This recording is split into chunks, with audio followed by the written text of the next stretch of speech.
30 seconds remaining.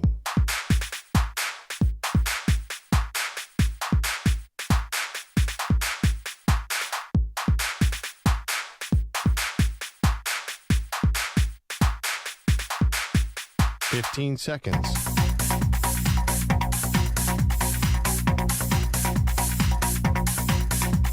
Break ends in 5 seconds.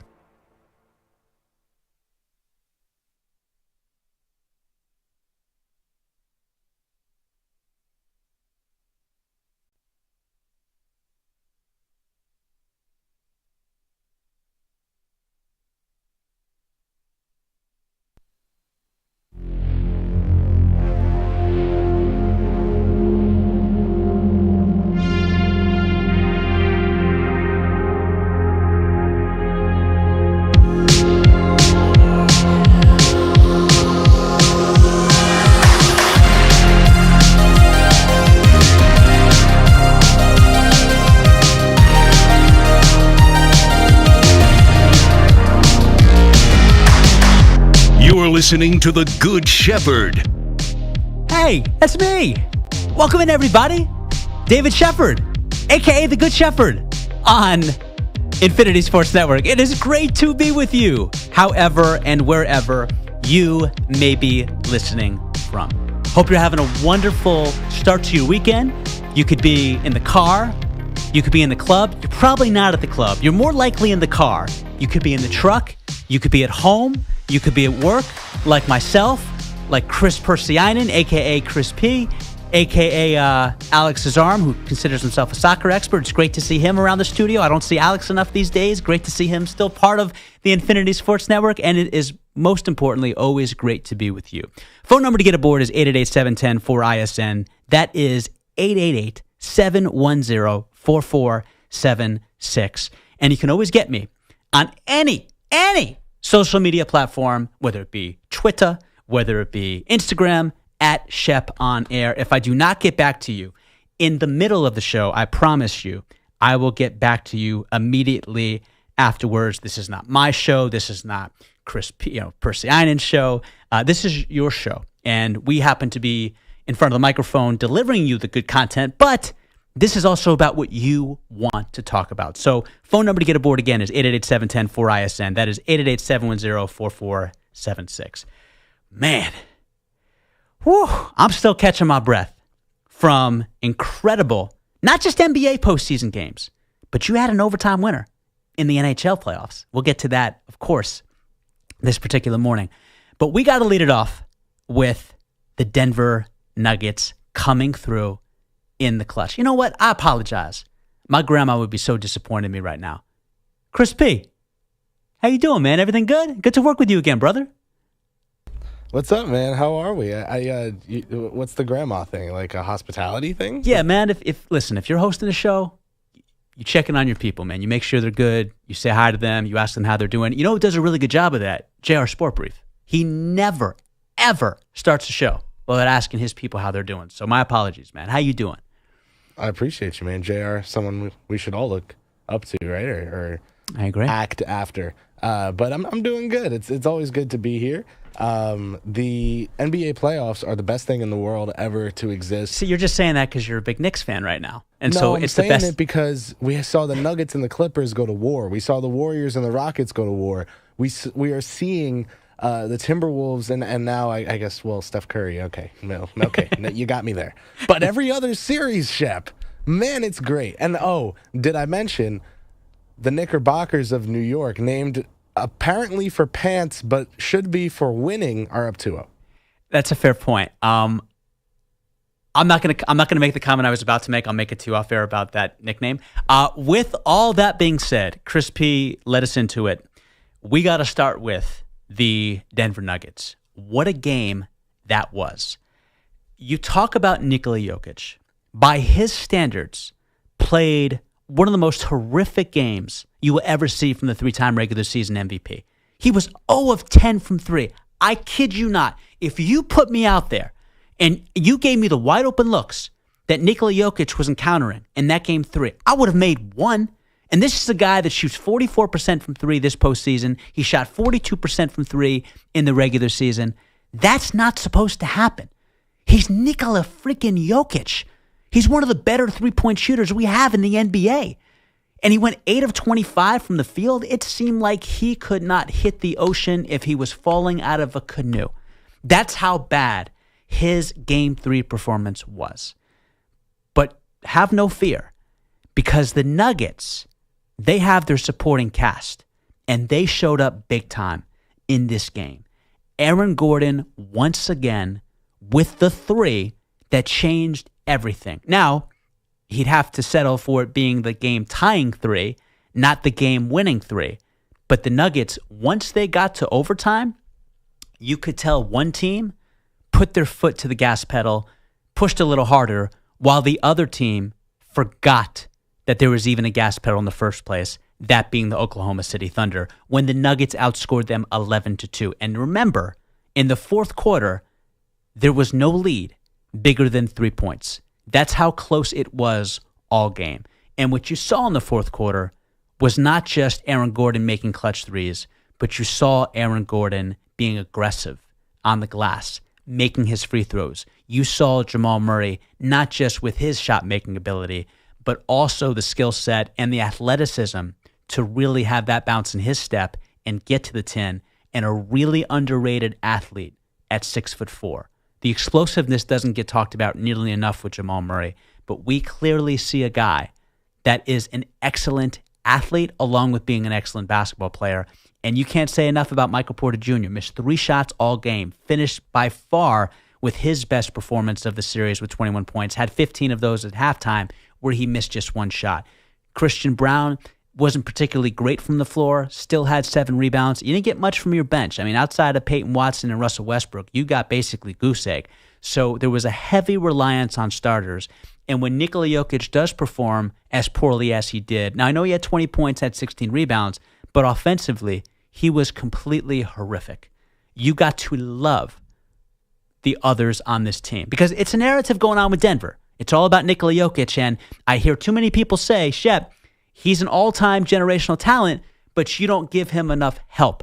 There's not enough of a supporting cast.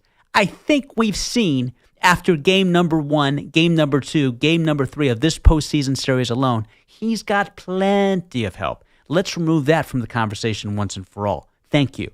But if you are Denver, you got to be so happy with the way they're playing.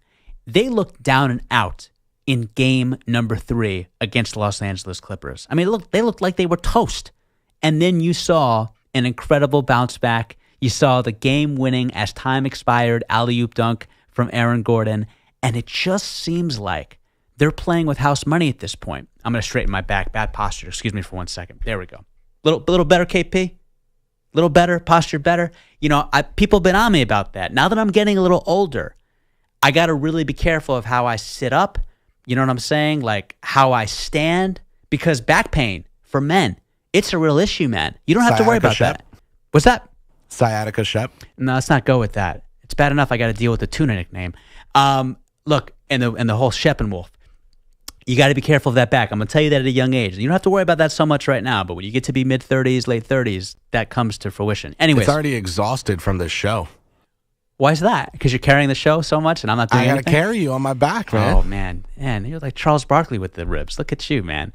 Number to get aboard, 888-710-4ISN, as I completely absolve myself of doing anything because KP is doing the heavy lifting. No, in all seriousness, if you are the Denver Nuggets, you are playing with house money because David Adelman has double the amount of postseason wins as he does regular season wins.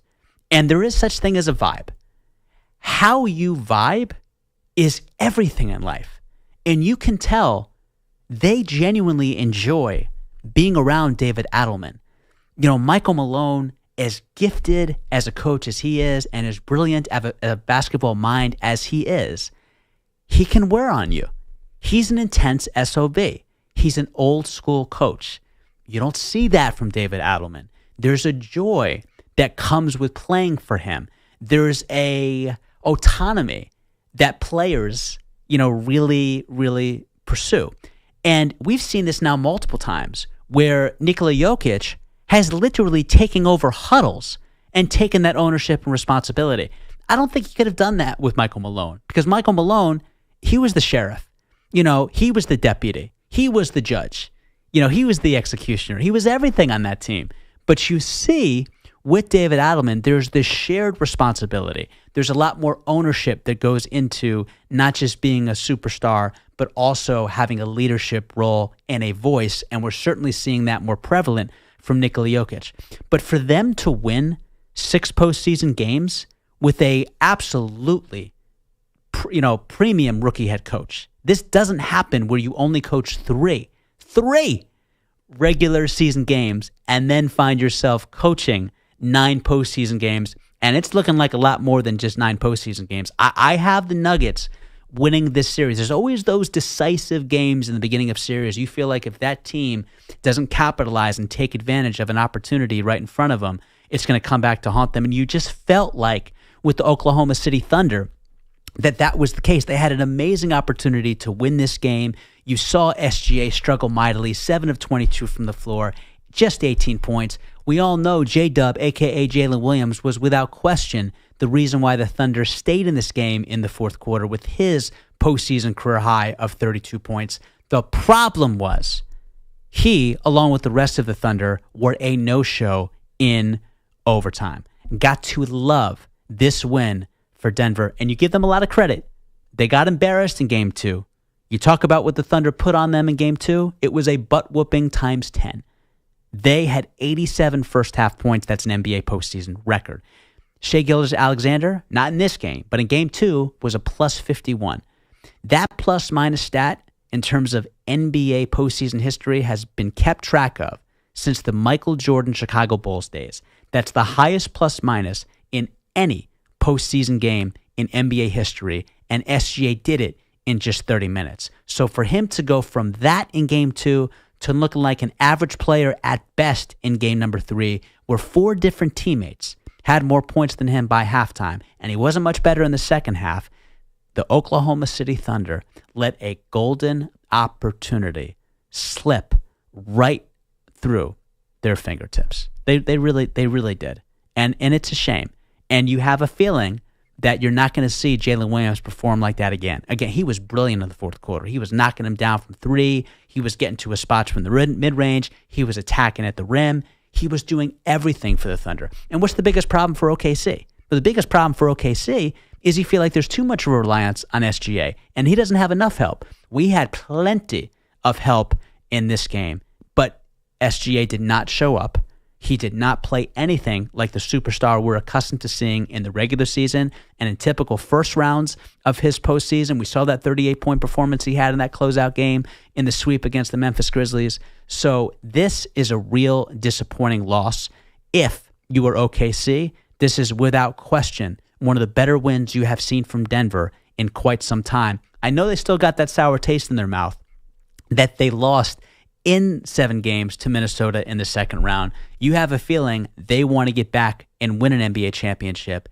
And the way they're looking and how they're performing against a 68-win team and how they can come out with wins when Nikola Jokic has not a B game, not a C game, a D game, and they're still able to pull this out over Oklahoma City Thunder, you got to give Denver a hell of a lot of credit.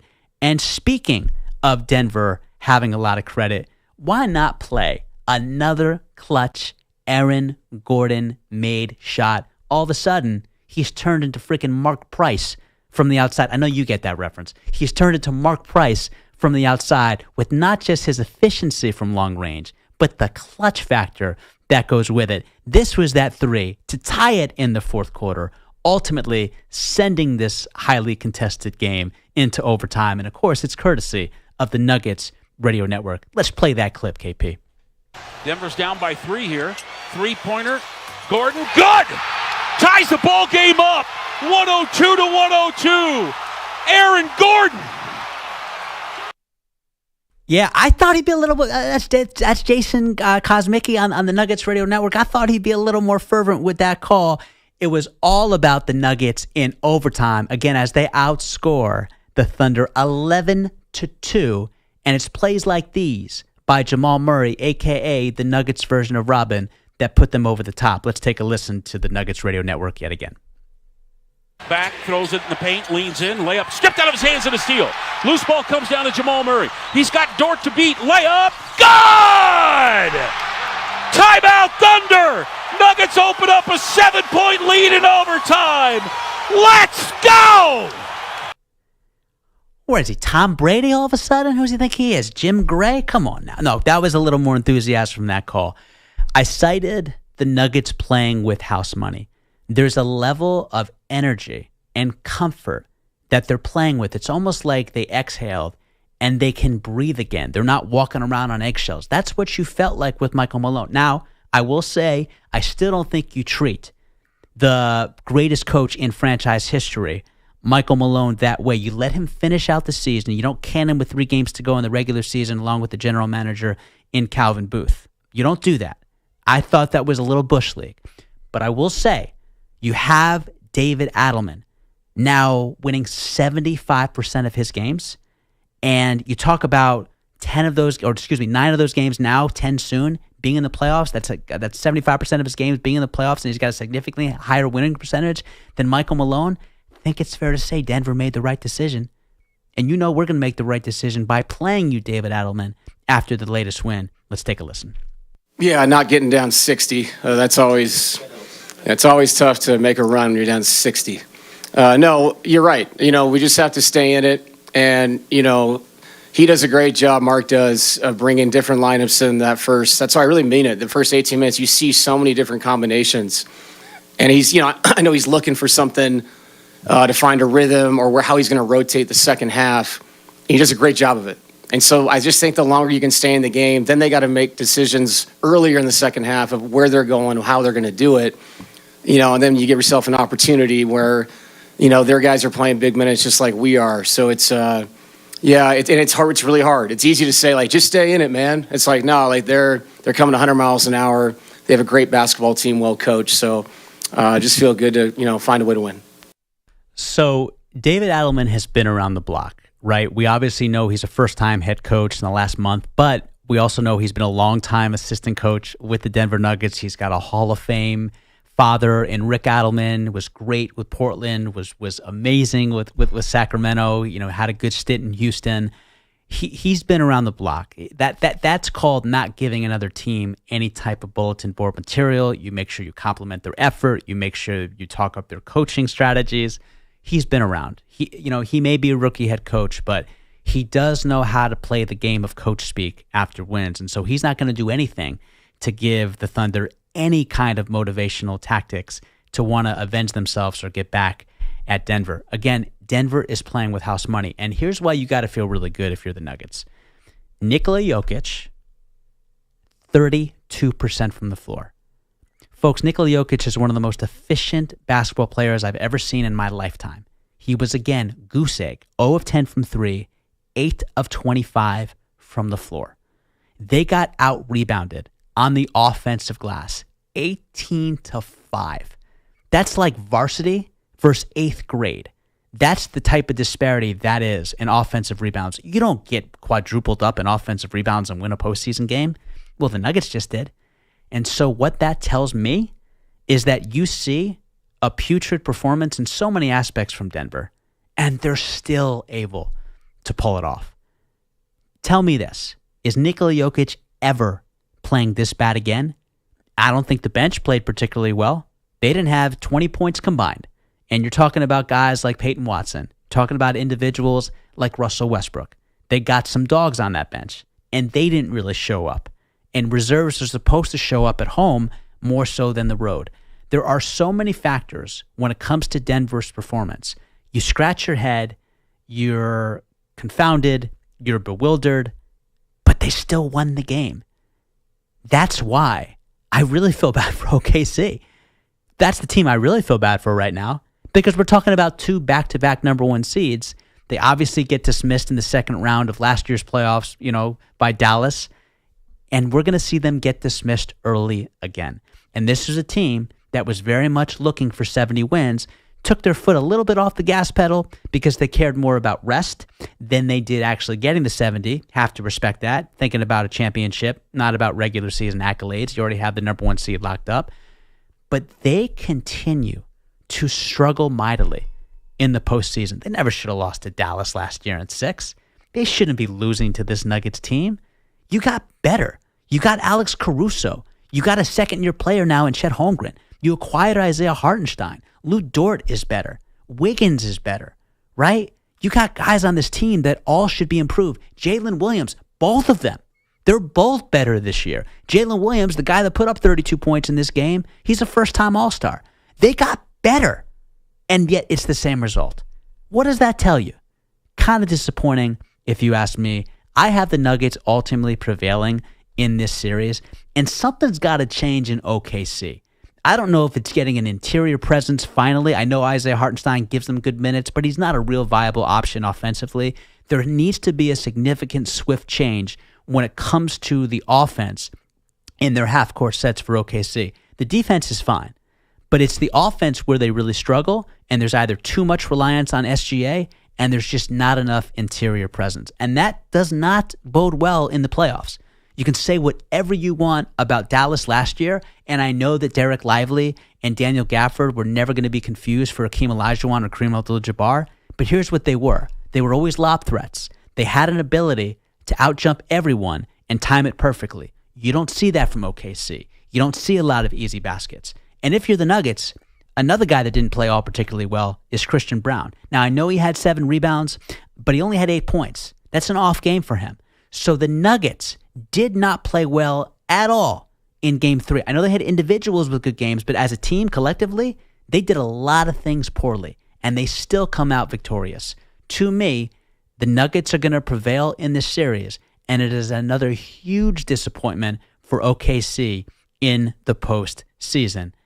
And I'm glad we did get an overtime game between those two teams, because we certainly had no overtime between Indiana and Cleveland. Do not think for 1 second I forgot about the incredible Superman himself, Donovan Mitchell. Let's change that nickname from Spider to Superman the way he's been performing so far in the second round of this postseason. Number to get aboard is 888-710-4ISN. That is 888-710-4476.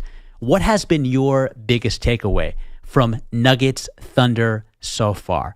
And when we get back, I'm going to tell you what you cannot do as a star player. And it has to do with the immediacy of making a game-winning shot.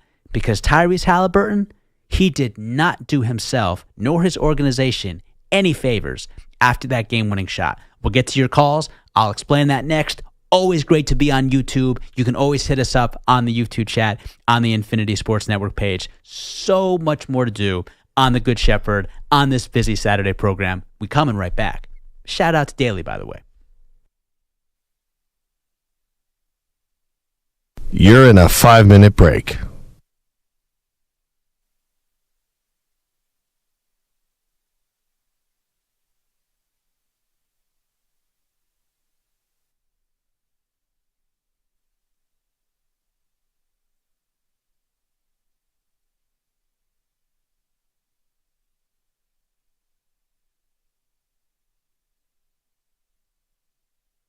Four minutes, 30 seconds remaining.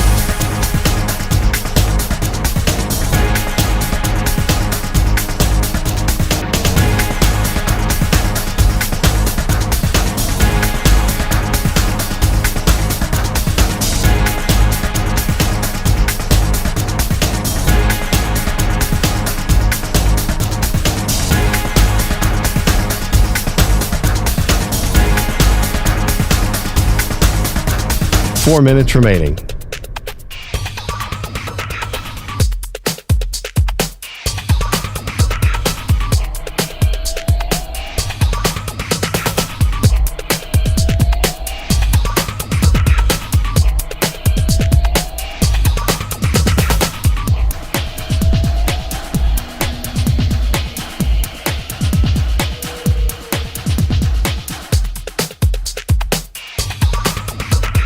Three minutes, 30 seconds remaining.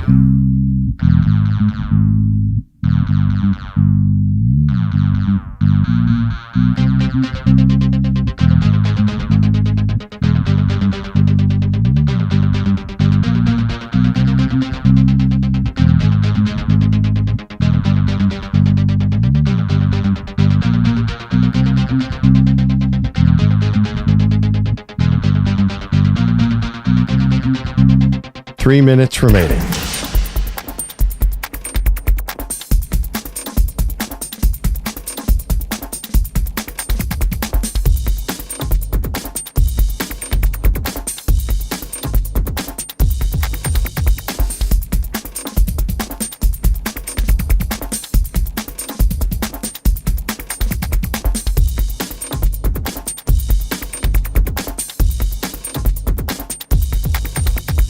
Two minutes, 30 seconds remaining.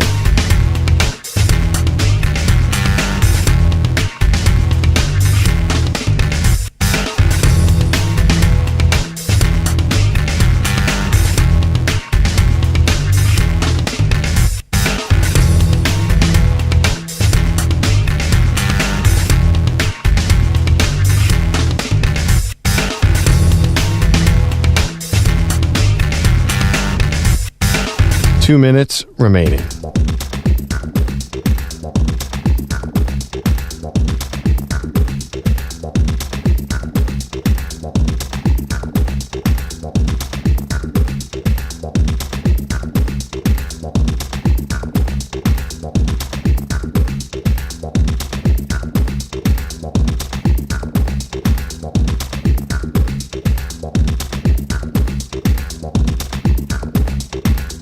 One minute, 30 seconds remaining.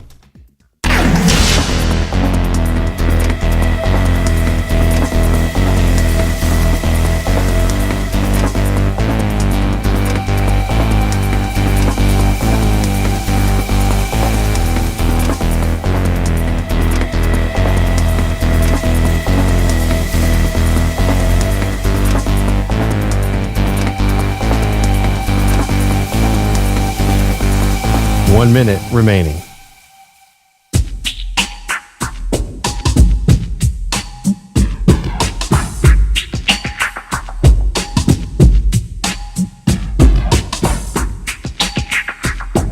Forty-five seconds remaining.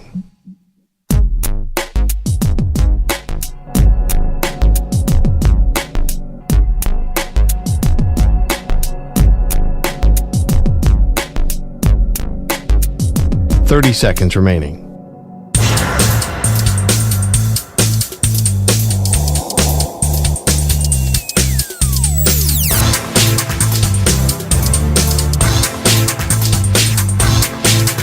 Fifteen seconds.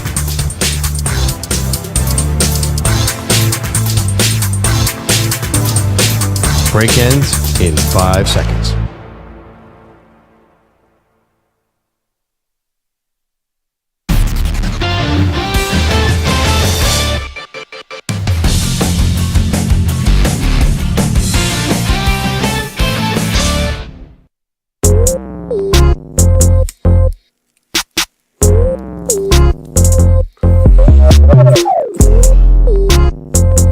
Let's get to Mike in South Carolina. Mike, always good to hear from you, man. Good morning. What do you have for us? Always good to hear you on the air, Shep. You got mojo on the air. You're humble.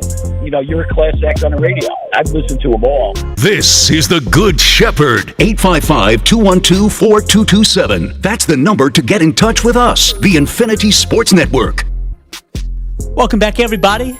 David Shepard on the Infinity Sports Network. The number to get involved, 888-710-4ISN, 888-710-4476. Got to give my guy, Delmonico Primo, a shout out. Tweets at me a lot, always offers some really unique insight. What a playoff run this has been for Aaron Gordon thus far. If Denver goes on this special run, I'll be so happy for him. Yeah, man, you talk about the loss that he's had to endure, you know, with his brother, Drew, a former NBA player, died way too young in tragic circumstances. So, you know, that's a story that you're going to hear more and more. And without question, 2 years ago, we saw Aaron Gordon make a real case to be an all-star. He's playing like that same guy in this particular postseason. We have a lot of people that want to get on our phone lines. We'll get to you very soon. You can always hit us up on our YouTube chat as well. We did discuss the Indiana Pacers and the Cleveland Cavaliers. We'll certainly get to them momentarily. KP, let me pick your brain for 1 second.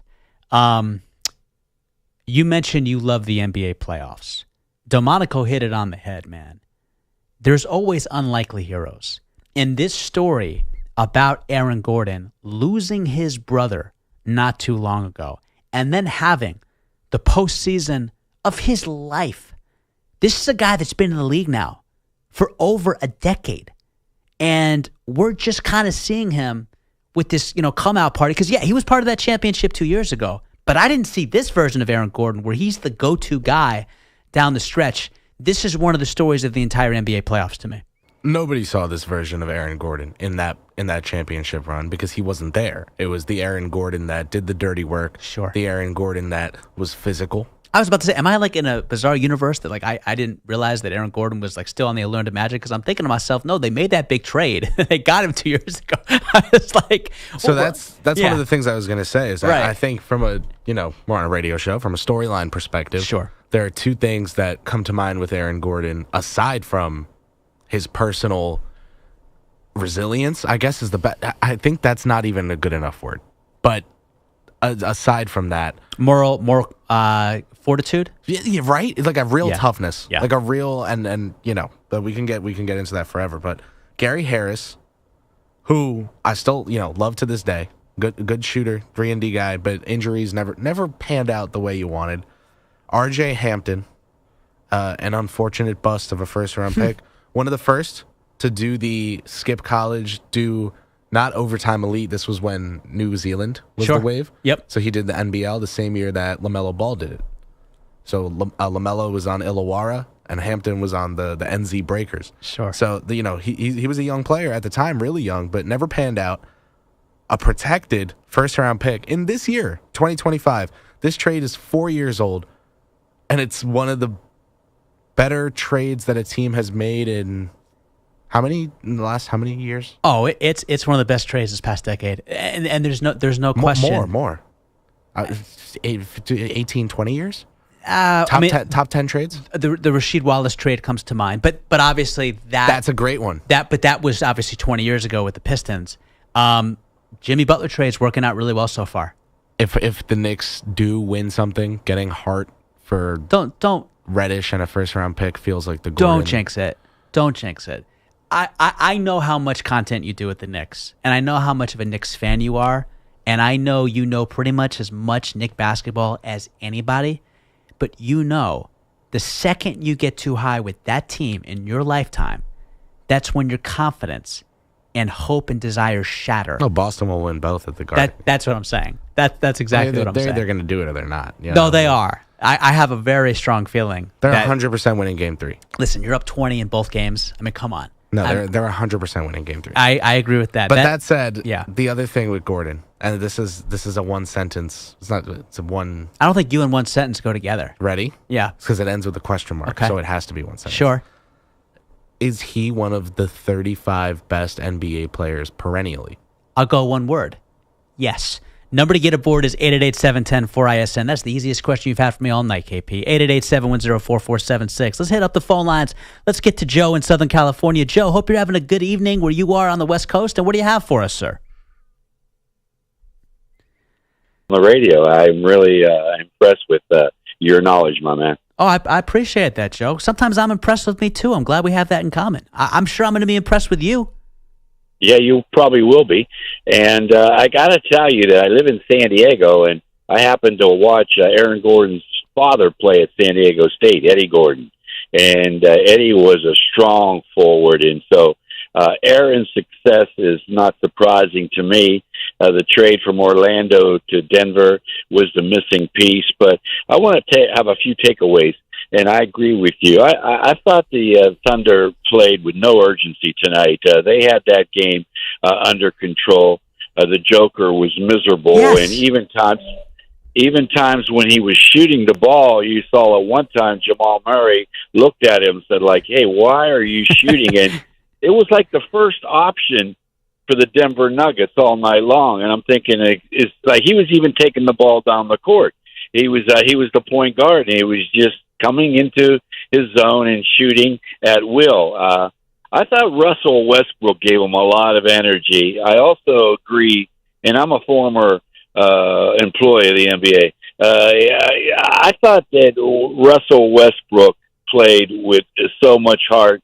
And the one thing about the Nuggets that really worries me is what you mentioned about was the depth. I don't think they have the depth of the Thunder. And there's a big difference, as you guys have been talking about, between regular season and post playoff basketball. Without question. And let's be honest, Joe, SGA, he's got some skeletons in his closet. Like, he's got some scar tissue. I mean, we get on James Harden all the time, but this is now 2 postseason runs where he has come up drastically small. And he even played better in last year's second round against Dallas, when it seemed like at times he was the only option. For him to go 7 of 22 with just 18 points, this guy's supposed to be the prohibitive MVP in 2025. You can't be doing that when you just, had a plus 51 in terms of plus minus, which is the greatest in NBA postseason history since it's being kept track of since the 97-98 season. You can't go out like that in Game 3. No, I agree with you. And the difference here is that it's tournament tested. OKC Thunder, they're a young team, as you mentioned, but the Nuggets, for whatever reason, after that disastrous loss in Game 2, came back, and personally, I believe that the Thunder didn't respect them, didn't think that if they could beat them. Yeah, and, well, all the Denver Nuggets have done is win an NBA championship in the last 2 years. Meanwhile, the Oklahoma City Thunder, they haven't made it to an NBA Finals since the days of Kevin Durant, Russell Westbrook, and James Harden back in 2012. So, oh my God, it's such a concept and such a difficult, arduous task for the Thunder to show some semblance of respect for the Nuggets. Can I ask you another question? It's not about basketball, but I'm Sure. a big Pittsburgh Steelers fan, and can you tell me what's happening with Mike Tomlin? I don't get and the it. Pittsburgh Steelers? I don't get why you get rid of George Pickens. I know it was in the form of a trade, but the guy was going to have his most productive season, but he only played 14 games as opposed to 17 games because he was dealing with an injury towards the latter stages of the season. If you have George Pickens, you have one of the best 1-2, combinations at wide receiver with the newly acquired DK Metcalf, and obviously you're hoping you get that soon-to-be 42-year-old in Aaron Rodgers. I don't get why you have this airtight win-now window, and you're getting rid of one of your biggest assets, no matter what kind of a headache he may have been, and no matter how much tantrums he would put up on the football field when it seemed like he would get called for all kinds of unsportsmanlike penalties. You still got to ride it out and take advantage of this window. I don't get what the hell is going on in Pittsburgh, but apparently the Rooney family is more than satisfied with just 9-8 and 10-7 seasons, something that is a far cry from what we witnessed even in the early days of Mike Tomlin, and obviously the days of Bill Cowher, and of course the great Chuck Noll. Joel, I am very impressed with your knowledge. It was a pleasure to go back and forth with you, and you have a great rest of your Saturday, okay? Thank you so much. Thank you very much, Joe. Number to get aboard is 888-710-4ISN. That is 888-710-4476. Look, I want to give everyone plenty of time. I know we've had a lot of people waiting on hold. We're going to get to you right when we come back. We certainly did not forget about the Indiana Pacers' complete meltdown against the Cleveland Cavaliers. We'll explain that on the other side as well. We'll get to your calls. Before we do anything else, let's get to our latest sports flash. Is it with KP? No, it's not. I want to throw you off there. It is with Marco Belletti. Shep, we're sponsored by Progressive. Infinity Sports Network Sports Flash. Shep, we're sponsored by Progressive Insurance. Your small business keeps you on the go. Progressive Commercial Insurance keeps your policy within reach with our easy-to-use mobile app. Learn more at progressivecommercial.com. Well, not his best shooting night, but Nikola Jokic helped set the tone in overtime for Denver. Jokic lets Porter clear. 8 on the clock. Jokic gets in the paint, leans in, little layup is up and in there. Denver strikes first in overtime, 104-102. Joker igniting an 11-2 overtime run. He had 20 points, 16 rebounds as the Nuggets outlast the Thunder 113-104 in OT. Call courtesy of the Nuggets Radio Network. Jamal Murray 27, 22 for Aaron Gordon. Michael Porter Jr. with 21 as Denver takes the 2-1 series lead. Meanwhile, backs up against the wall and Donovan Mitchell responded for the Cavs. Donovan Mitchell, another great night. Left wing, 3. Good! Donovan Mitchell rose up, buries a 3. Mitchell finished with 43 points and 9 rebounds. The Cavs rocked the Pacers 126-104. Call courtesy of the Cavs Radio Network. Darius Garland, Evan Mobley, DeAndre Hunter, they were all back, combining for 36 points and 19 rebounds. The Cavs still trail the series 2-1. Hockey playoffs, Panthers trying to avoid falling into an 0-3 hole. Gives out to Marchand to the far circle. A shot, and they score! It deflects out front, and the Panthers have won it in overtime. 5-4, the final score. The Panthers take Game 3. Brad Marchand, your game winners. The Panthers survived the Maple Leafs 5-4 in overtime. Still trailed the series 2-1. Call courtesy of the Panthers Radio Network. And the Jets shut down the Stars 4-0. Nikolai Ehlers with a pair. Series tied at 1. Baseball, Dodgers plated 6 runs in the 9th. Shohei Ohtani, the go-ahead 3-run shot as they finished off the Diamondbacks 14-11. Jason Dominguez went deep 3 times, knocked in 4 as the Yankees rocked the A's 10-2. Orioles handled the Angels 4-1. Blue Jays doubled the Mariners 6-3. Mets ripped the Cubs 7-2. Padres outscored the Rockies 13-9.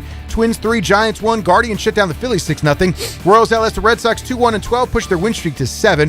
Rays up at the Brewers 4-3. Cardinals dominate the Nationals 10-0. Tigers double the Rangers 2-1. Astros silence the Reds 3-zip. White Sox 6, Marlins 2, and the Pirates handle the Braves 3-2.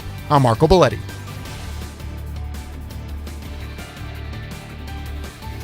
This is JR from the JR Sport Brief. Get all your sports talk here on the Infinity Sports Network. Always available on the free Odyssey app.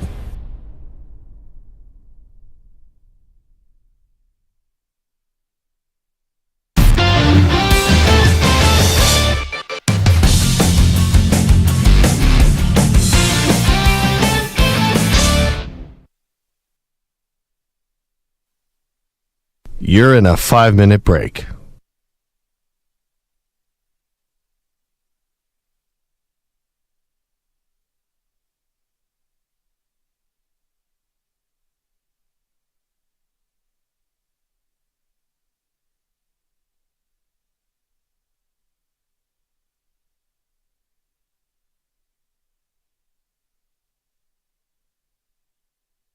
Four minutes, 30 seconds remaining.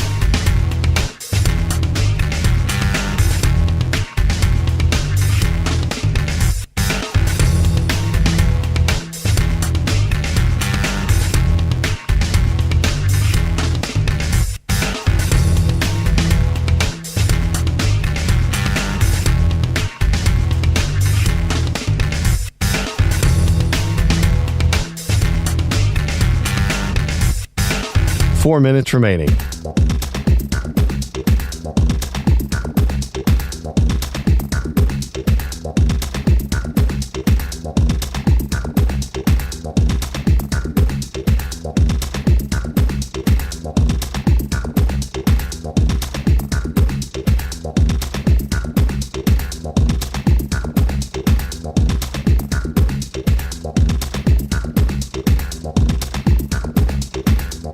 Three minutes, 30 seconds remaining.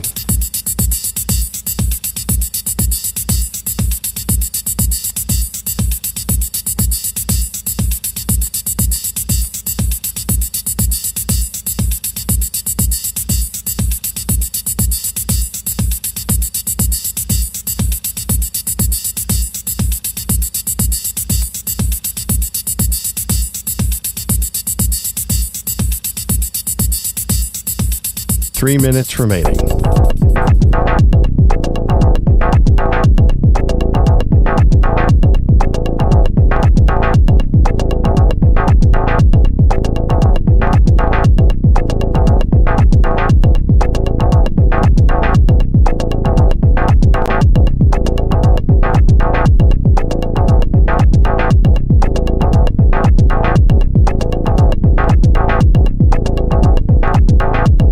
Two minutes, 30 seconds remaining.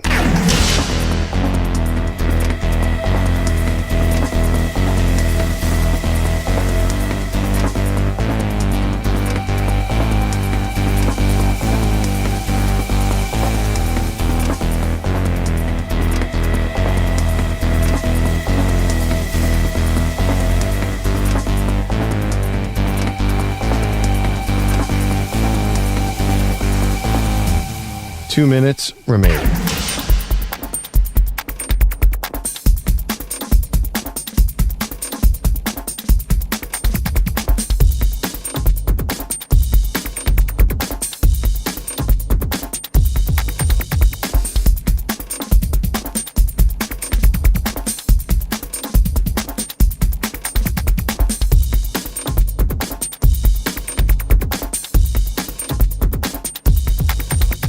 One minute, 30 seconds remaining.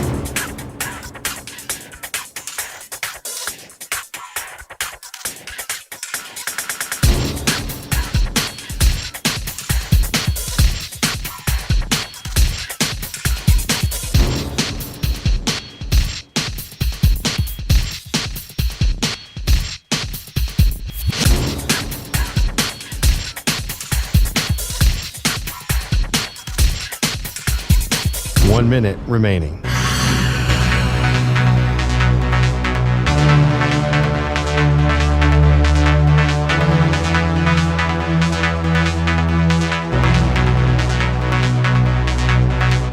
Forty-five seconds remaining.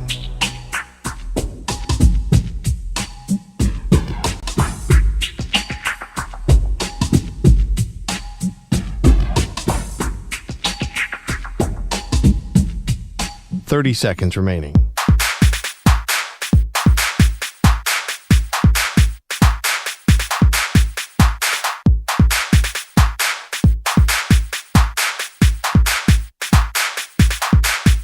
Fifteen seconds.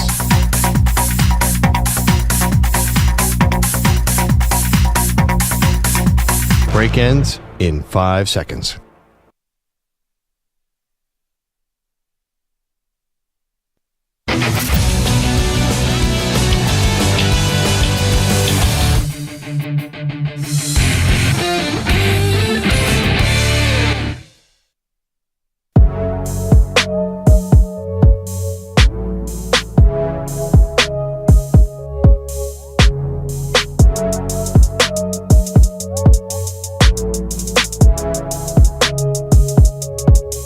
Get to the busy phone lines. Gilberto in San Diego. Listen, I've been trying to reach you for 2 weeks on the show, but I call early because once you start going on, the lines are busy all the time. This is the Good Shepherd. 855-212-4227. That's the number to get in touch with us. The Infinity Sports Network.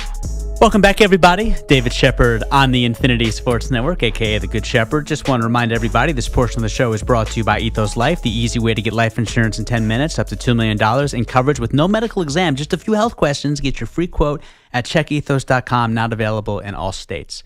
Tyrese Halliburton, have a simple message for you. Don't go all Sam Cassell before a series is over.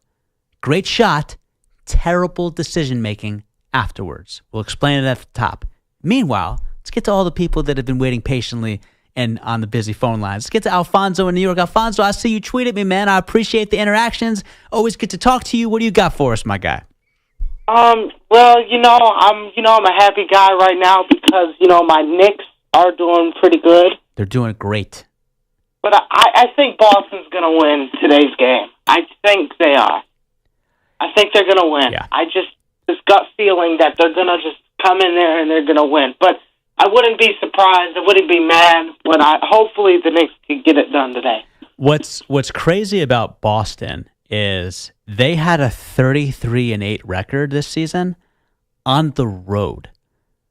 Right. If they had that as their overall record, they would have been the number one seed in the East. That's how dominant they are on the road because their game travels. Now, here's what you have to factor in. It is inexcusable, Alfonso, for the Boston Celtics, with all the talent that they have, and I understand, not our KP, but their KP, Kristaps Porzingis, is clearly playing compromised. He's very much dealing with an illness, and I get that. But for them to have the roster that they have out there and all the championship experience and pedigree, to have one dunk as their only basket in the last 8 minutes of that game, that is inexcusable. I don't think that this is exaggeration. If Boston does not win this series, I'm getting rid of Joe Mazzulla. I am getting rid of him. I don't care if he's won a championship because this is coaching malpractice. If the Boston Celtics team that swept the New York Knicks in the regular season, 3 of those 4 games, they win by at least 13 points. If they get swept, in addition to becoming the first team in NBA postseason history to squander not 1 but 2 20-point games in back-to-back contests, I would, because they're not playing effective, smart, pragmatic basketball. They're just go for it. Tatum, though. I think Jason Tatum, he's a good player, but he's not as great as everybody thinks he is. I'm just going to say it. And I've been saying it about for a long time because last year he played good in the finals, but Jaylen Brown was obviously the best player in the series, in the conference finals and in the finals. I don't think Tatum is. I think Tatum's a good player, but I don't think he should be on the conversations of some of these guys. No, and it's funny because he's always going to get the nod for All-NBA first team because he's the best player on the best or second best team in the NBA. There's no way that guy is 4-time All-NBA first team with how he's looked in the postseason, and it's looking more and more like a better decision that Steve Kerr benched him not once but twice in the Olympics. Alfonso, great to catch up with you as always, man. Thank you for bringing great content to our program. You have a good rest of your Saturday, okay, sir? Sure. Thank you. Thank you, Alfonso. Always good to hear from you in New York. Number to get aboard is 888-710-4ISN, 888-710-4476. What's always good to hear from you, my friend? How you doing, Josh? What's up, Shep? How are you, brother? What's up, Josh from Spokane, Washington? Always good to hear your voice, man. What you got for us? You having a good week so far? Having just an outstanding week, dude. I just had finals week, so it's summer break for me, dude. I'm real happy right now. That's awesome, man. Hey, when are you sending a demo out to get on the air? What are you talking about? Don't you want to again? Don't you want to do this for a living? Yeah, man. Of course. You know what? I'd love to send you my my reel, my play-by-play reel. Hey, man. You got my contact info. Send me that stuff anytime. Thanks, brother. Hey, I gotta say, man, the difference, and here's what I'm getting out of this series. The Thunder, as talented as they are, and I've gotten this vibe from them the entire season, right? Every time they win, the whole team crowds around them, and Shai says something in the interview, and they're like, oh my gosh, he's so tough.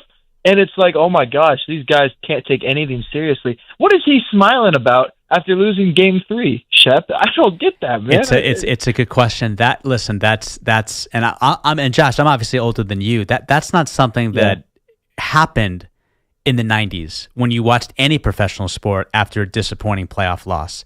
The way this generation is wound, and I'm talking about obviously Generation Z, and the Thunder happen to be the quintessential Generation Z team because they're the youngest roster in the NBA. What you see from them is they're more concerned, and this is me from afar. I don't know this personally, but I'm judging it based on what I see. To your point, in these press conferences and in these post-game interviews, when again the entire team surrounds Nick Gallo, their sideline reporter. What I'm seeing is they're more concerned with how much of a quality time they're having and the joy that comes with being in the moment and being part of a team and having camaraderie more than winning.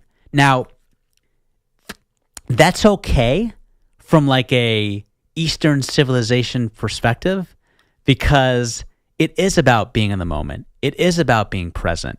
But they're more concerned with, honestly, their well-being and their simple level of joy in everything they do, more so than actually winning. It's why they never seem peeved or pissed off after disappointing losses. And you can admire that from afar, and you can say, hey, it's refreshing. Or you can be like most sports fans and say, that's not what I signed up for. I don't sign up for my athletes, for my teams to be happy. I sign up for them to win. So it's an interesting dynamic. You know what I mean? It's a very interesting perspective that the Thunder have because we're not really accustomed to seeing the level of joy from this, level. Not in this dramatic of a fashion as we always see it from the Thunder. It's like you can't tell whether they win or lose. They just care about how they get along with their teammates more so than the actual result of a championship. And that obviously does not sit well with people like yourself, people like me, people like KP, and more specifically the Oklahoma City Thunder fan base. Yeah, real quick, Shep. You mentioned it's okay. It's okay in like a high school setting. Like I did cross country in high school, right? And I wasn't very fast. But man, I'll tell you what, man, those years, man, I would just goof off with my friends, and they were all we were a good team, but we weren't like super like insane. But it was high school, Of course, it was different, And I really appreciate that the Thunder, they all seem to enjoy being around each other. Don't get me wrong, Shep, but that's something that most teams should look for. Most teams seem to just be totally isolated from one another. So I respect that, but the same way, it's playoff season. They need to snap up and grow up a little bit. In my personal opinion. Yeah, absolutely. And Mark Daigneault, listen, he's the general. He's the guy that's not going to panic. He's saying all the right things after the press conference. There seems to be a little too much lax when it comes to the ability to just be together, not necessarily compete. That's a problem. I agree with you 1,000% on that, Josh. Always good to talk to you, my friend. You be well. Look forward to getting your demo for play-by-play, okay? God bless you, man. Thank you so much. My pleasure, Josh. God bless you, man. Number to get aboard, 888-710-4ISN, 888-710-4476. We may have a Mr. Positive that we're going to be talking to soon. Could it be an impersonator? You'll find out on the other side. You'll also find out Mr. Positive in terms of Tyrese Halliburton, but he was a little too positive. We'll get to that next. Good Shepard, Infinity Sports Network. We coming right back.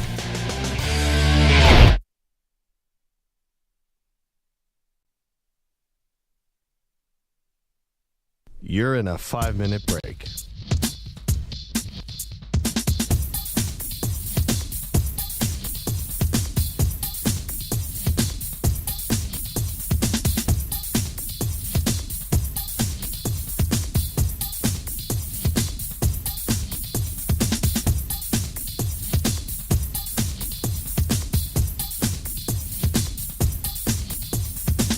Four minutes, 30 seconds remaining.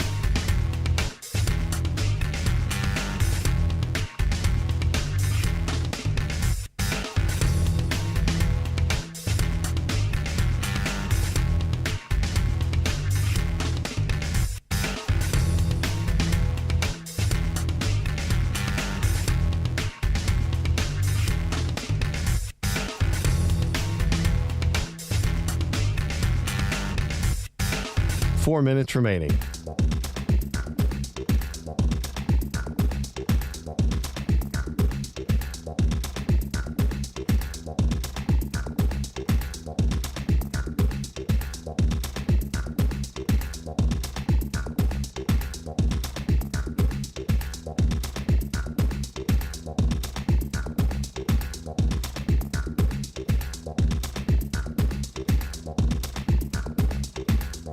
Three minutes, 30 seconds remaining.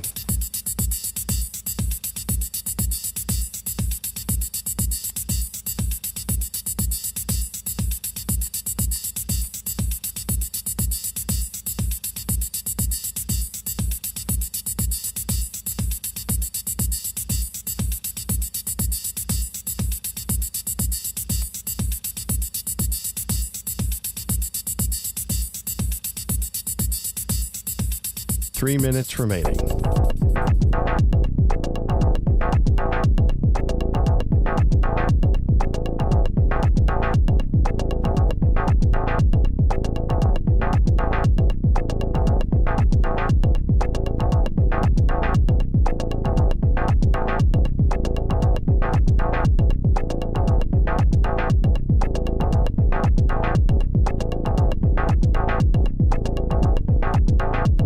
Two minutes, 30 seconds remaining.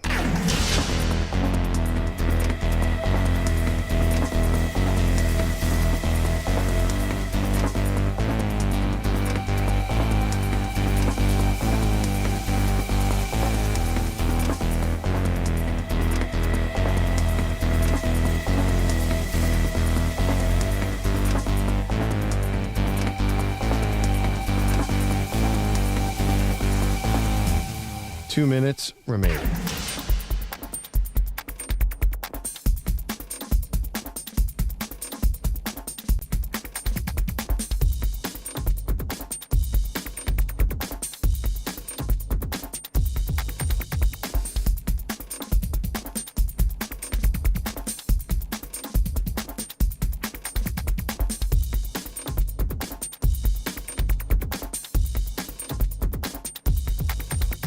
One minute, 30 seconds remaining.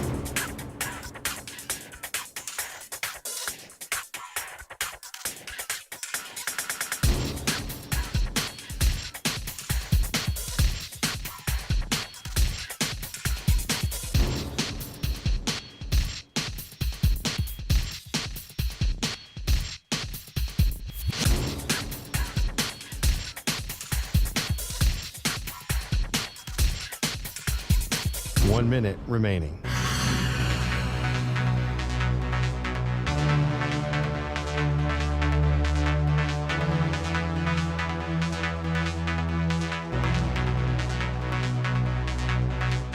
Forty-five seconds remaining.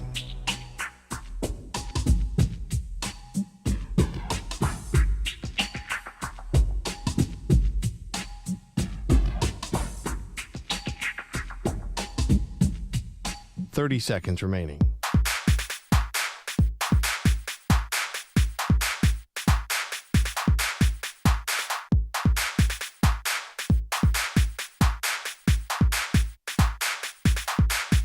Fifteen seconds.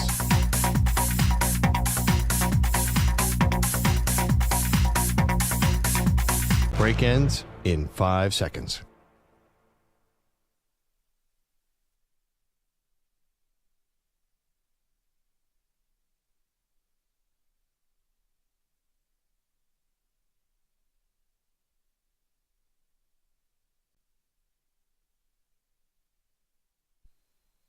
When I wake up in the morning, love, and the sunlight hurts my eyes, and something without warning, love, bears heavy on my mind. Then I look at you, and the world's all right with me. Back to the Good Shepherd. Welcome back, everybody. David Shepard on the Infinity Sports Network. It is great to be with you, however and wherever you may be listening from. Great to be with you in hour number 2. You could be in your car, your truck, could be at home, could be at work, like myself and Chris Persianen. However you choose to consume us each and every Saturday morning. Always a privilege to have you aboard. Awesome to have you on our YouTube chat. It's a show within the show. I can't always respond. I can't always type on it, but I do read everything. And make no mistake about it, most hosts do read everything because we like feedback.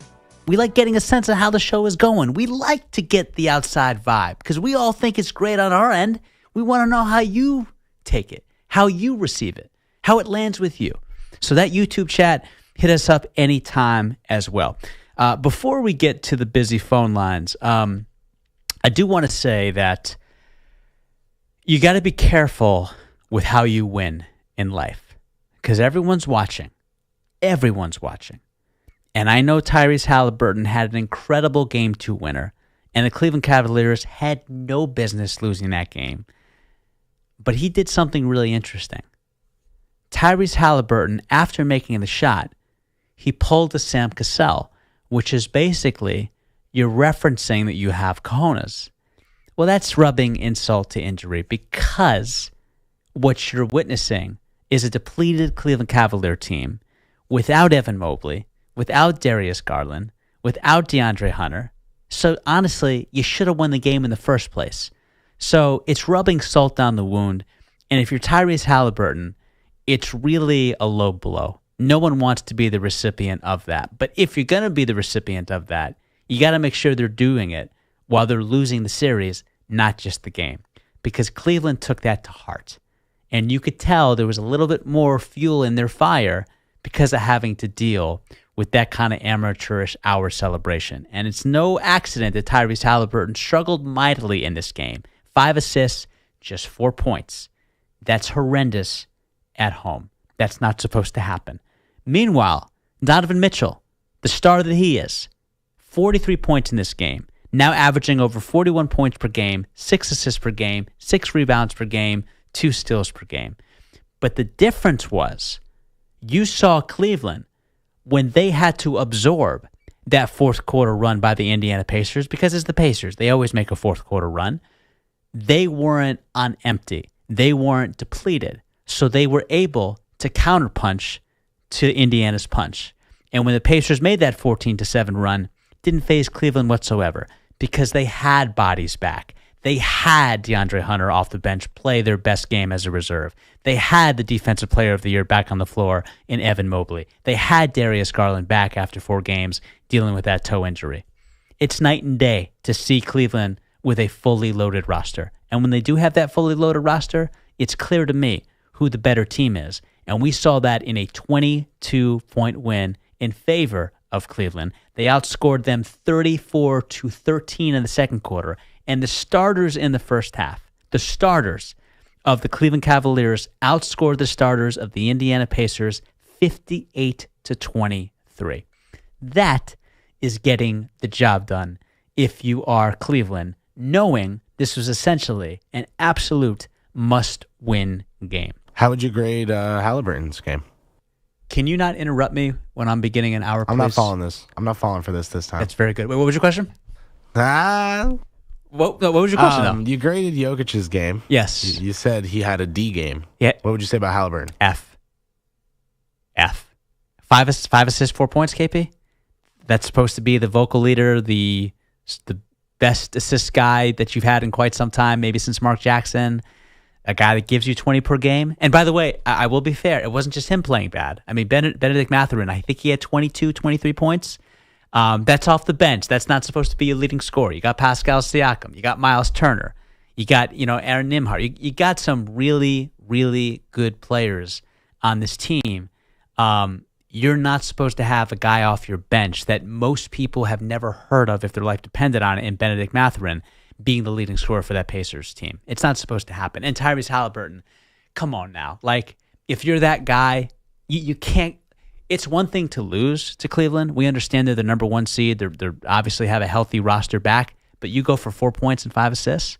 You're supposed to be an all-star caliber point guard. You're supposed to be a guy that represented the men's United States senior national team at the Olympics. 4 points and 5 assists at home. Is there any other grade you could think of besides an A game, not a C game, a D game? Whoa. Do I really sound that nasally? A D game. No, I don't sound like that. I don't buy that for 1 second. D game. I said an F game.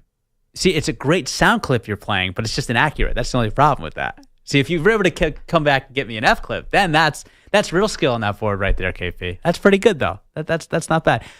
Speaking of not bad, Rick Carlisle, not exactly a good coaching performance. He got teed up. Hey, Rick, you're an NBA champion as a head coach, but how do you explain how this game went? Series are long. Well, we know that. Lots of ups and downs, lots of new storylines every game. I mean, from the standpoint of this game, the storyline is, we got to fight harder. We didn't fight hard enough. They did. They outfought us. Like this lob from Max Strus Juice. Now I added the juice part. Always think of Jason Jackson, the Miami Heat radio, when I add Max Strus Juice. Like this lob to Evan Mobley, which was damn too easy. Cavaliers Radio Network, take a listen. Mobley on the handoff to Strus. Strus, lob to Mobley. Pow! Strus with the throw to Mo. Strus with the assist. Mobley with the dunk. This is where you got to love yourself some Donovan Mitchell. Without question, a top 10 player in the world. Am I off base there? Is it fair to put him in that top 10 conversation at this point? Oh, it's definitely fair. I just haven't sat and done a list. Like, would you rather have Jimmy Butler or Donovan Mitchell right now? Come on, KP. You watch enough NBA playoff basketball. I mean, you're lucky if Jimmy Butler these days gives you 20 points. I mean, what's the biggest clamor for him right now? You don't have Steph Curry. Where's Jimmy? Donovan or AD? Donovan, because that's a hard one. No, it's not that hard because AD, while he's brilliant when healthy, the when is an operative word. I was gonna say, can we play the if game? Because if we're playing the if game, AD is better because if he's healthy, then he's better. Yeah, I'll give you that. But again, I would also tell you that Kawhi Leonard, top three, when healthy, top three. You could make that argument. I wouldn't even put him in the top 15 because I just don't know when he's going to be available. Now, Clippers got lucky. He actually lasted a postseason. But again, that's a big F with Kawhi. I think Donovan Mitchell's top 10. I think you got to put him in that conversation. I think that's fair. You were saying though, go on. Don't let me derail you. No, I'm agreeing with you. Like, you have to put him in the top 10. But the thing about Donovan Mitchell is underrated facilitator, underrated rebounder, and gets after it defensively. He can pass. He can obviously shoot. He can score with the best of them. Still has the hops like he did his rookie season when he won the dunk contest. He's amazing. He's absolutely amazing. And I do think there's something to be said about being down 1-2 in a series. And this is despite averaging over 41 points per game. Sometimes you just have to tip your cap to the other team. You just have to tip your cap to the brilliant shot making and playmaking ability of Tyrese Halliburton. Like, you just have to give the Pacers their due, who have been sensational in the first 2 games of this series. Now, Game 3 was essentially a no-show. But sometimes you just got to give credit to TJ McConnell, who no one ever talks about. You got to give credit to Benedict Mathurin, who's been playing great off the bench. And Tyrese Halliburton was brilliant in the first 2 games of this series. I mean, for you to come back down 7 points with 40 seconds left on the road, it's freaking incredible. So you got to love what you are seeing from the Cleveland Cavaliers when they let up 2 games in which they had no business losing. They find a way to bounce back in Game 3. Got to love it if you are the Cleveland Cavaliers. But Donovan Mitchell, respect the maturity. He's been around the block a time or two in the NBA since 2017. He ain't getting too hyped about a win in the postseason because it's just 1 win. I'll give you the cue again because it's just 1 win for Donovan Mitchell. I mean, yeah, it was 2-1, but we haven't done anything. I mean, we won 1 game. You know, we got to do it again. It's been my message. I told them we're not celebrating, we're not smiling. We came here to take 2 games and we did 1. You know what I mean? Understanding that the next one's going to be the hardest game of the series. I love that. I absolutely love that. Never lets up. Not getting such prisoner of the moment vibe with him that he's going to take this win and be satisfied. He wants to win this series. Disappointing effort from Cleveland, especially in Game 2 when you couldn't get up a single shot in the last 40 seconds and got outscored 8-0 in the final 40 seconds. For them to bounce back the way they did, something tells me Knicks fans are going to have to endure this on Saturday. What do you want to add, KP? I was going to say that you listed a lot of things about Donovan Mitchell earlier, but they were all like on the court traits. And I think what's important with him is off the court, I think he learned a lot from being in Utah, building up a real team there, and having a weakness in their perimeter defense that he contributed to. Yeah. Just knocked them down year after year. I think now he's really like gritty about wanting to win. Last year, something I can he got tell hurt. you, He got hurt last year.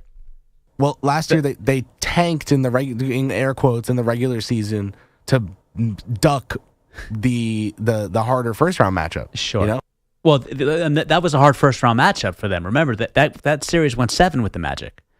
Oh, that's the one they wanted. I understand that, but it almost backfired. That's and my because point, they is went Donovan 7, hated that they were doing well, that. because, And I can tell you that. right, because they went 7, they were getting, they were going down like flies in the Well, that's second the thing. round. And Evan I Mobley couldn't stay healthy. Darius Garland couldn't stay healthy. Donovan Mitchell missed most of that second round series.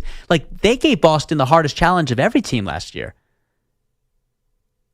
So, But I can tell you, Donovan hated that they slid in the standings for the sake of. well, you would hope avoiding- so. Yeah, he's a superstar. He doesn't want to lose anything. He doesn't want to lose a backgammon, let alone NBA games, even if it's in the regular season. He viewed it as them seeing 1 round as enough. Yeah, I hear you. Speaking of Cleveland, let's get to Larry. Larry, you got to love the fight and the bounce back and the resiliency you're seeing from your Cavaliers. But like you just heard from Donovan Mitchell, Game 3 win doesn't mean much if you can't win Game 4. How you doing? What you got for us, sir? Well, I said that, like Donovan mentioned, it was 1 win. But I tell you what, I hope it doesn't bite us, Shep. There's the second game, which you mentioned. We were up by what? 7 points with so many seconds left.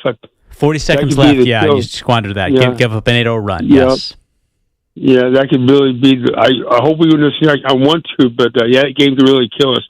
But I tell you what, too, Matt, the Knicks.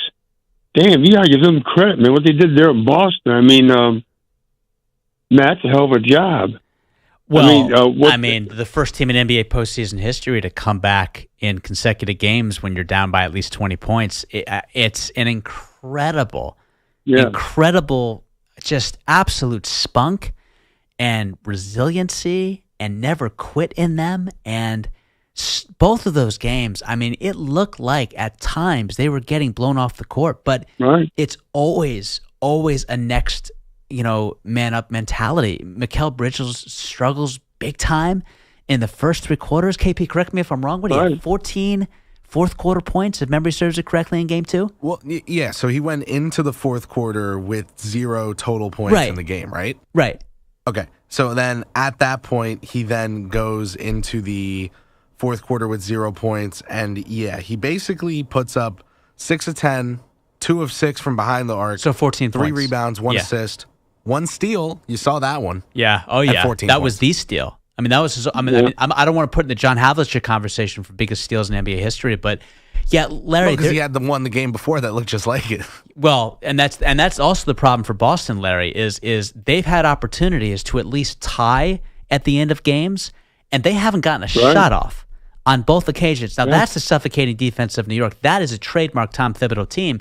You talk about the defense and the steal of, obviously, Mikal Bridges, but you also have to give credit to OG Anunoby. You have to give credit for Mitchell Robinson for playing Jason Tatum tight, for not allowing him to have any space whatsoever, even if it's from long range. And it takes a lot for a big man to get that low and have that kind of foot and lateral speed. Mitchell Robinson able to do that, the longest tenured Knick.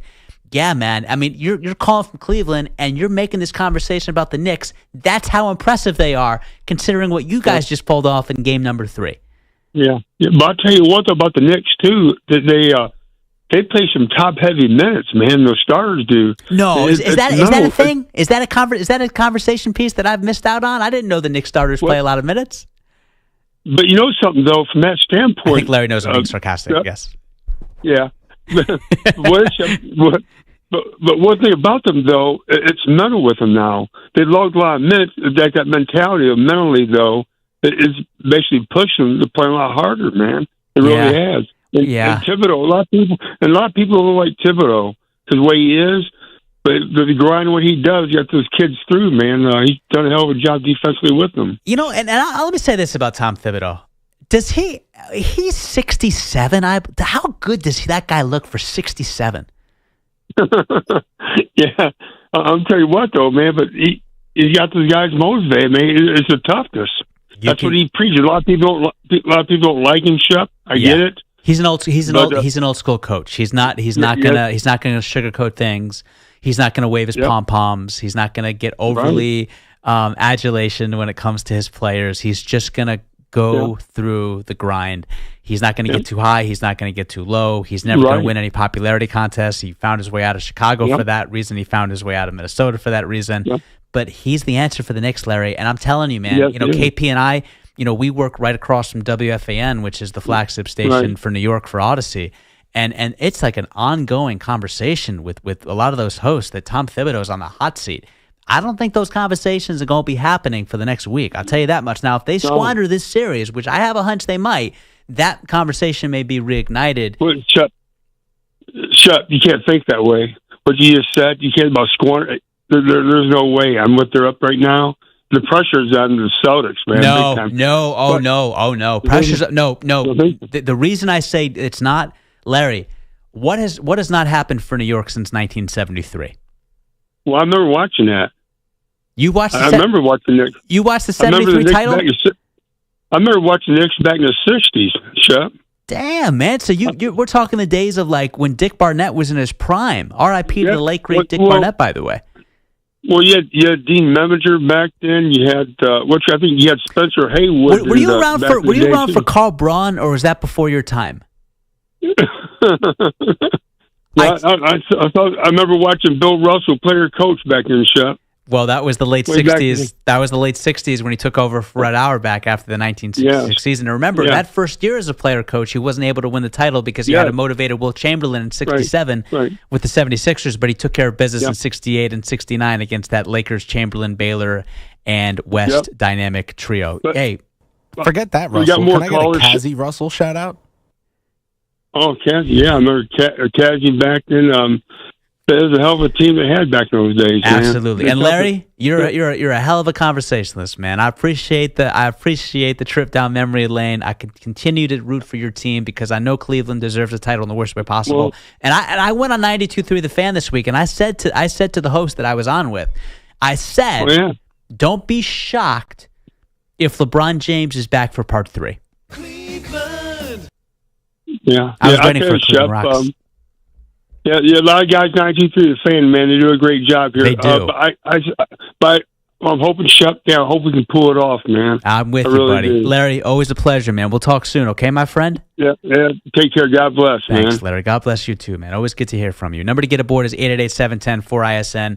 That is 888-710-4476. All right, KP, is this daily calling as a Greg from Michigan impersonator, or is this actually Greg from Michigan? This is the real deal. Oh, Mr. Positive. How we doing, my brother? Shep, baby. Hey. What are you doing? What are you doing up so late, Greg? Just listening to you and KP. Love KP. Oh my God, he's such a great guy. And my Shep baby, you know what I feel about you. Hey, and Greg, real quick. Let me tell you this, man. I watch because I see the clips. I see you go back and forth with Chris Cuomo. Every time you are on the phone with him, you make him smile. No matter what the conversation is. That's a gift, my friend. Oh, Shep baby, you're going to make me cry. Yeah, he's a great man, and I'm still working on Stephen A. Smith. Hey, while we're at it, I tell you, Greg. Listen, I mean, I'm not gonna. I don't want to put too much on you here. I'm still trying for LeBron James. If you can get Stephen A. and LeBron James on this show at the same time, I'll come in, record anytime you want, Greg. If you're able to get that done, I promise you, I will devote an entire month. I will take off every show at Infinity Sports Network, and I will be your personal butler. If you can make that happen, LeBron and Stephen A. on the same conversation with yours truly, half an hour, no holds bars, honest, genuine, no histrionics, no over the top, real conversation. Basketball, societal pressure, being celebrities in America, why they had the beef that they did, how we can all move past it. You make that happen, Greg. You have my word.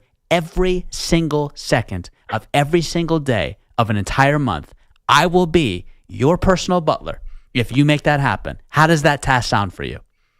Oh my God, Shep baby, I'm gonna do my damnedest. All right, trust me. I'm putting into the universe. KP, I'm putting into offer. the universe. I'm putting into the universe. I'm Yeah. making sure that I'm putting all my eggs into that basket. Let's make it happen. It's a terrible offer because it's never going to happen. What Shep outlined. Wait a minute. You're no. And I'm not saying you're doubting Greg. That's what you're doing right now. No, I'm not. No, what I'm saying is you and I both know as much as we love Greg, Greg's not going to be able to pull that off. No. Greg can pull off the first part. The part about reasonable conversation, no hysterics, no dramatics. No. I will make that happen. No. I promise you. I taught in Memphis for 3 years. I know how to bring down the temperature in a room. You have nothing to fear about that. I know Stephen A. is going to try to pull Stephen A. But what I'm going to do at the very beginning is I'm going to pull the angle of you two guys are such role models. And right now, you are lambasting all over each other. And it's a bad look for our country that is so divided when two guys that bring so much joy should be uniting us, not dividing. And Stephen A. Lambasting all over each other? Yeah. And Stephen A., you did just do a great Law & Order episode. Anyways, Greg, if you can make that happen, I promise I will deliver on my end of the bargain. But what did you have to say, not about Stephen A. and LeBron, but about what's taking place in the NBA playoffs, my friend? Oh my God, thank you. Real quick, happy Mother's Day to mothers around the world. Number two, real quick, Detroit Tigers are the best baseball team in the American League and possibly the MLB. And last but not least, have you heard of the Dodgers, Greg? I think the Tigers can beat them with their $450 million payroll. All right. I really do. All right. Well, they're in the conversation too. I agree. I just feel that the Knicks are playing like the bad boys, the Detroit Pistons. Oh my God, Shep baby. The way they're just so rough and tough. Yeah. They don't necessarily have all the great talent. But, Jalen is great, but it's just unbelievable. And I'm just loving it, the way they're pulling it off. Yeah, and, I can't argue with any of that. I mean, Jalen Brunson, he's a second-round draft pick. He's unheralded, for most of the beginning of his career, has that incredible run with Dallas to the Western Conference Finals. Dallas says, oh my God, we actually have someone who's complimentary to Luka. Hey, here's an idea. Let's let him walk for nothing. Both of them. Well, with Luka, remember, that was a trade. They didn't let him walk for nothing. That's what makes the Jalen Brunson, deal even worse for Dallas. They got nothing in return. Yeah, well, no, and what's funnier is, and I can do this forever because Knicks, but he told them, if you offer me $55 million over 4 years, right, I'll sign it. And they said no, because if he had done that in season, the way the CBA worked at the time, sure, he would have had a no trade clause. They wouldn't have been able to upgrade. See, that's so they were like, no, we won't do it. See, that's why Greg should have been running the Dallas Mavericks. If Greg was running the Dallas Mavericks, Jalen Brunson would still be in uniform, and still with Luka as well. Oh, my God, you're spot on. Hey, Shep, baby, KP, Mr. Positive loves you all and everybody. Go for your dreams. We love you, Mr. Positive. You stay blessed, my man. Always good to hear from Greg in Michigan. Number to get aboard is 888-710-4ISN, 888-710-4476. So when people hear Greg from Michigan for the first time, oh, my God, they're always like, that as well, but they're like, he can't be real. Like, no one's that positive. Like, no one is that decent. First of all, yes, they are. Greg is the real deal. I've known Greg now for probably 5-6 years. We've gone back and forth on the airwaves ever since I started hosting, 5 years ago. Greg would be one of my first callers. So he hasn't changed one bit. Still upbeat, positive, doesn't have anything critical or negative to say. Yeah, he'll get in his names and people that he interacts with and friends. And so what? He rubs shoulders with some pretty famous people, and I credit Greg for making that happen for himself. Number to get aboard, 888-710-4ISN, 888-710-4476. When we get back, we're going to get to all of your phone calls. And Draymond Green had some very strong words, not looking in the mirror, but pointing the finger at what people were doing to him. Is it accurate? I say absolutely not. What those comments are, we'll play them for you on the other side. This is The Good Shepard on the Infinity Sports Network. We're coming right back.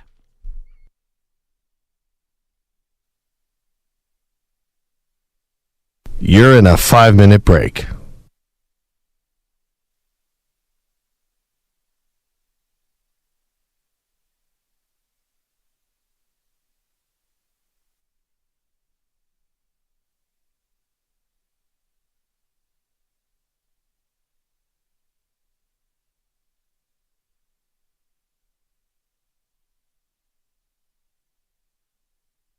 Four minutes, 30 seconds remaining.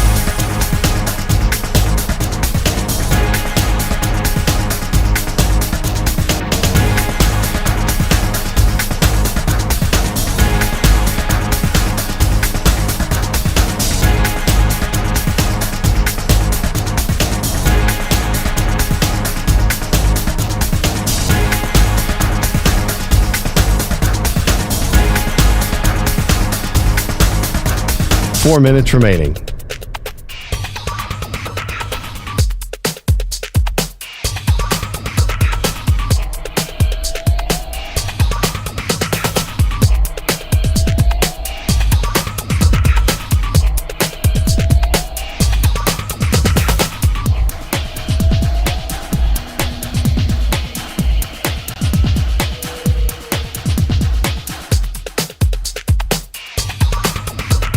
Three minutes, 30 seconds remaining.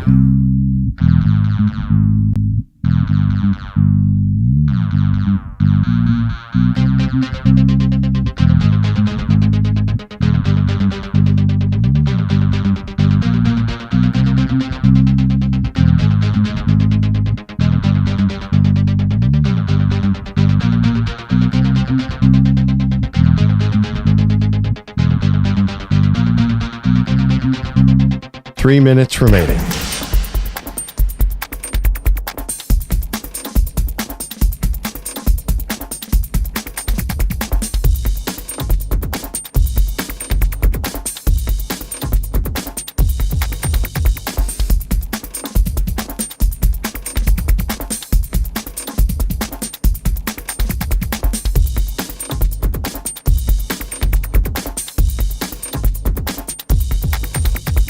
Two minutes, 30 seconds remaining.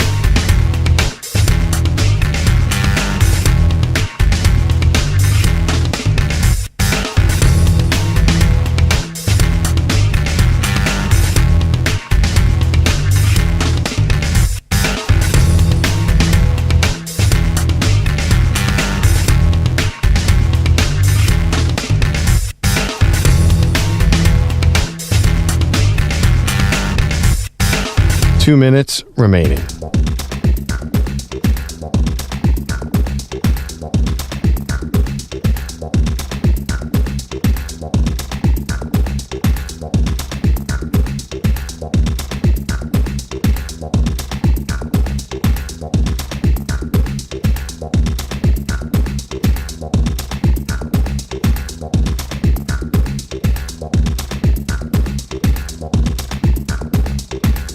1 minute, 30 seconds remaining.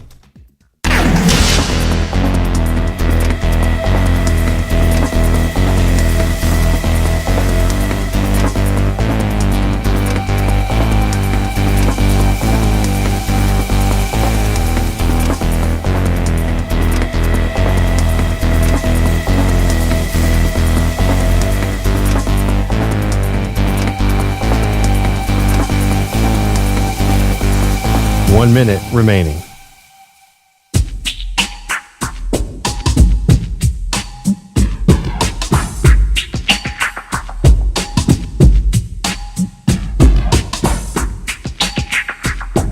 "45 seconds remaining.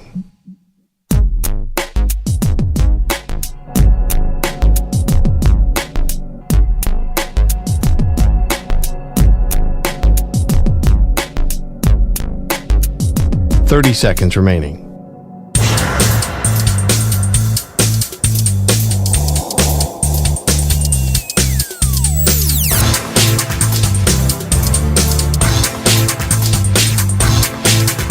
"15 seconds.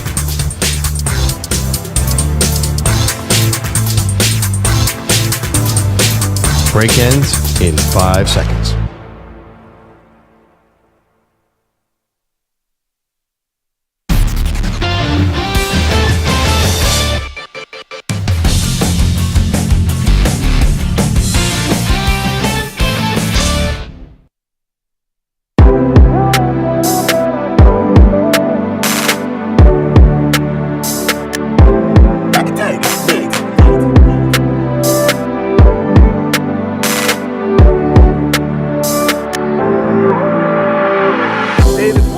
I just wanted to tell you, man, I listen to your late night talk all the time. One of the things that really stuck out to me, a few weeks back, my guy, the Warrior, Mr. Positive, he lost his job, and you were just so kind to him. This is the Good Shepherd.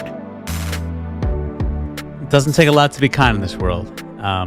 We all deal with our hardships and we all deal with our struggles. I'm not an exception to that. And if there's ever anything I can do to make someone's life easier, that's a privilege. That's something that is part of my rent for being on this earth. Not to get too deep, but like I said, when I hear a clip like that, we've all been there where something unfortunate happens to us that's out of our control. And if there's ever something I can do to help just make someone's life a little better or a challenging day a little less challenging, always happy to do that every single day of the week. Number to get aboard, 888-710-4ISN, 888-710-4476. Now, dude, can we talk about how bad you just set me up with that clip? I'm dying back here hearing you do this speech because I go in the system. Yeah. I see that there's a Greg from Michigan rejoin. Well, I knew that wasn't by accident, KP. No, it was topical. Yeah, I know that. Thematic even. I agree, but Greg flavor, and then it plays on the air, and it's about the guy losing his job. You got me. What are we doing? Wait a minute, no. But the clip itself was he lost his job, and I'm not trying to make light of anyone losing their job. You're laughing. I'm not. No. I'm laughing that's not a funny matter. The thing is called "Kind to Greg from Michigan," right. And then it's about him losing his job. Like I understand it's also about you being kind. No, but it wasn't. But I had nothing to do with him losing his job, and I'm sure Greg had nothing to do with losing his job. That's a lot of those times it's budgetary reasons. It has to do with new management. I thought it was going to be uplifting. It said Greg from Michigan. I was like, it's topical. It says kind. So I play it, and so you're calling yourself out for not listening to the rejoins you're playing back coming from Greg. Did you hear the music I had behind it? Yeah, it's like uplifting Afro beats, and then the voice is like Greg lost his job, and the music. Yeah, but KP, like you've been in this game long enough. Yeah, but I'm having a club dance party back here while the thing's talking about Greg losing his job. I mean, you're setting me up. Let me tell you something. I've learned the most of anything in my life when I've had hardships, when I've had setbacks. So yeah, in the moment, it sucks. It's miserable. It's brutal. But when you lose your job, guess what? You got to dig deep, man. You got to find out what you're really made of. You got to deal with the life being unfair and out of your hands and out of your control. So what do? Do you go hide under a rock? Do you go to a cave and never come out? No. You challenge yourself. You leverage resources. You make relationships with new contacts, and you make the best of a really crappy situation. So in fairness, what you're saying is actually positive, even though in the moment it's a negative. Speaking of something that is positive, Draymond Green, I am positively, unequivocally sure that he is going to cost himself being a first ballot Hall of Famer. Now, Draymond Green expressed significant frustration over what he perceives and believes is an agenda of the media, and more specifically, the league portraying him as an angry black man. Don't take my word for it. Listen to Draymond Green himself. Look like the angry black man. I'm not an angry black man. I'm a very successful, educated black man with a great family. And I'm great at basketball. I'm great at what I do. The agenda to try to keep making me look like an angry black man is crazy. I'm sick of it. It's ridiculous. Okay, let me point out the obvious for a second. We still have situations in this country where racism takes place on an everyday basis. There was, in fact, a fan thrown out of that Minnesota Timberwolves game against the Golden State Warriors because they were spewing a racial slur towards Draymond Green. So I want to give him a little bit of the benefit of the doubt and say some of this was coming off of that incident where a fan said really despicable things towards Draymond that has no business being uttered anywhere, especially in public in front of Draymond Green. And so Draymond was already high in terms of his emotional leverage and, bandwidth was concerned, okay? But no one has an agenda, Draymond, for making you feel like an angry black man. You are an individual, and let's start with the positives, who is one of the biggest overachievers in the history of the NBA. You are a second-round draft pick. You are Springfield bound. You are a 6-time All-NBA defensive player. You are a 4-time All-Star. You are a 4-time NBA champion. No one is going to deny how prolific you have been as a floor leader, as the engine of one of the best defenses in the NBA over the past decade. You still are a top 3 defender in year 13 at age 35 as a 6'6" undersized center. Incredible career, incredible journey. You also happen to have a very successful podcast, The Draymond Green Show. You are great behind a microphone. You are entertaining. You are compelling.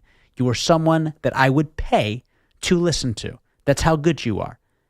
Which is why these comments are so disappointing, because they're so off base. They're so unnecessary.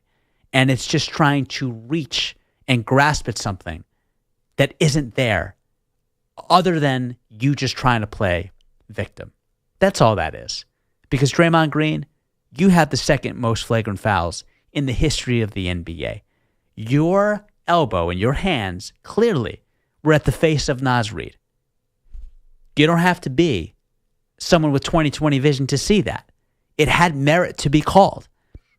You're the same guy that went all WWE on Rudy Gobert not too long ago. You're the same guy that clocked Yusuf Nurkic right in the face. You're the same individual that not once but twice in the same postseason went at the jewels of an opponent when it was clear as day, as bright as the moon, a full moon, might I add. Draymond Green, you're the individual that cold-clocked a teammate because they said something that you disagreed with. Thank you for that sound effect, KP. That's exactly what it sounded like when you clocked Jordan Poole, who basically was removed from the Warriors because of you. And the Warriors chose you. And the only punishment that you had was something internal that no one ever knew about. And you still got to partake in the ring ceremony. You still got to be there for every game.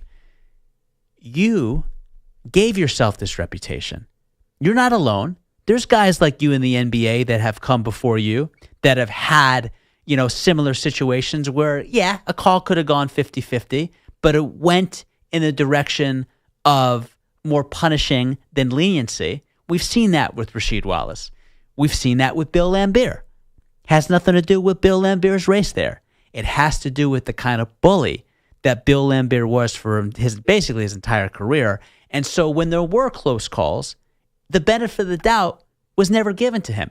If Mike Conley had his elbow or hand near someone's face, probably wouldn't have to go over to the monitor every single time because it's Mike Conley. His reputation precedes himself. Same with Steph Curry. I'm talking about, obviously, the upstanding individuals of the NBA hardwood floor because they don't do dirty crap like you do, Draymond. It's obvious, man. You're the one, after Game 7, that talked about all the intimate conversations you had about your lack of composure. You called out yourself. You know what you do on the floor. Don't cry now. Don't be boy cries wolf. Don't be Mr. Immature. I can't have any kind of emotional and interpersonal intelligence. I'm just going to pretend that the league has some kind of racist vendetta against me. Come on, man. You're smarter than that. You're better than that. That is Bush League. That is amateur hour. That's not an intelligent young man, which you are, by the way. All that is deflecting any blame that should go your way and trying to galvanize a cause that is something that does exist in this country, not when it pertains to your specific instances of reckless and ill-advised behavior, of which you continuously cost your team every single year. And I will not be surprised if you end up getting that 7th technical foul. Do better, be better. Don't put it on a lazy narrative that does exist in this country, but not when it comes to your particular case. Number to get aboard is 888-710-4ISN. That is 888-710-4476. I know we got a lot of people that want to weigh in on the busy phone lines. We will get to all your phone calls on the other side. You can always follow me at Shep on Air. But my question for you is this. Did you see what Draymond Green said as problematic as I did? Because I think it's a real slap in the face to people that actually do go through that in America, but it really has nothing to do with the way the referees and league has handled Draymond Green. You agree with that or you disagree with that? Phone number to get aboard is 888-710-4ISN. That is 888-710-4476. We will take all your calls when we get back. We know there's some playoff hockey going on Friday. One great game, one dud. We get to all that at the top of the hour. We get to your Draymond calls. We get to your sports calls. Before we do anything else on The Good Shepherd, let's get to our latest sports flash. Here's Marco Belletti. Infinity Sports Network Sports Flash. Well, Shep, it was a back-and-forth affair all night, but the Nuggets able to take control in OT. Ball arena crowd to its feet. Jokic gets to the paint. Down low to Gordon. Jumper. Yes! That ought to do it! Denver leads it by 9 with 1 minute to go in game number 3. Aaron Gordon. 22 for Aaron Gordon, Jamal Murray 27, Michael Porter Jr. 21, and Nikola Jokic 20 points, 16 rebounds. Nuggets outlast the Thunder 113-104 in overtime for a 2-1 series lead. Call courtesy of the Nuggets Radio Network. Meanwhile, the Cavs back to full strength and able to flex their muscles. Garland, 3. Got it! DG with a kiss for the Cavalier bench. Oh, what a 3-ball to answer the little bit of momentum. 100-81. Darius Garland had 10 in his return. Evan Mobley, 18 points, 13 rebounds. When Donovan Mitchell poured in 43 with 9 boards as the Cavs overwhelmed the Pacers 126-104. Pulled to within 2-1 in the series. Call courtesy of the Cavs Radio Network. Meanwhile, Pat Riley, a year-end discussion for his Heat, and he's aware that Jimmy Butler drama didn't help their cause. There's no doubt that what happened with Jimmy had a tremendous impact on our team. There's no doubt about it. So the buck stops with me. I'll take that hit if you want it. What happened during the regular season, I don't want to really discuss. Hockey, Brad Marchand, your game winner as the Panthers survived the Maple Leafs 5-4 in overtime, pulled to within 2-1 in the series, and the Jets blanked the Stars 4-0. Nikolai Ehlers with a pair. Series tied at 1. Dodgers plated 6 runs in the 9th, highlighted by a Shohei Ohtani go-ahead 3-run shot as they finished off the Diamondbacks 14-11. Yankees rocked the A's 10-2. Jason Dominguez went deep 3 times, knocked in 7. Orioles handled the Angels 4-1. Blue Jays doubled the Mariners 6-3. Mets ripped the Cubs 7-2. Padres outscored the Rockies 13-9. Twins handled the Giants 3-1. Royals outlast the Red Sox 2-1-12, pushed their win streak to 7. Guardians shut down the Phillies 6-0. Rays up at the Brewers 4-3. Cardinals dominate the Nationals 10-0. Astros silenced the Reds 3-0. Tigers 2, Rangers 1. White Sox erased the Marlins 6-2, and the Pirates handled the Braves 3-2. I'm Marco Belletti. This is Maggie Gray for the Maggie and Perloff Show. Get all your sports talk here on the Infinity Sports Network, always available on the free Odyssey app. Check out the Maggie and Perloff Show 24/7. Just tell your smart speaker to play Infinity Sports Network.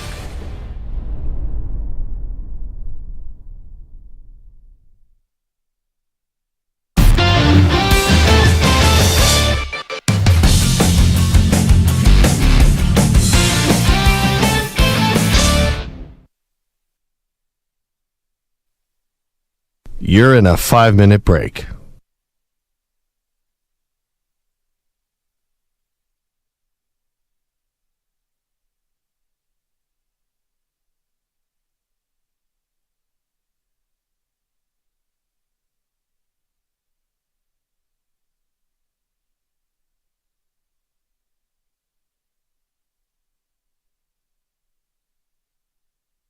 Four minutes, 30 seconds remaining.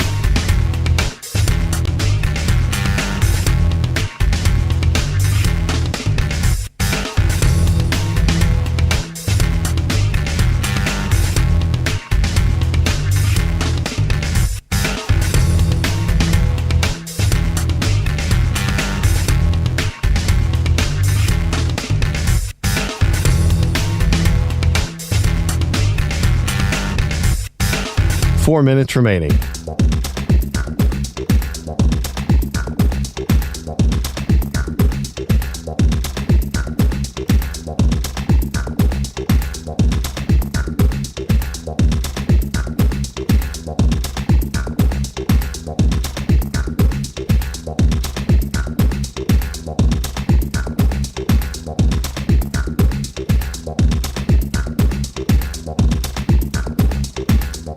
Three minutes, 30 seconds remaining.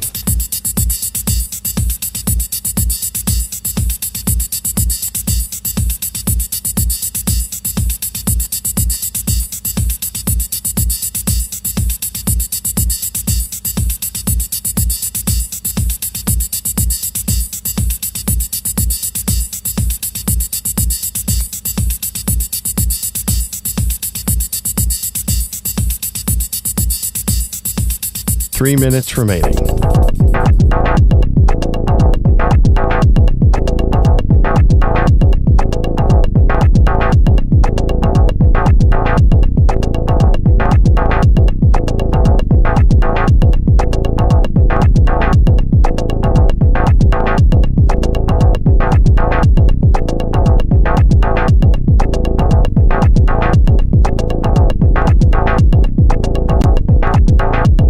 Two minutes, 30 seconds remaining.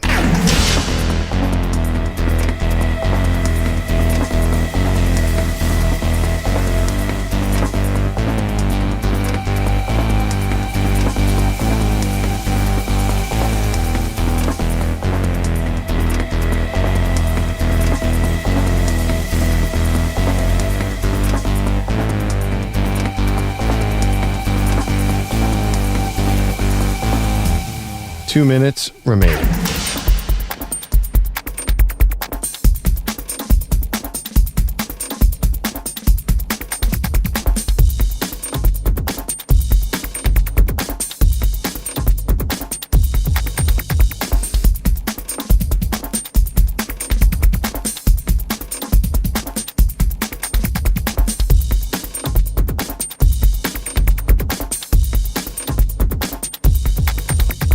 One minute, 30 seconds remaining.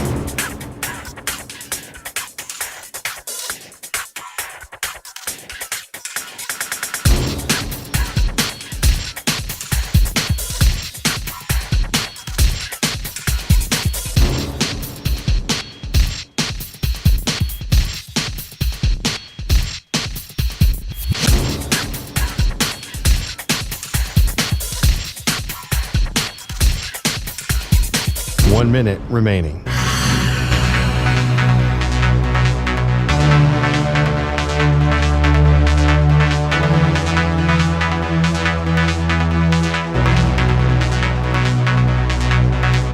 Forty-five seconds remaining.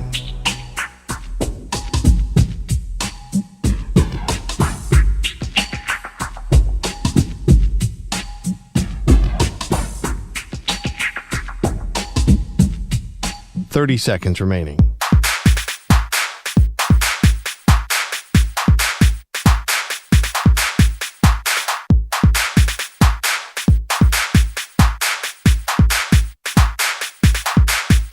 Fifteen seconds.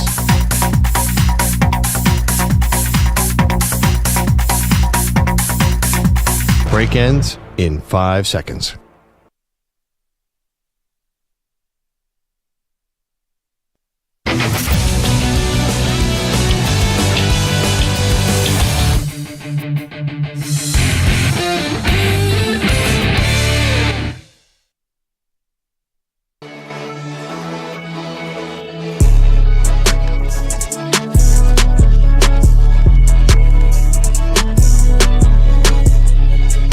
Dave Shepard is the most genuine, caring personality. I've been in radio for 42 years. Been nobody that I've ever talked to that has been like Dave Shepard. So to the world, realize who he is, the talents that he has, and he's going places. This is the Good Shepherd. Well, thank you, Greg from Michigan. Speaking of going places, JT in Atlanta, I mentioned the Draymond Green comments. Let's hear from JT and what he has to say about those comments. JT, always good to hear from you, man. Weigh in on Draymond Green. Is he fair or foul for his comments about the media, more specifically the NBA, portraying him as an angry black man? So first off, Shep, I just want to say, man, I've been waiting, holding this topic to talk to you about it. Because if I wanted to talk to any sports, personality, it was going to be you in regards to this topic. Because I appreciate that. I knew that you would have a balanced and kind of understanding about this whole process. I think that everything you said, you hit it right on the head. I thought it was boy cried wolf type of deal. Draymond playing the victim and really just using this as some sort of a diversion bait. I didn't think it would work, right? But then I find, Michael Wilbon and then Stephen A., and they're both commenting on it as if what he has said has some sort of validity to it. Yeah. And I'm looking at everybody, I'm watching on my TV going, what is going on here? Like, how is this happening? How did he succeed in being able to shift the narrative from me backhanding Nas Reed on a play that has no basketball type of move to it at all? Right. And that's just on top of everything that he's always done. Well like, said. You've been the dirtiest player in the league for a long time. Like, again, and this is not anybody trying to, if this is real, like if he really believes this, the lack of self-awareness that he has is astonishing. It's on levels beyond, like when he was trying to get mental, counseling and going to therapy and all that, obviously he stopped or it didn't stick or he needs to go back and get more or even medication because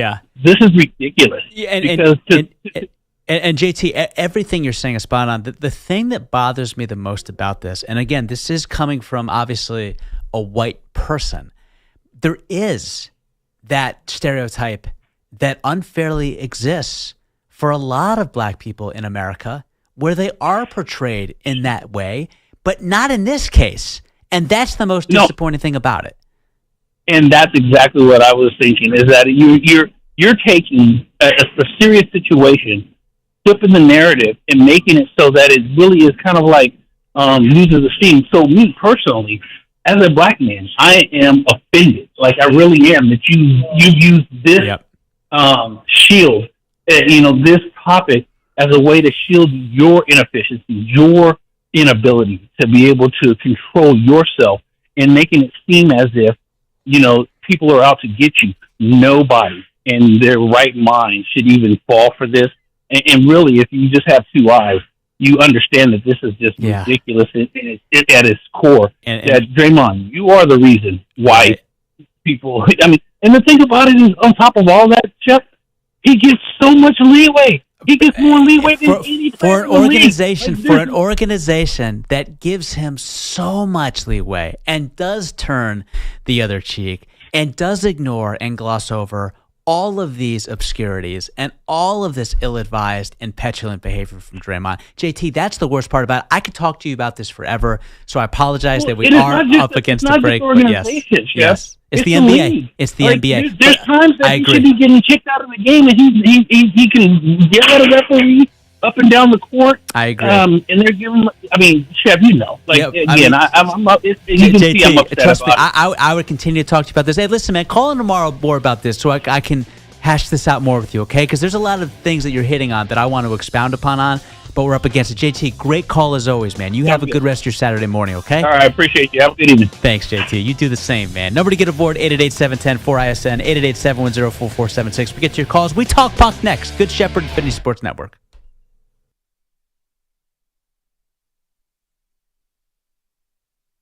You're in a 5-minute break.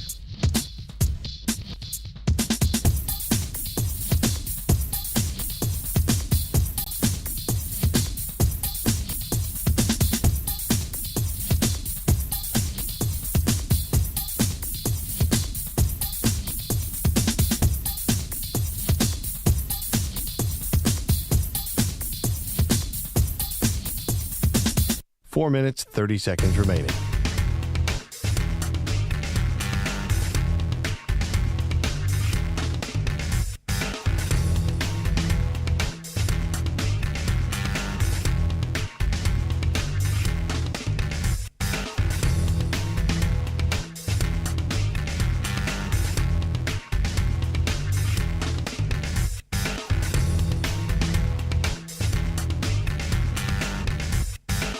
Four minutes remaining.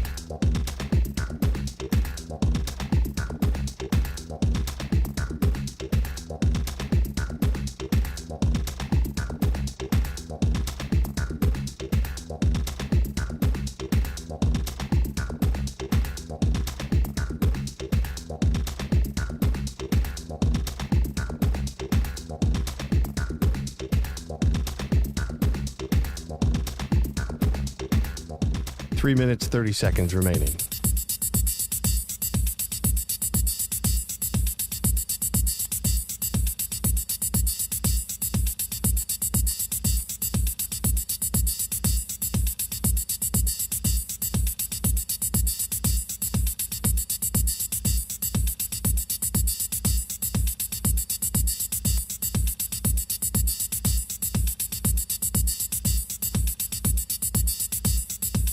Three minutes remaining.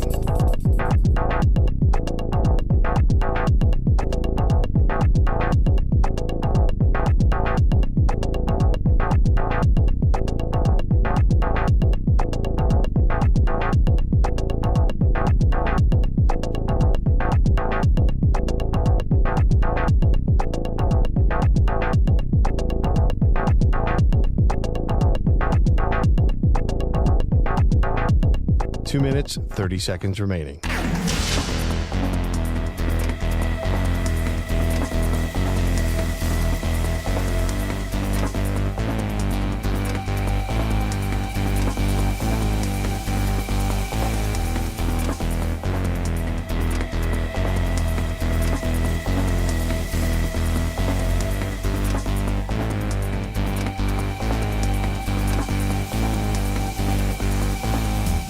Two minutes remaining.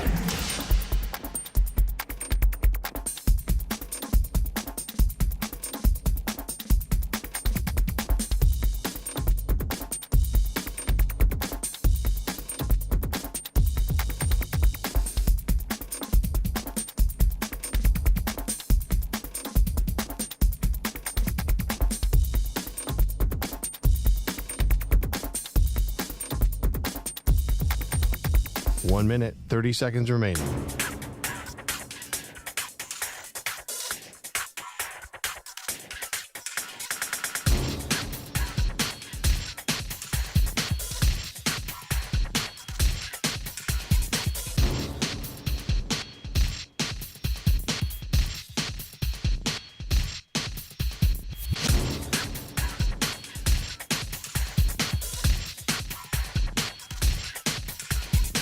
One minute remaining.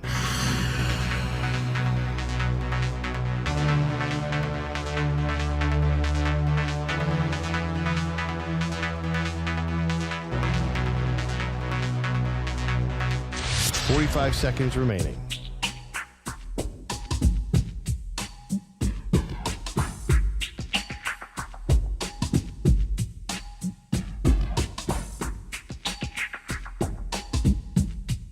30 seconds remaining.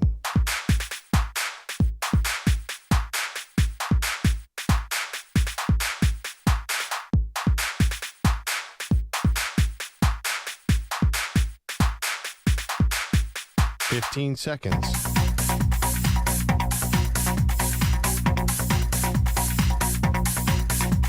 Break ends in 5 seconds.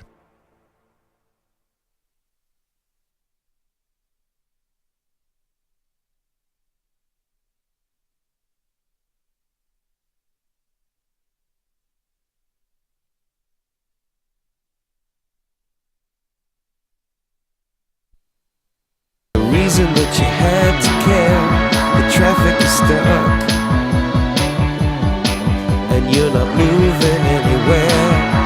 You thought you found a friend to take you out of this place, someone you can lend a hand in return for grace. It's a beautiful day.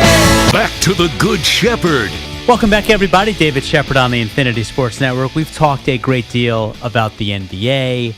We're going to get back to your phone calls, but we got to give some love to the NHL. Certainly two interesting playoff games. One of them was competitive, one of them not so much. Let's start with the competitive one. You know, Brad Marchand, a lot of people have heard of this individual. He at one point was a huge nemesis of the Toronto Maple Leafs with his days as a Boston Bruin, but he's helping out Toronto these days. He was huge with 2 goals for the Maple Leafs, and you felt like Toronto was going to hold on and take a commanding lead in this series. Now, the defending Stanley Cup champion Florida Panthers, they had other ideas. You love the fact that they were down, not just 2-0, but 3-1 at one point in this game. And remember, this season, when the Maple Leafs are up 2 goals at any point after the first period, they are 30-3. 30-3.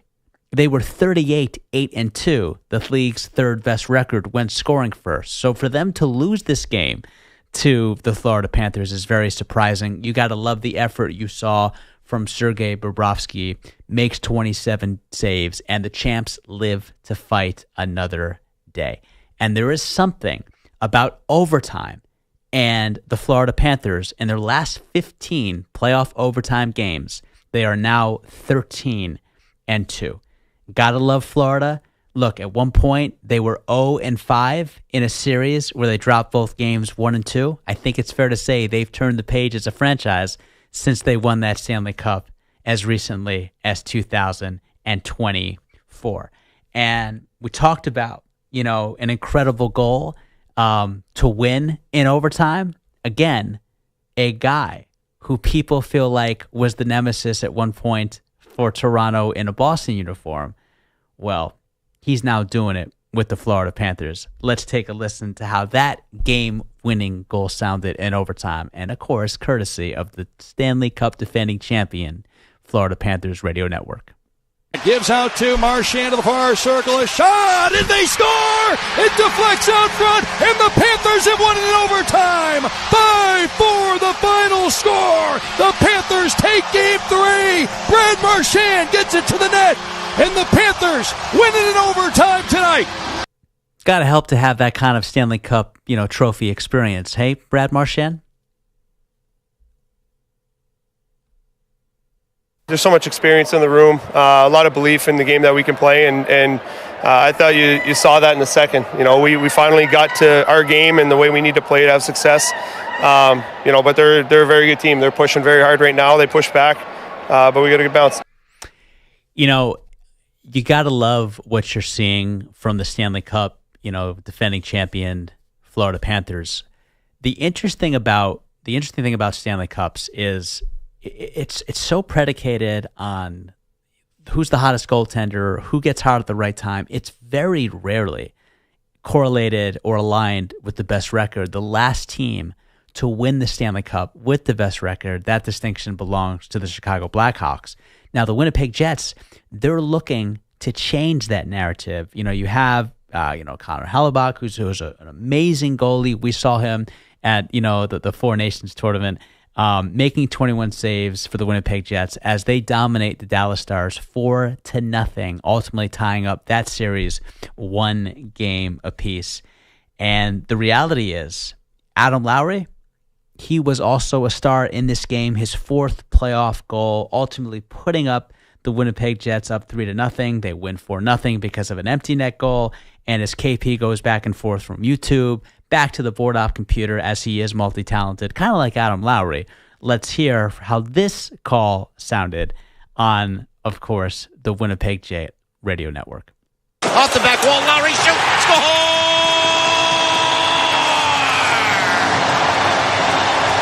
Adam Lowry with his 4th goal of the playoffs. And with under 9 minutes remaining in this second period, Winnipeg has taken a 3-0 lead. Hey, listen, I mean, they dominated this game. A lot of people feel like they should have won game number 1 against the Stars. And they unfortunately, they've come up just short of that game. You cannot allow 3 goals in 1 period to Dallas. That took place in the second. They didn't allow a single goal for the entire game.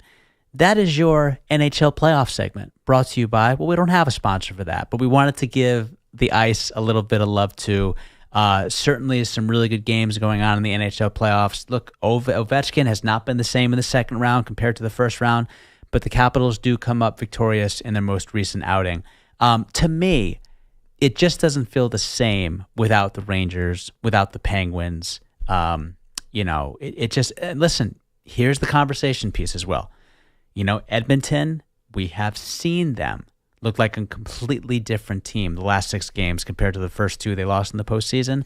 Can Connor McDavid, who had an off season, by the way, despite still having 100 points, can Connor McDavid finally slay that one remaining asset and accomplishment he has not been able to check off yet, being a Stanley Cup champion? Came awfully close last year in a Game 7 in the Stanley Cup final. Will this be the year? Time will tell. But you do have to give a lot of credit to the Winnipeg Jets for absolutely steamrolling Dallas Stars 4-0 in Game 2 of their second round series. And then you have to credit the Florida Panthers for showing all kinds of life, especially with that overtime winning goal by Brad Marchand, a name that hockey fans have known for quite some time.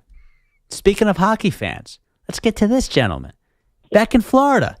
How you doing, man? You got to feel pretty good about that incredible bounce-back performance from your Stanley Cup defending champion Florida Panthers. What do you think of Brad Marchand? Well, we can get to that a little later. Oh, hey, geez. Greg, tell your mom I like my eggs over easy, okay? Because everybody should always go for their nightmares. And why you guys shouting that? Why are you giving KP? We got KP back on the. Hey, Beck, let me ask you an honest question, okay? I want you to be honest with me. I'm always honest. Okay. What did you do tonight? What do you mean by that? You sound different. You good? You sound different. I'm good. You sound different. No, I'm not different. Where do you want to start? With when the game ended with the Panthers and everything else to now this guy calls and he's the same guy. So where do you want me to go?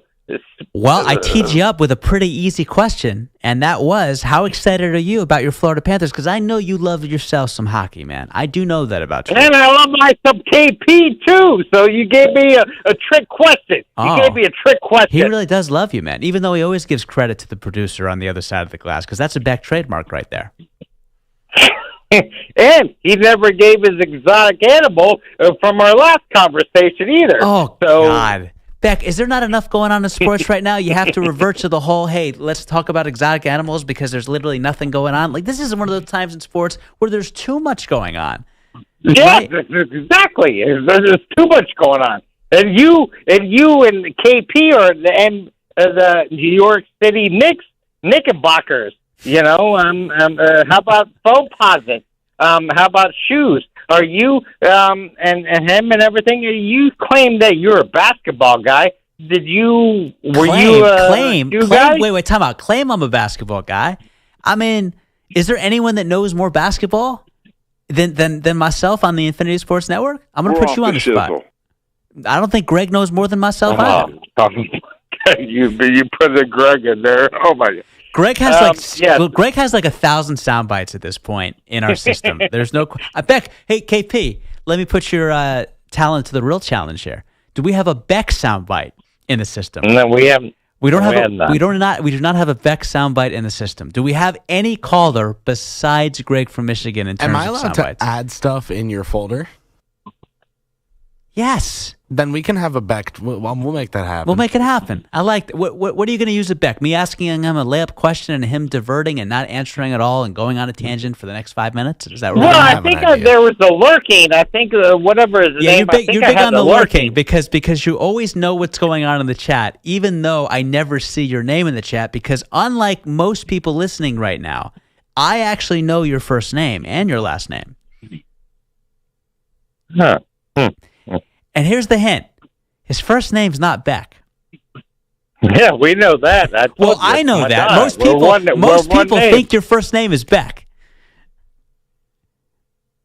It's the only name that anybody needs to know about it. I'm not volunteering that information. That's not up to me to disclose. That's up to you, Beck.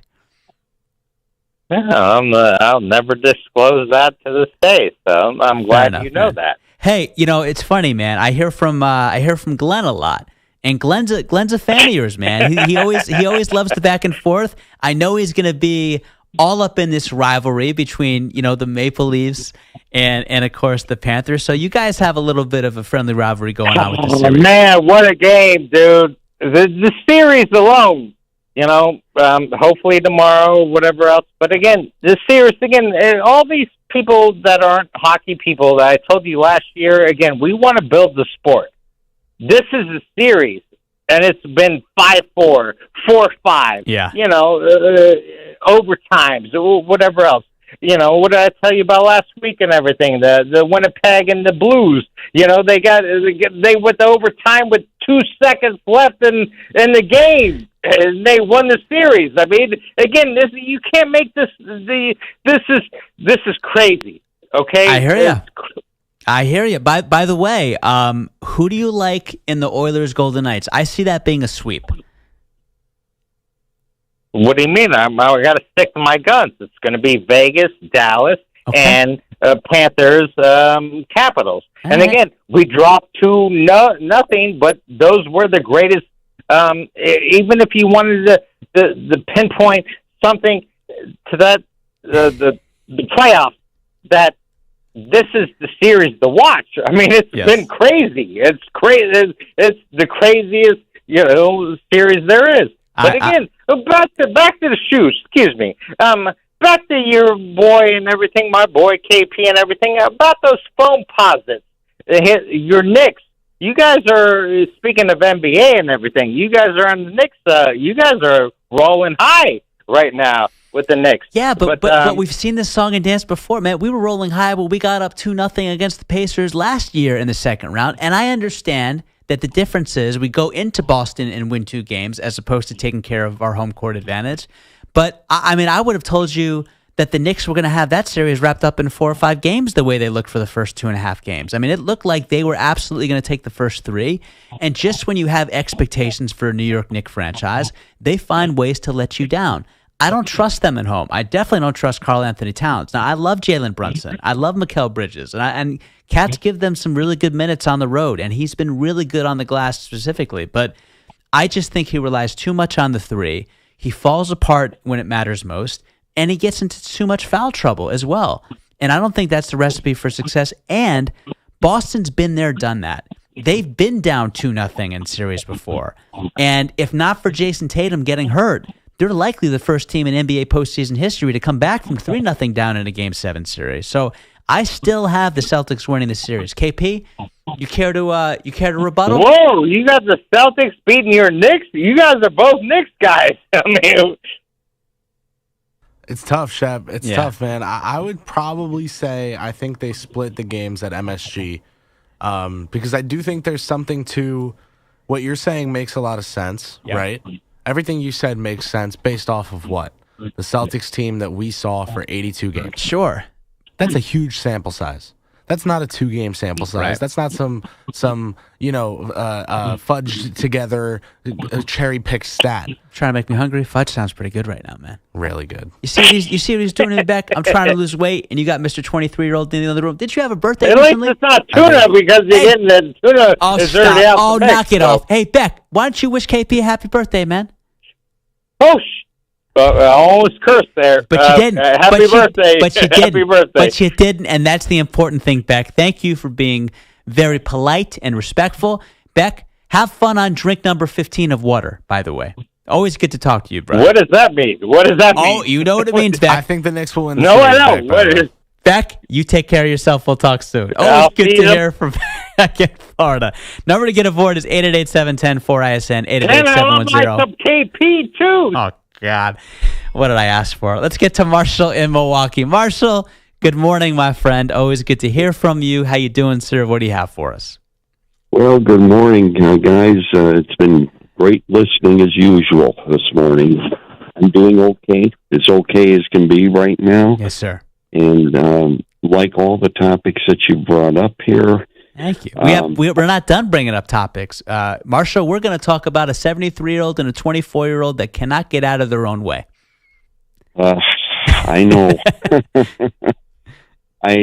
We'll get to that down the road. Sounds because good. we got NBA to talk about Yeah. and stuff tonight. But I'll just say that we Carolina people don't like the splash that much, and I think that Belichick's going to have to do a little adjusting to the culture down there a little. I'll just leave it at that.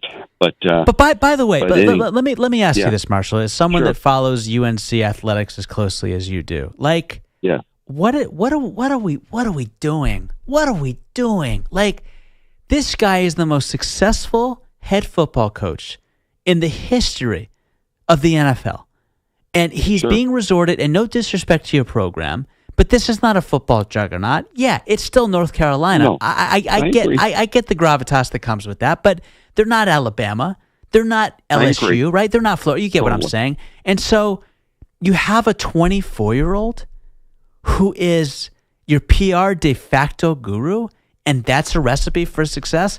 What other dynamic have we ever seen like this in the history of sports? He is running his legacy into the ground, Marshall, for a 24-year-old that honestly doesn't even act 24. She acts like a tyrant.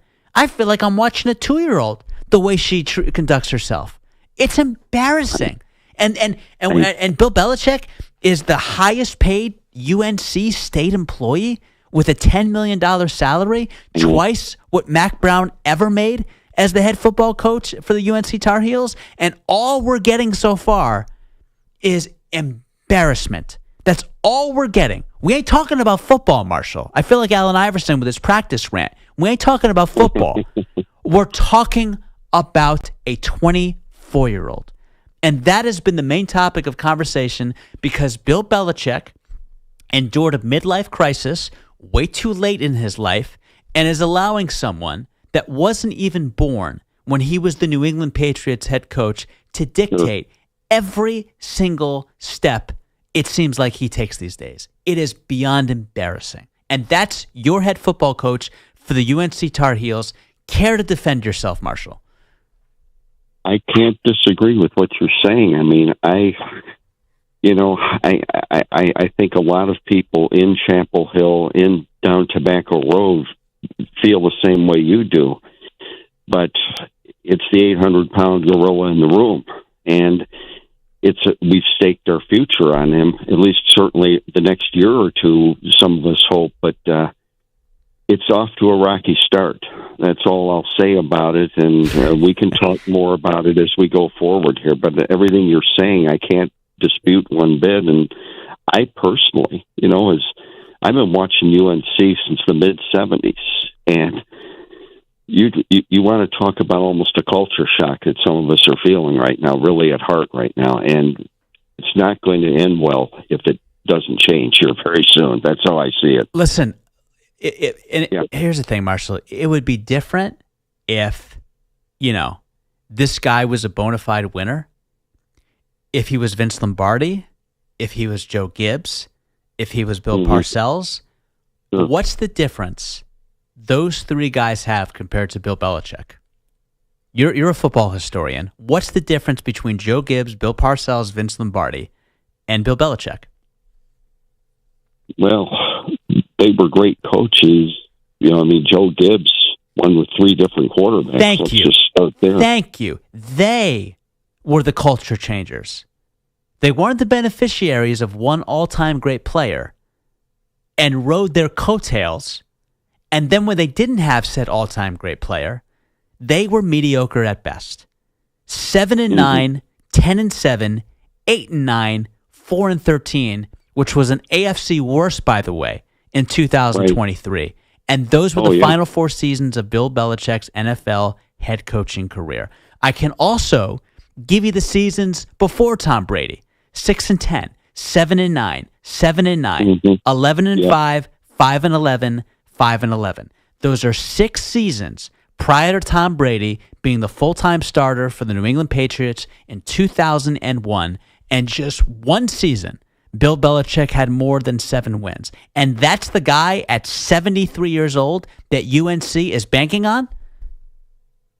Yeah, well, we knew, we knew it was a big chance. It's the high reward but high risk. Yeah. And I hate to say it, high risk is winning out right now at this point. That's the nail in the coffin right there, Marshall. And I believe it's only going to get worse. So sorry to make this a whole bashing Bill Belichick segment, although he makes it really easy these days. Was there something else you wanted to say about the NBA playoffs?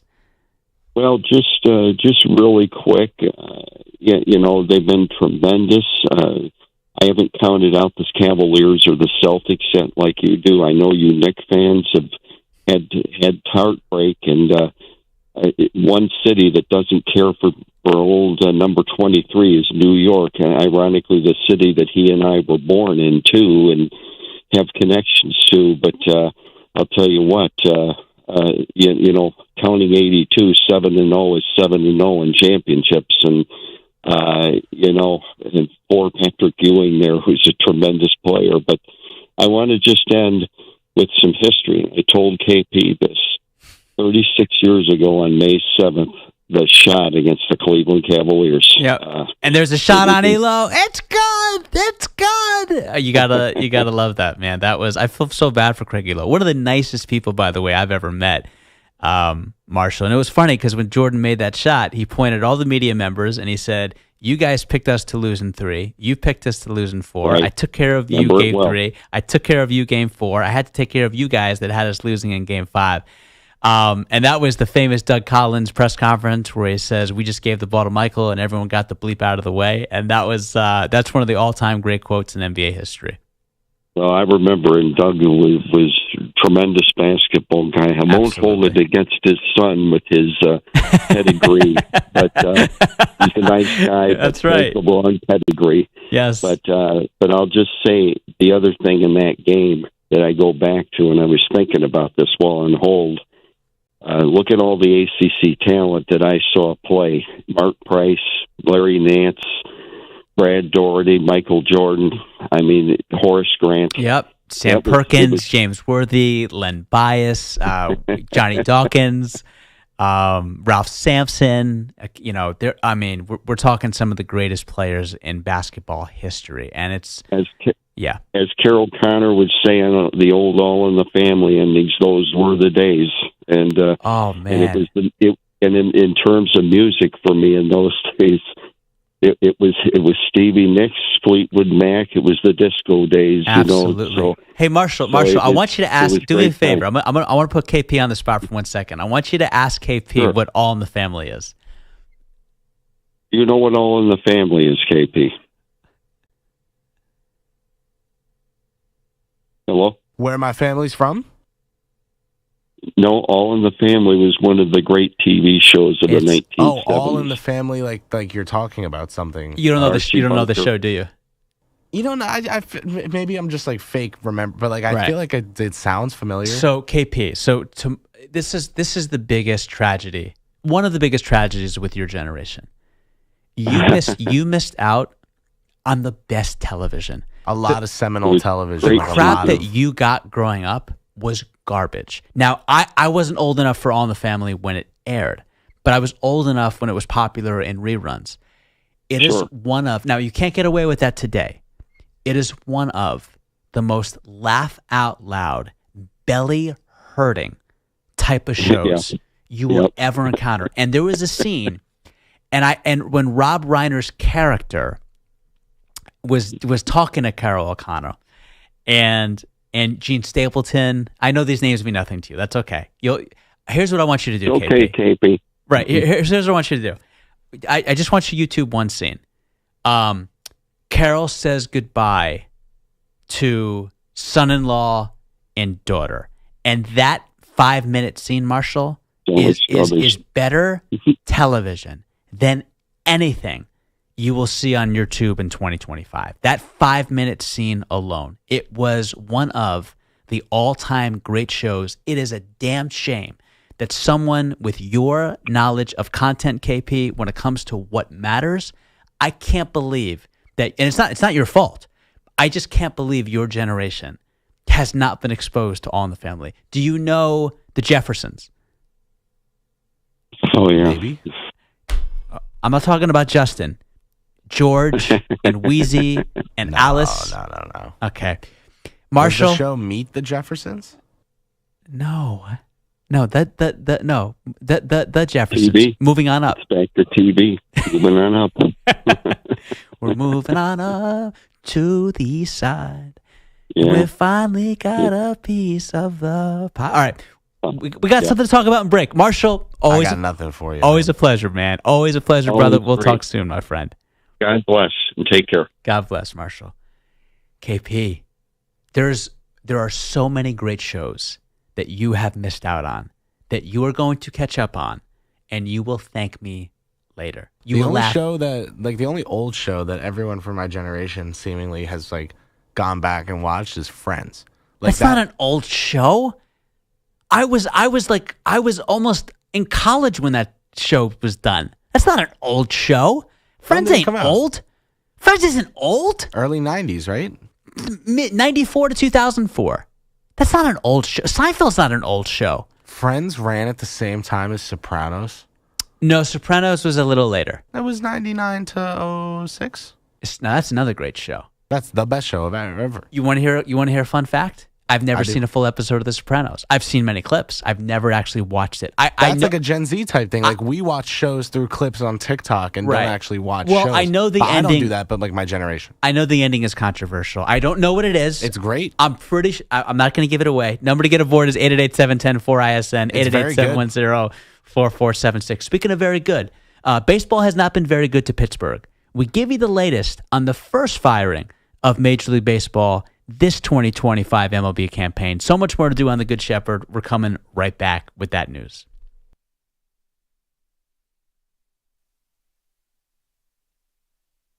You're in a 5-minute break.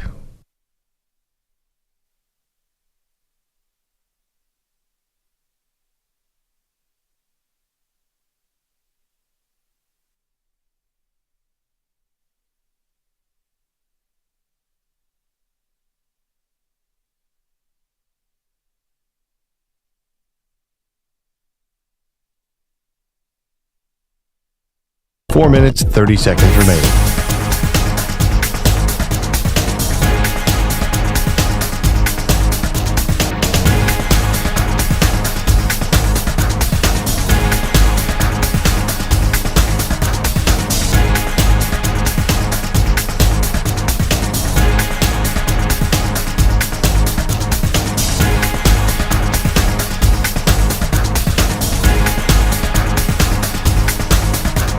Four minutes remaining.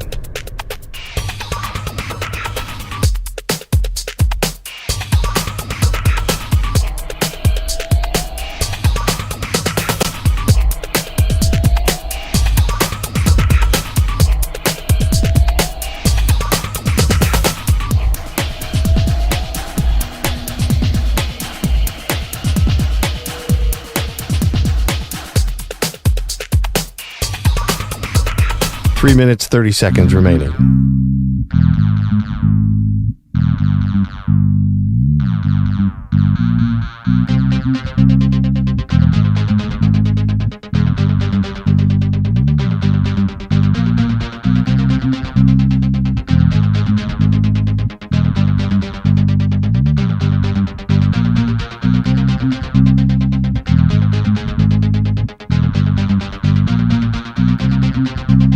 3 minutes remaining.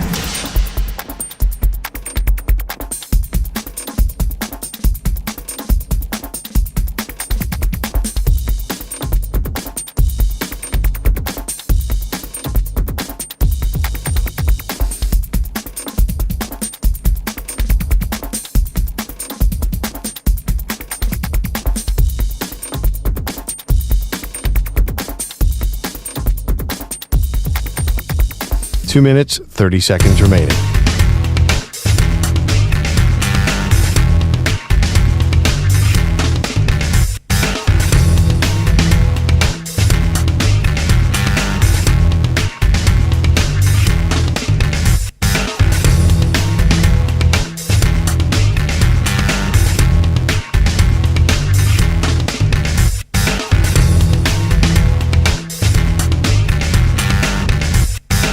Two minutes remaining.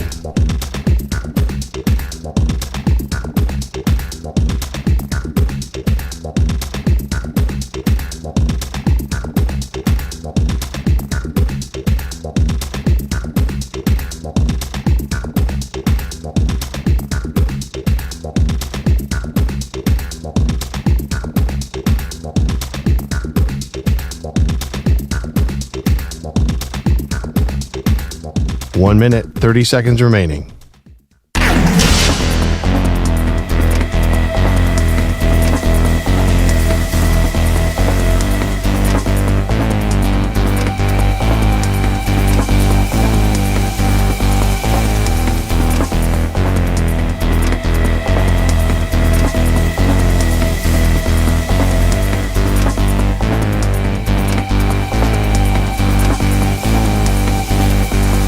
One minute remaining.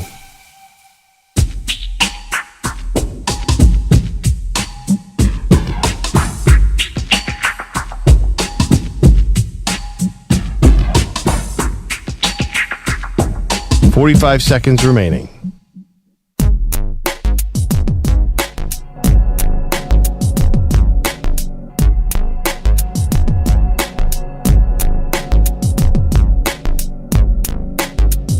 Thirty seconds remaining.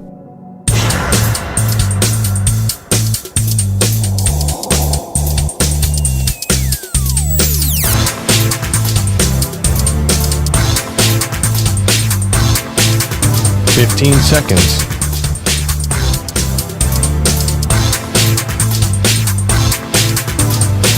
Break ends in 5 seconds.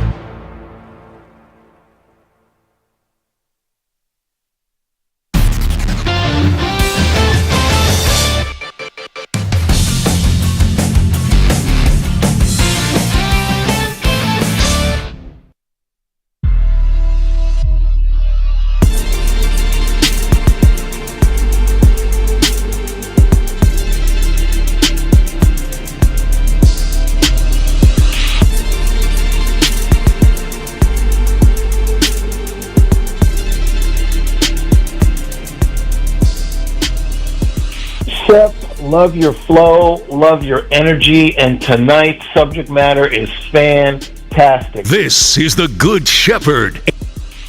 All right, man, be real with me now, because I know some people get critical when I freestyle. Those are some moves now. Come on, crip walk. You like that? Gritty. Yeah, you didn't know I had that in my bag, did you? Gritty. I think Mac Jones did better than that. Oh, stop it. Oh, stop it. Number to get aboard, 888-710-4ISN, 888-710-4476. Zach Wilson? I think he was better.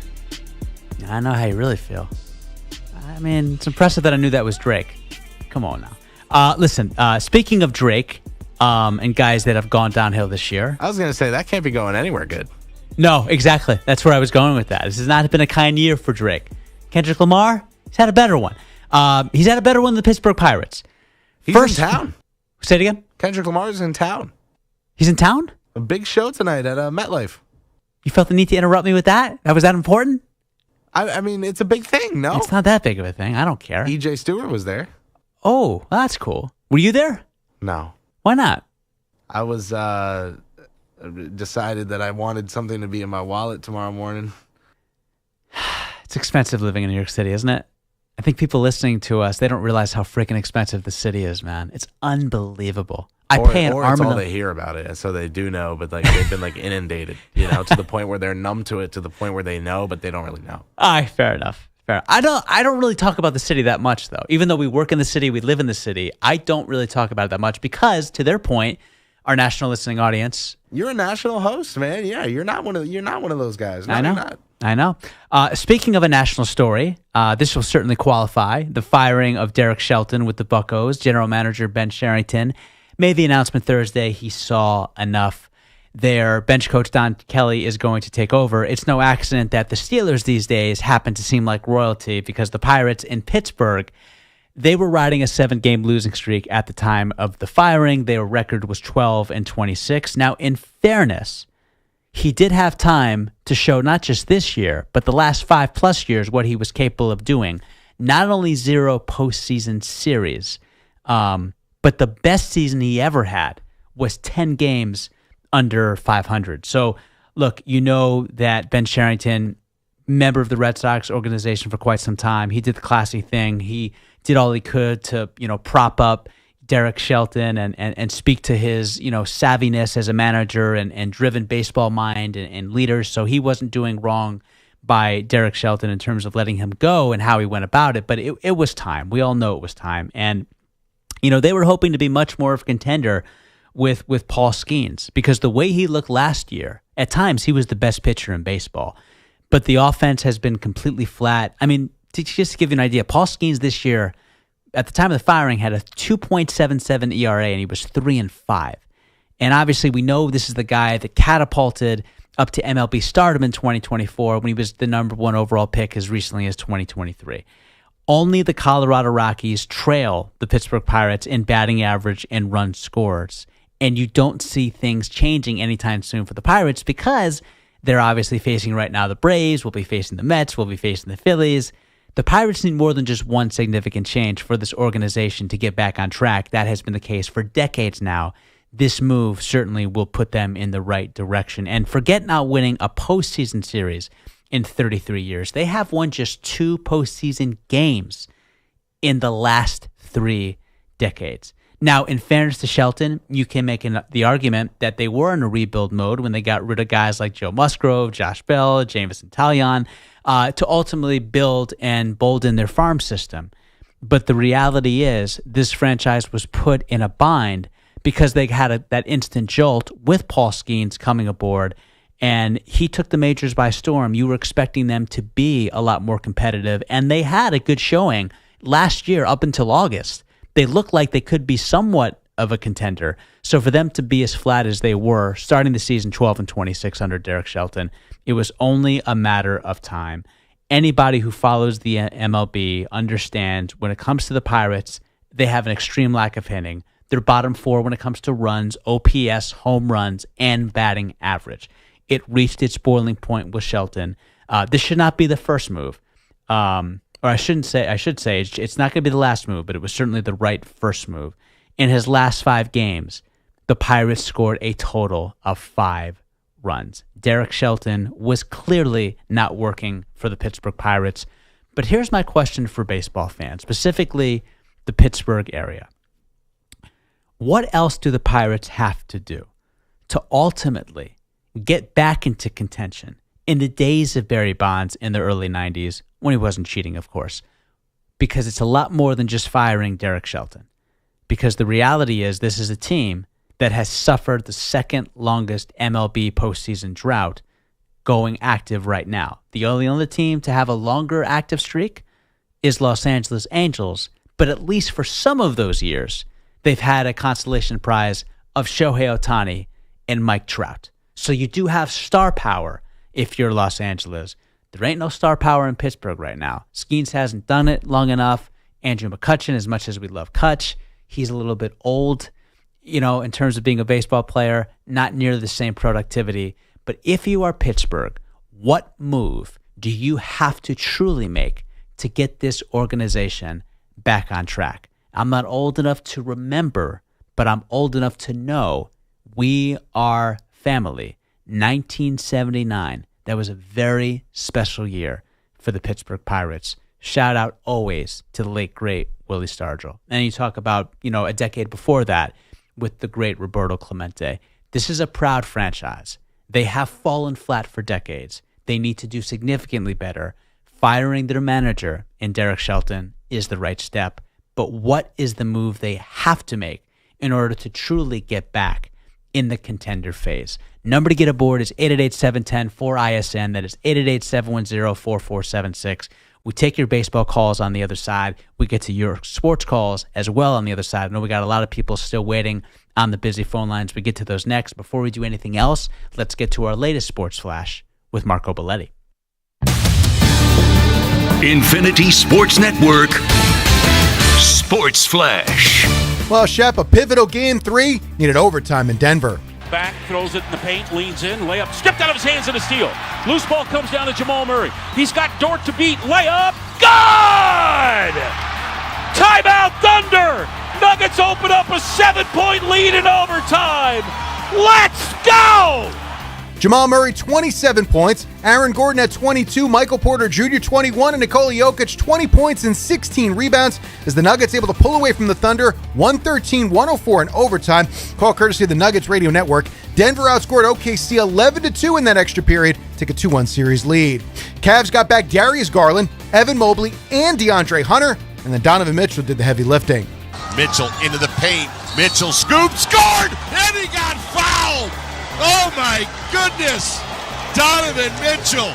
Wow. Took the shot.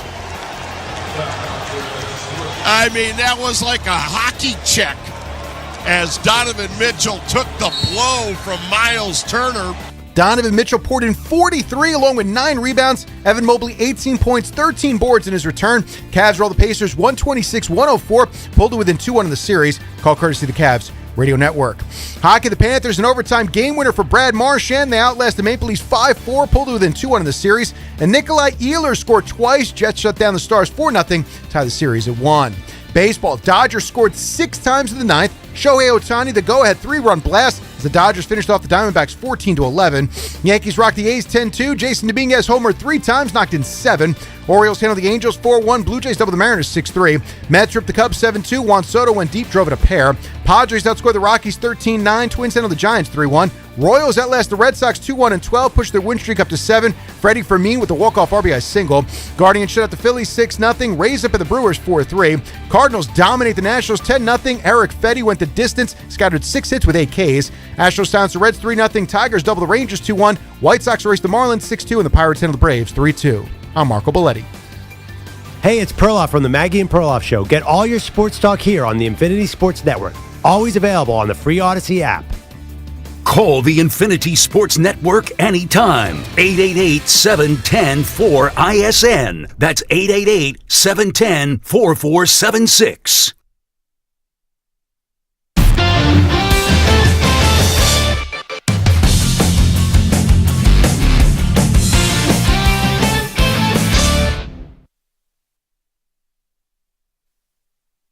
You're in a 5-minute break.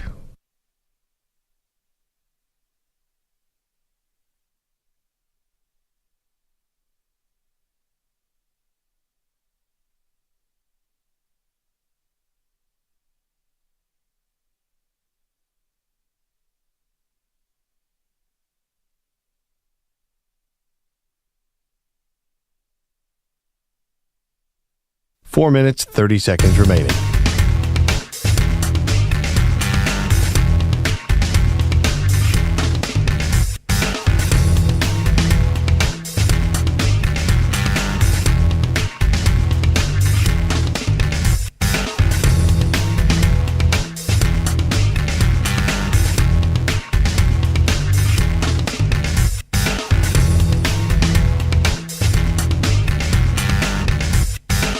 Four minutes remaining.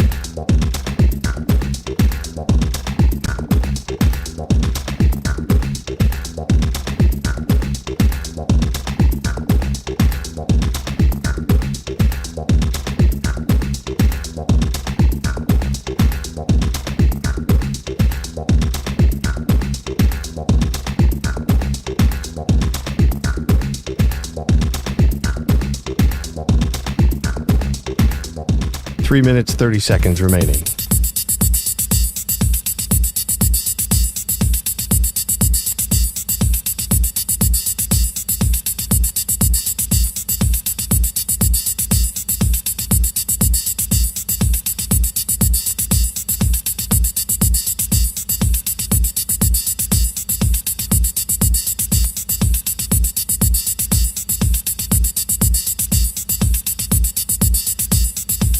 Three minutes remaining.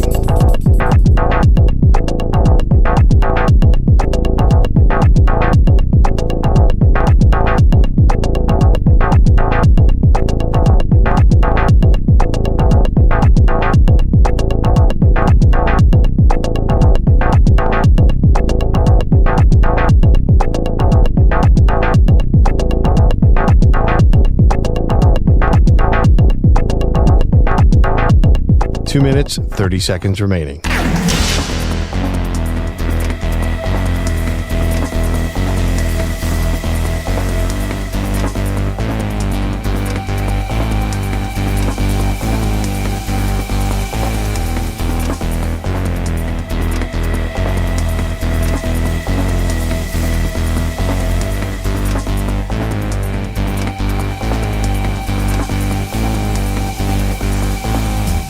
Two minutes remaining.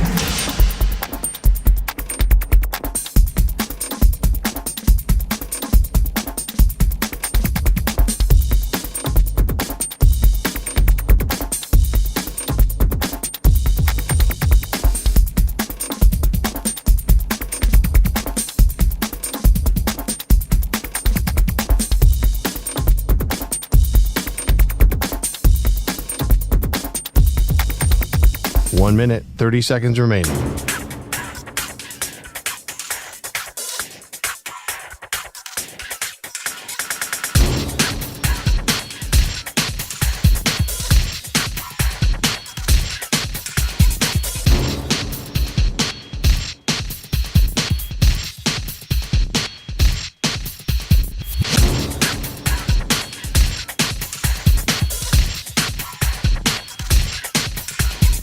One minute remaining.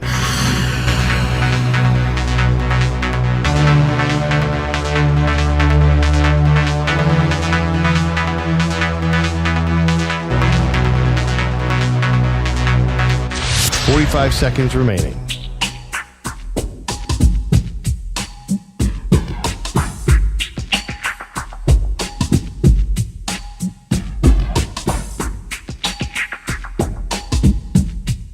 Thirty seconds remaining.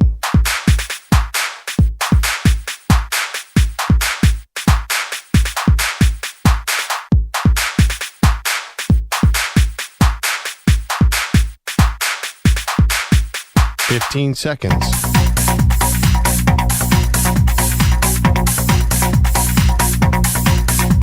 Break ends in 5 seconds.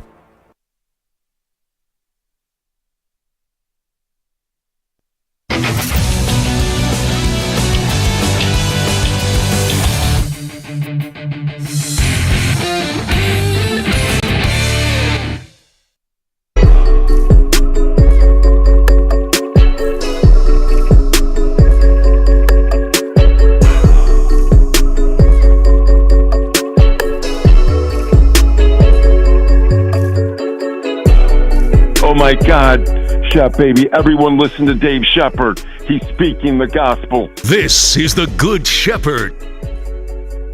Man, it's like a Greg heavy rejoin show. Number to get aboard is 888-710-4ISN, 888-710-4476.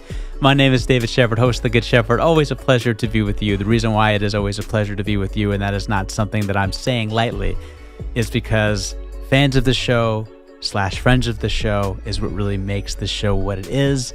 I can get behind a microphone and speak for 4 hours. I would be bored as hell. I would be bored out of my mind. What makes this so cool is having a unique perspective across not just America, but the world, because we are on the Odyssey app. We are on SiriusXM channel 375.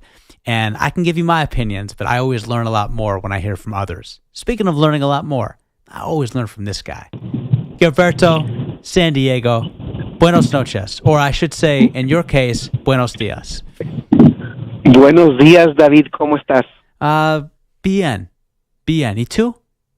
Yo estoy muy bien, gracias a Dios. Muy bien, David. Yes. Listen, I've been listening to your show, and I regarding Beck, every Friday is the same Beck on Friday, and there's another Beck on Saturday. It's great. Is the Beck on Saturday a little lighter when it comes to the beverages? Yes. Okay. Interesting. So it Yes. sounds like Friday is his real let loose day. That's Because the it was let a loose really day. hard week. Got it. Yeah. All right. And I know his prediction in hockey, but I'm sorry. My Edmonton Oilers are going to take the cup this year. They're healthy, they're physical, and they haven't even started. Draisaitl and McDavid haven't done anything yet. Yeah. The other guys are complimenting. I mean, I've seen the highlights. The first game, they put up like 40 shots in 2 periods. They are an amazing. They have an amazing team this year. And I think they're gonna take it. I mean, Draisaitl's better than McDavid this year, which is crazy. Yeah, and to your point, I mean, they couldn't stop a nosebleed in those first 2 games against the LA Kings, but they stormed back with 7 goals in that third game of that series. They haven't looked back since. They've won 6 straight. We'll see what happens in what could be a trap game at home against the Vegas Golden Knights, but you take the first 2 on the road. You win in epic fashion in game 2. Yeah, anytime. And they're looking really good. They're better than last year. And you got to remember, last year they made it to game 7 of the finals. Oh, I'm aware. Now, as great as they were last year, I'll tell you who was better than them last year. The Florida Panthers? Well, yes, but I'm transitioning to the other team I know you love to talk about. And that is the scorching hot Los Angeles Dodgers that win in slugfests, that win in pitchers' duels. They just win. No, and today, I mean, I listen to the games. I don't watch them really because I work and I enjoy listening. Right. I can see the game through the narrative of the play-by-play guys. And Rick Monday does a great job as commentating on the game. Absolutely. Today was a tale of 3 games in one game, and at the end, they were down by 3 runs in the bottom of the 9th, Sure. and you can just not see it, and I go, okay, they still have to get 27 outs, Right. and the bottom of the lineup showed up, and they were, I mean, it was an onslaught for the pitching, the relievers of the Diamondbacks. It's still a long season. It's gonna be a great season. I'm not putting away the Padres yet because they're having a great season, and the Mets are gonna be there. You know, you like. You know, Ohtani's almost on pace for 200 runs this year. Yep, and one of our guys that was pushing him in is injured, to Oscar Hernandez. Yeah, I mean, listen, I didn't think they'd look this good in year 2. I thought there'd be a little bit of a World Series hangover. But what they've been able to do, I know Freddie had an amazing game on Thursday, if memory serves me correctly. We know obviously he's been in and out of the lineup. Mookie Betts dealing with injury at the beginning of the season. He's still been really good. I think Max Muncy misses all the big time, pitches in big games, but that's another story. What He's you're getting. He's gonna come around. Yeah, I hope so. But I mean, Teoscar Hernandez and what he's done this year, and then Will Smith, what he's done this year. I don't think people realize, man, he's batting .310 as a catcher. And that's what and he's throwing out runners at second too. Okay, he's in the top of the leaders of throwing out runners too. Absolutely, the kid is man. coming around really good. It's going to be great. It's great. It's going to be tough to knock off these Dodgers, man. And then obviously, Yoshinobu Yamamoto, the season that he's having and his sophomore campaign, he has been phenomenal. Gilberto, As usual, you always seem to carry us to the end of the hour because our conversations are so riveting and back and forth. I appreciate you, man. Continue to stay blessed. Continue to stay good as you always do. We'll talk soon, my friend. Thank you, my friend, and keep having a great show. Thank you, Gilberto. One of the nicest people you will ever talk to. Number to get aboard is 888-710-4ISN, 888-710-4476. When we get back, we're going to continue to take your calls. And Jordan Hudson sabotaging Bill Belichick? We get to that next. Good Shepard, Infinity Sports Network. We're coming right back.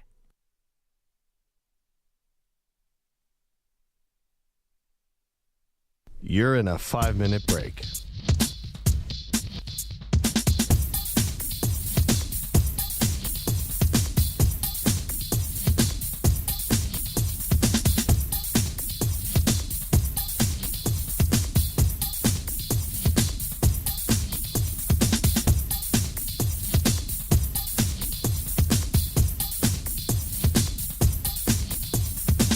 Four minutes, 30 seconds remaining.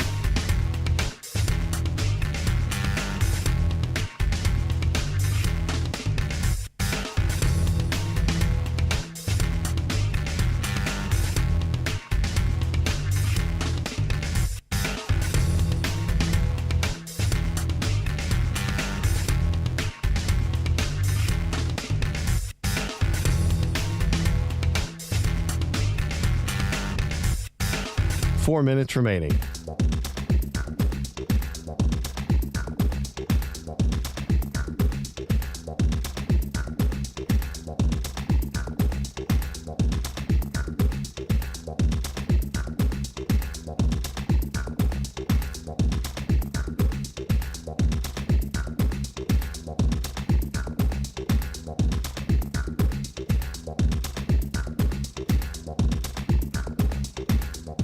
Three minutes, 30 seconds remaining.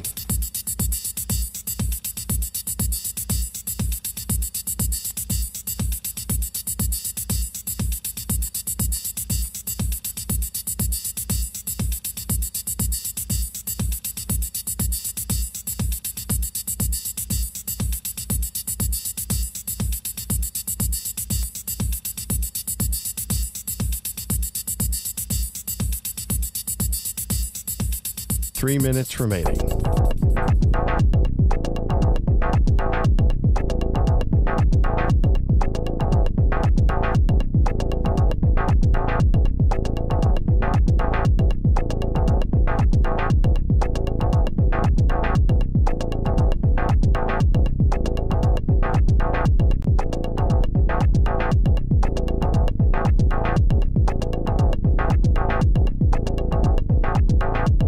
Two minutes, 30 seconds remaining.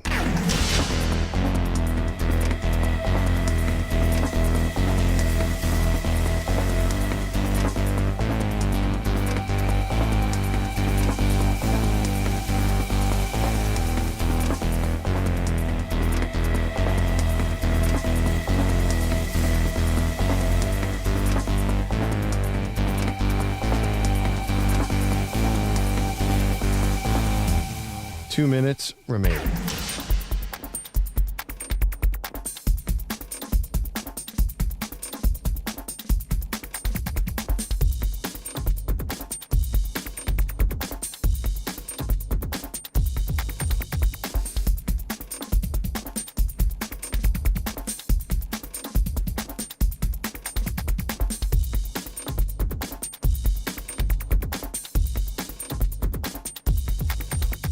One minute, 30 seconds remaining.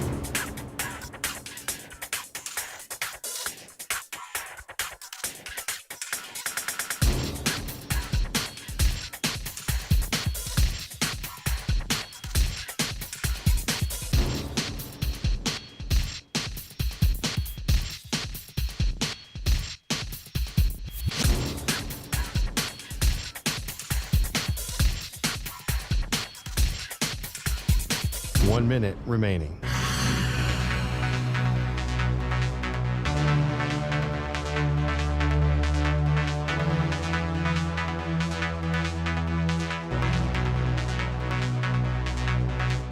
Forty-five seconds remaining.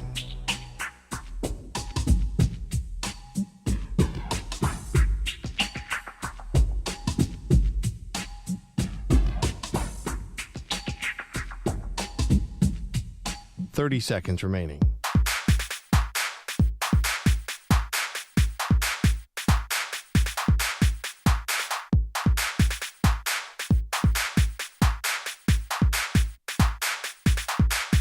Fifteen seconds.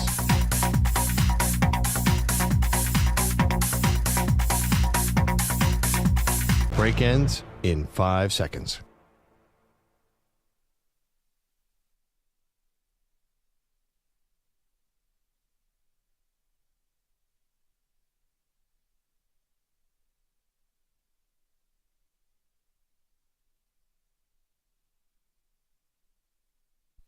Your love lifted me higher than I've ever been lifted before.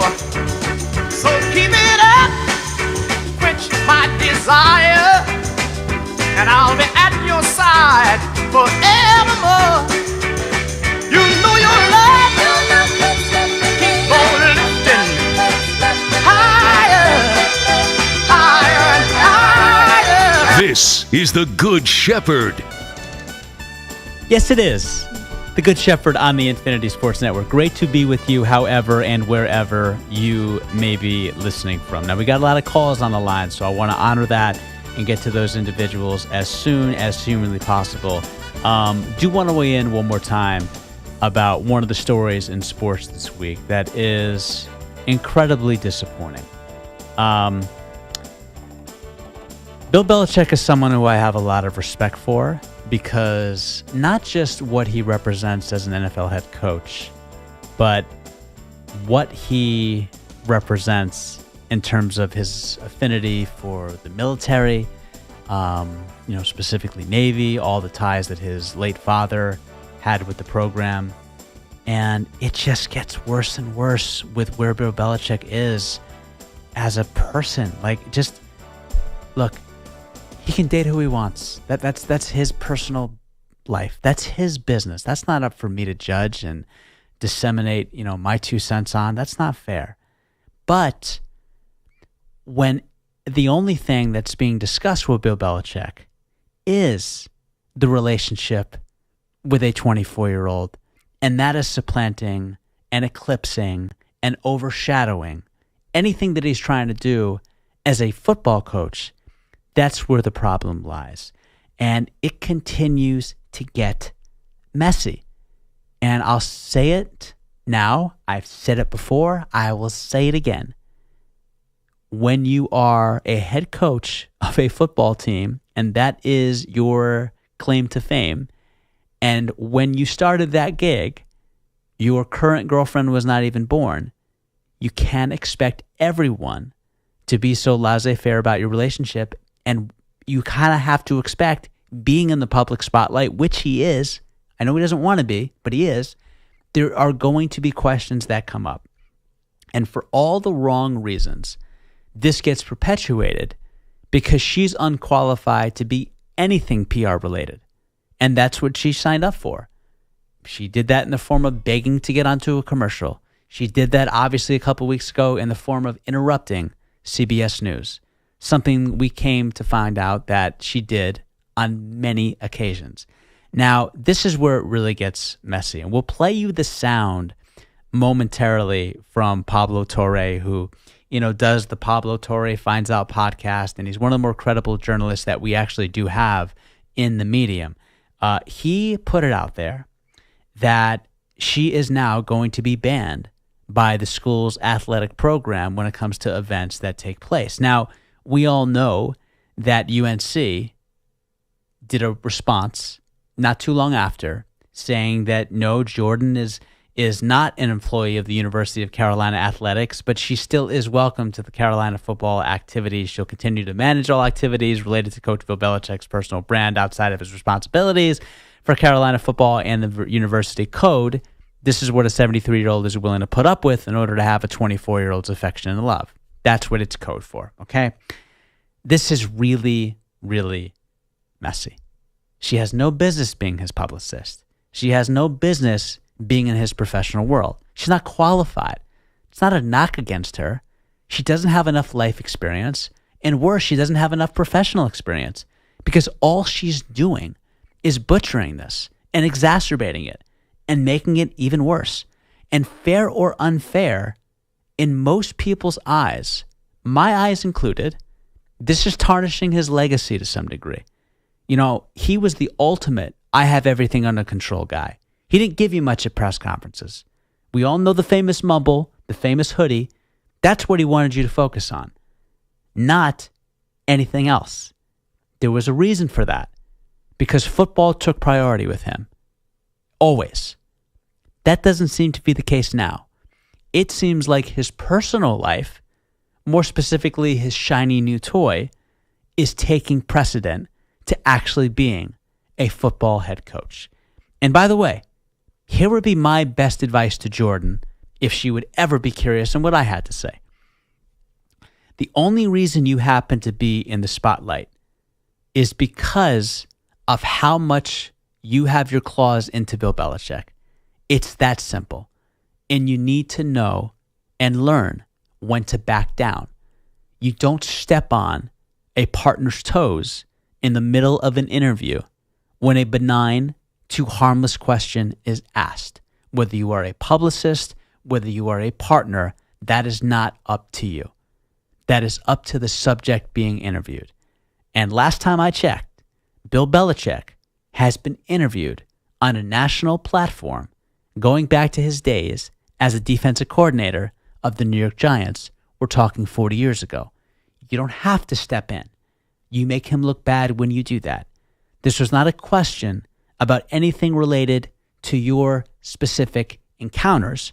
This was a question as to how you met. Very, very harmless.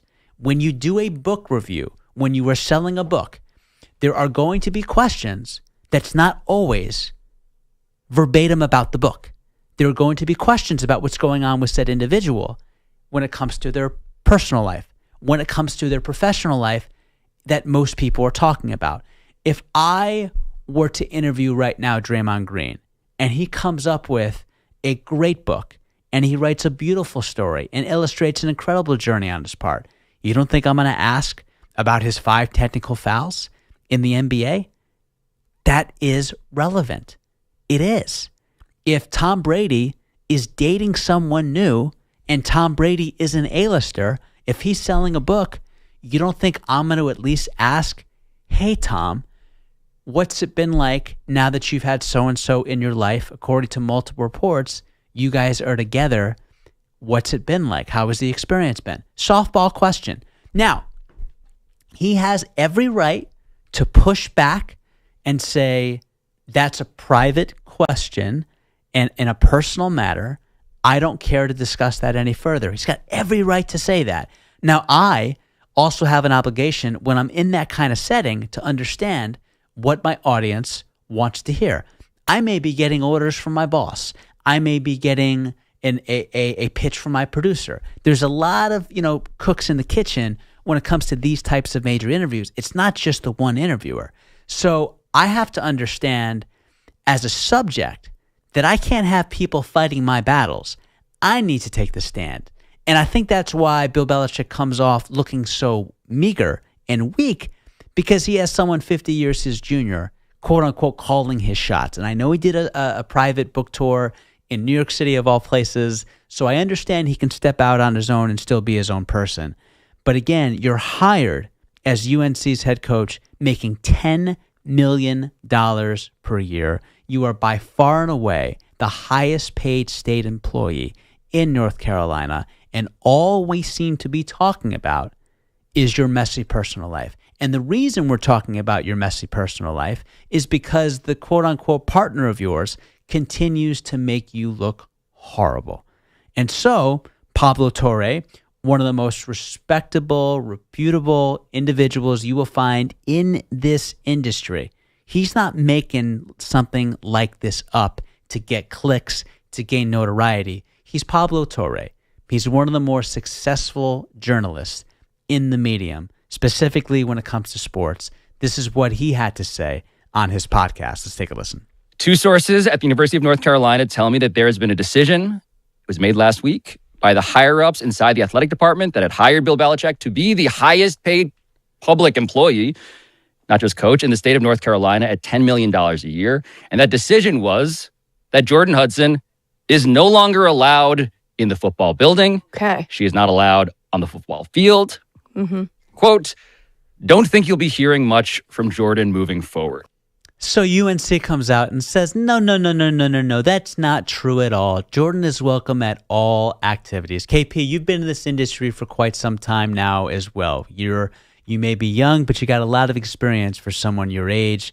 You're obviously doing amazing things with not just Infinity Sports Network, but obviously Clutch Points. And you've been around a time or two now. You've been in it for years now. Pablo Torre, yes or no? One of the more respectable journalists there is.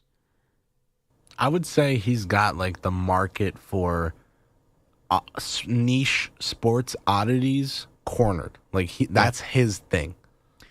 So he is who unearthed after 15 years of this thing being like Victoria's Secret, like the number one most coveted piece of information in the sports world.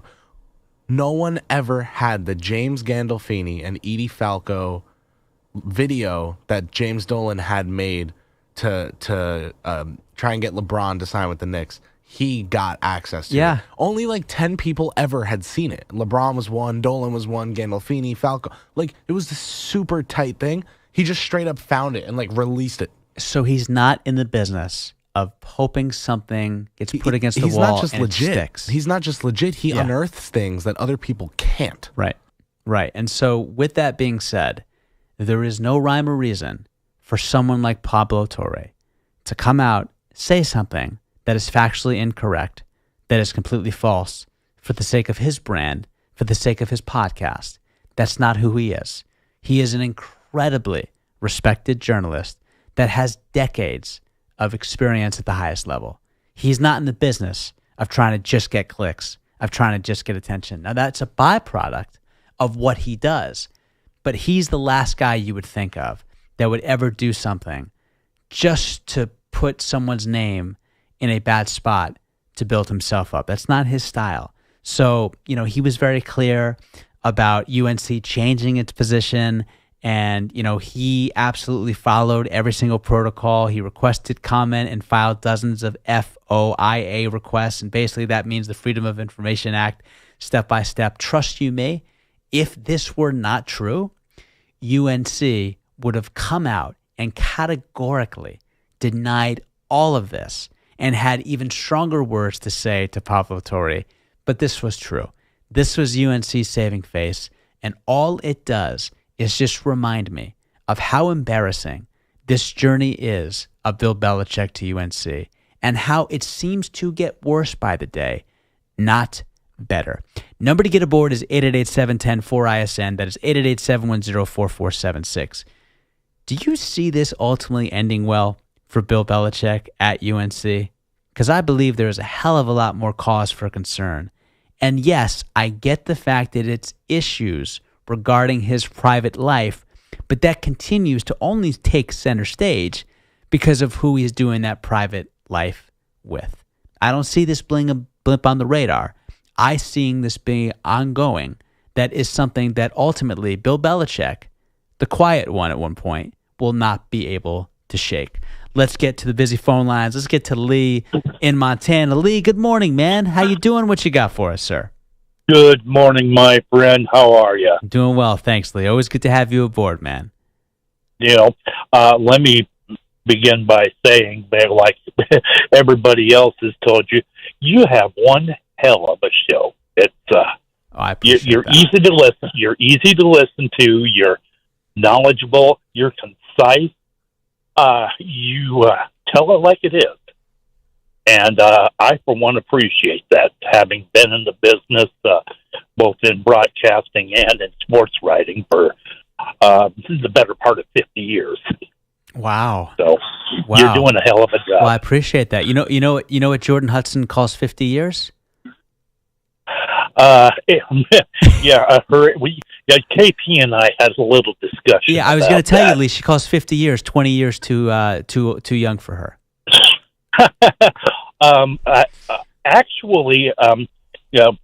And KP, you're welcome to join in with us if you want to. I was saying we'll talk about Draymond, and then we'll talk about Bill and Jordan. Sure. And I clarify that by I know he told me the joke. KP was having a laugh. Obviously, he's referencing Michael Jordan, Bill Russell. You're referencing Bill Belichick and Jordan Hudson. Very different versions of what Bill and Jordan are in your conversation compared to what KP was alluding to. Well, mine was facetious. Okay, yes. So now that we got that out of the way, Lee, and you brought the conversation on the phone lines to the program, that's all well and good. What do you have to say about Draymond Green and his most recent comments about the NBA having it out for him and trying to portray him as an angry black man? Actually, I wasn't even finished with Bill and Jordan yet. Okay. Belichick and Hudson, that is. Sure. We had a term for girls like Jordan Hudson, and a lot of it had to do with the old Dean Martin show back on NBC TV, long before you were born. And he had a group of ladies on, dancers and that, called the Gold Diggers. And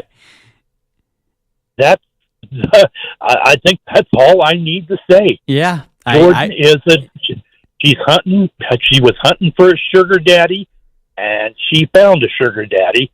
And it looks like right now she's set for life with her real estate dealings and all that. That obviously Bill paid for.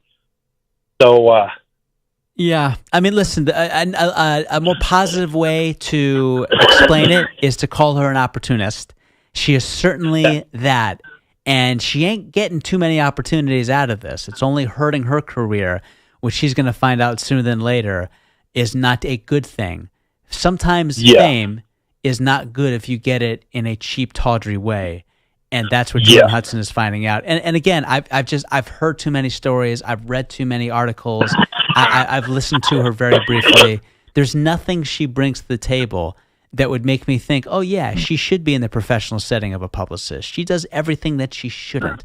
And what you don't do is step on the toes of your client and subject and make them look weak as a result of your errant judgment. Especially when he's been coaching and talking to the media and all that for twice as long as she's been twice as long as she's been alive. I'm with you loud and clear on that, Lee. Lee, so now that we covered the Bill Jordan topic of your particular conversation, let's get to Draymond. Where do you fall on that? Well, I feel he talks about the media is portraying him as an angry black man, and everyone at NBA is portraying an NBA angry black man. That's horsepucky. I like that description of what that is. I'm being nice. Yeah. I wasn't going to say the other one that would get us running afoul of the FCC. Sure. No, Draymond. It's not bullshit. It's not bullshack. I got it. Right. Yes. It's not bovine scephalic. Yes. It's not Bull Durham. I got it. Draymond is doing it all himself. He is portraying himself as an angry black man with his actions on the court that causes him to get flagrant fouls and technical fouls, his actions with the media in post-game interviews and that, and his actions on his podcast. Playing the victim. I'm with you. You get no argument from me there, Lee. I think that he is so easily gone in the direction of playing a victim when he has no one else to blame but himself for the penalties that he continuously incurs that cost his team not just playoff series, but all too often seasons. And it seems like he's never going to grow up in that way. He's never going to learn, because the worst part about this, Lee, it's not necessarily Draymond Green. It's the others that allow him to get away with it, that being his franchise, and the league certainly has a say in that as well. Lee, always appreciate the phone call on your part, man, and thank you again for the kind words at the beginning of this conversation. And I know KP and you guys, had a good back and forth there in the control room, and I appreciate you sharing that with us as well, Lee. We had a hell of a laugh. So, great, man. KP, we'll talk again, and Shep, we'll talk again soon. Sounds good, Lee. Always good to have you on the program. Number to get aboard, 888-710-4ISN, 888-710-4476. Hey, Alex in Miami, you got Pat Riley saying that 80 is the new 60. What do you think of that? All right. Well, I seem to think so. He looks pretty good, And I'm 50, great. so I want to be 30. There you go. Listen, Jordan's 24 and she wants to be 84. So, you can have it any way you want these days. Talking about Jordan and Bill, did you ever call that lady back that you went on the date with? Yes, I did not call her back, but I did text her. Yes, I did text her. Okay. Yes. I hope it works out for you. Thank you, man. It's very, very kind of you. We shall see. We shall see. Well, with that being said, Alex, you're calling from Miami, man. It's the place of the ultimate single ladies. So what's going on in the world of Miami, man? You got the Heat out. Thank God for the Florida Panthers. Outside of that, not much to be excited about when it comes to Florida sports. Am I wrong there? No. Thank God for the Panthers, because everything else is terrible. Although the Panthers are going to give me a heart attack. Well, listen, man, you got to love that. You got to love that overtime win they had, though. I mean, Brad Marchand. Oh yeah, right. Yep. I told you last week that they're a tough out. It's hard. It's going to be hard to knock them out. I'm not saying that Toronto won't be able to knock them out. It's going to be a long series, but they have a chance. They're in it. I thought for a second there, I thought it was going to be 4-out, because It's very hard to come back when you're down by 3 games, but now they have a chance. Yeah. So let's see what happens. Absolutely. And again, man, the Maple Leafs, they're up 2-0 at one point. They're up to 3-1. They were essentially 30-3 when leading after one period by multiple goals. So for the Panthers to get this kind of victory, especially not just the comeback, but capitalizing at overtime, they made this series interesting again, and that's all you can really ask for. Unlike the Miami Marlins, that don't make any series interesting because they can't find themselves in the postseason if their life depended on it. I apologize in advance for what you have to deal with for the Miami Marlins. It's an embarrassment. It's embarrassing. It's a AAA team, and they're in the same boat as the Pirates. What I mean? That's well said. But to your point, at least Miami's got 2 World Series titles to show for it. What do the Pirates have? 1979, We Are Family. We're talking 46 years ago now. It's been quite some time. I can remember a Marlins World Series in my lifetime. I can remember 2 of them. I can't remember a Pirate one. No, I don't either. And the last time they won, I wasn't really into sports. I was probably still like a baby. Right. The last time they won. Right. But whatever happened to that fan that fell off the fell in Pittsburgh? So last time I checked, he was in much better. He was in much better condition. So I'm looking at this literally as we speak. The most recent thing I'm seeing is from NBC News. That's a very reliable source. He has broken everything.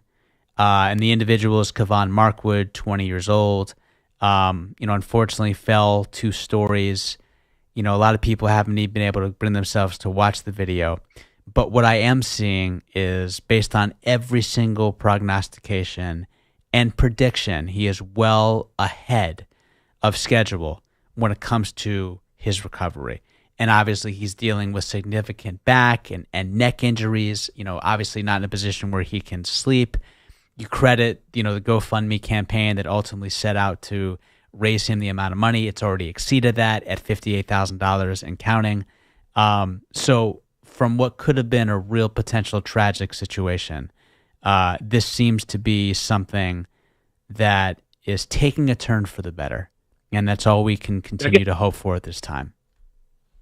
That could happen to any one of us, man. It's unfortunate, I pray for the dude every day, Yeah, no, see what happens. That's Alex. That's why you are who you are. Obviously, I mean, truth be told, as soon as you said that, I was like, yeah, except for the real rich people, they never have to worry about falling 20 feet because they're already in the first, second row. Outside of that, 99% of fans this can happen to any of us. You know, you're overexcited. You go for a baseball.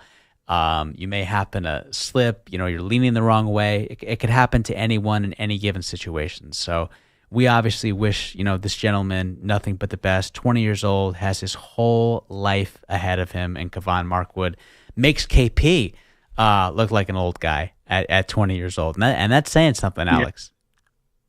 Yep, I got a little baseball prediction for you. Let's hear it. Actually, two of them. The Pirates are going to trade Paul Skeens this year, and the Marlins are going to trade Alcantara. Well, I mean, these are obviously two, names that are very familiar with most baseball fans, especially up-and-coming stars.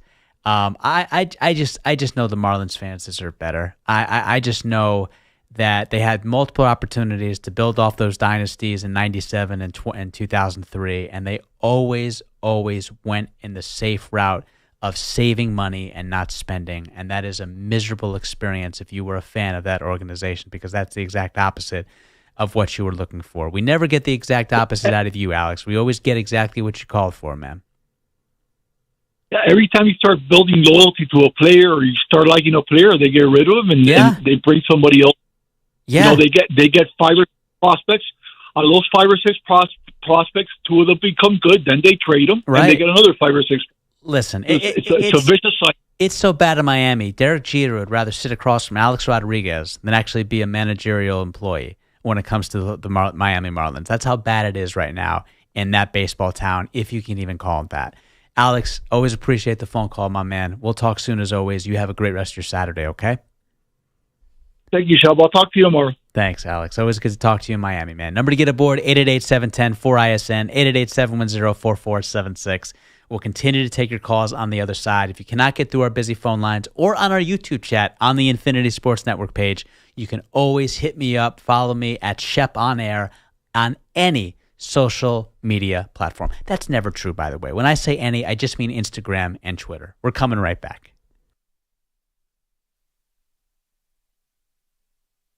You're in a 5-minute break.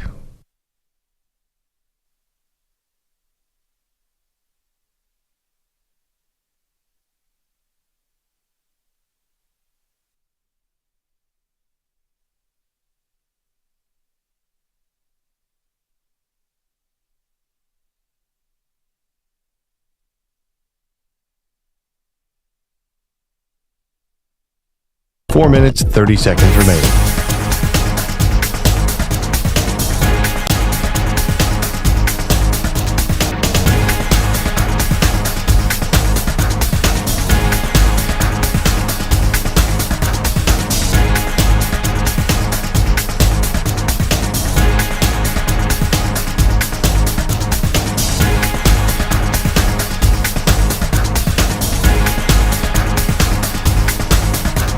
Four minutes remaining.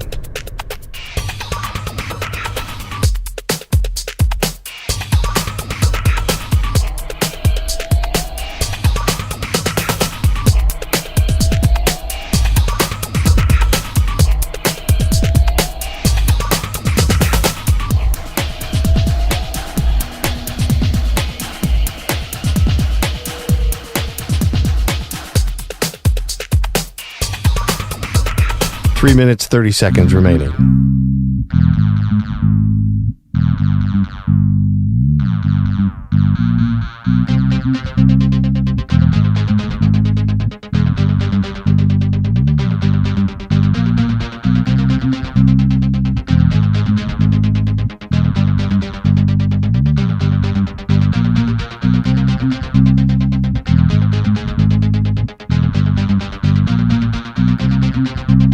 Three minutes remaining.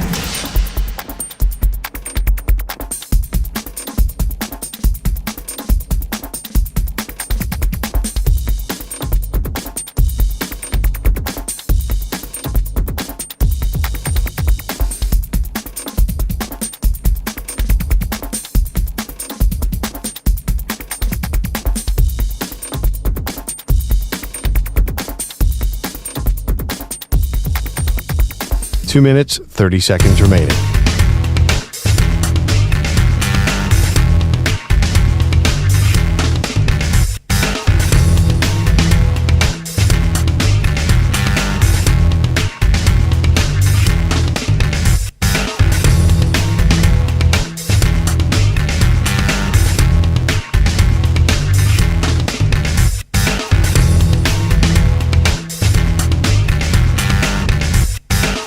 2 minutes remaining.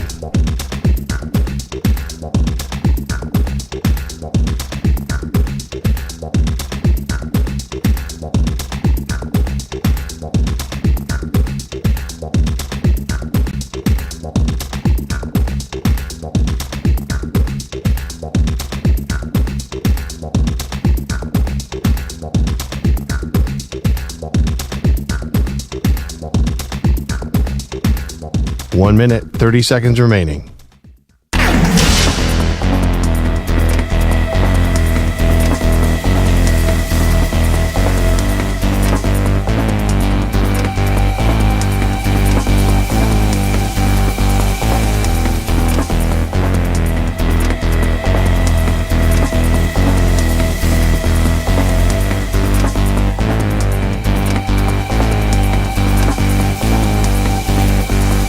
One minute remaining.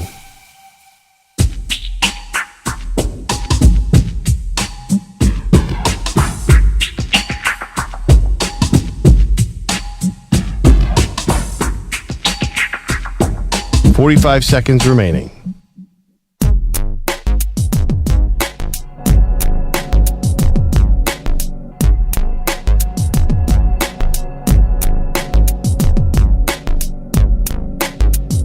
.30 seconds remaining.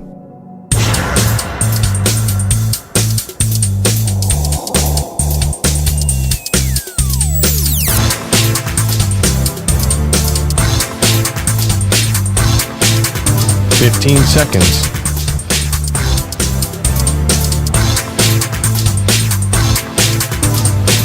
Break ends in 5 seconds.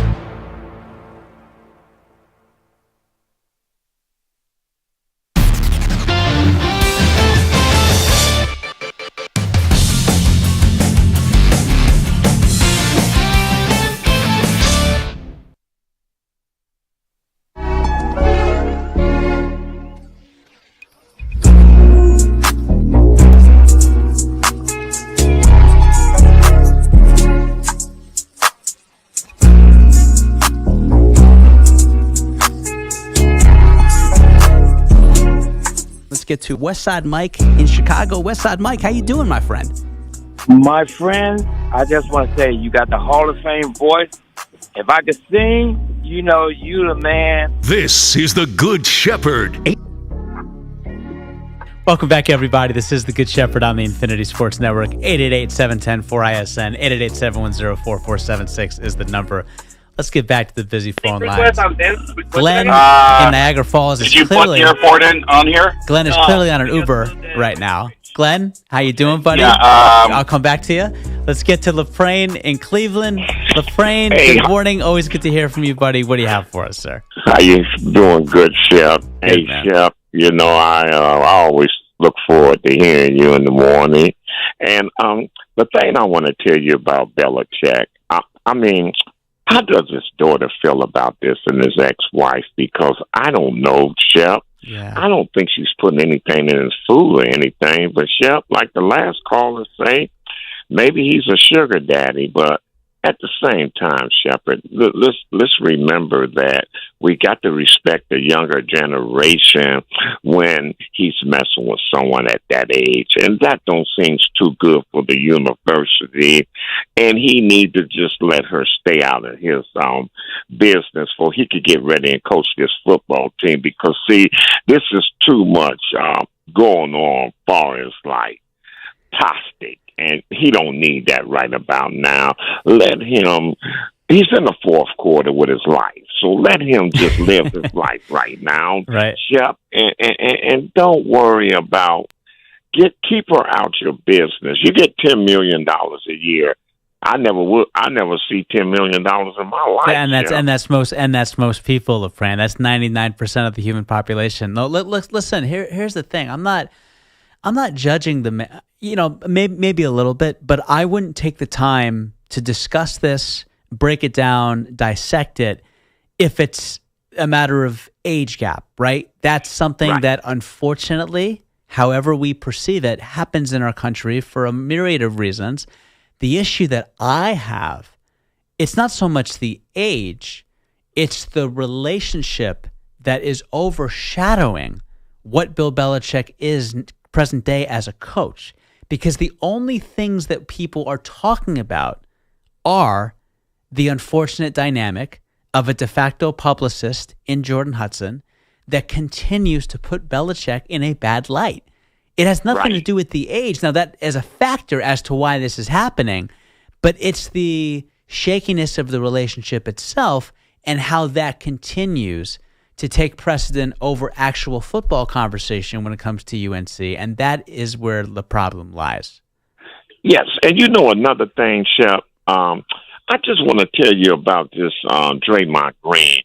I'm an African-American. I'm 66 years old, and I done seen a lot. I done seen the Cleveland riots. You can look it up in 1968. I lived in the Huff area. I was 12 years old. They was having tanks coming all down the street and everything. That has nothing to do with his race. He need to take up anger management and get himself together. You know what? He's a Hall of Famer, no doubt about it.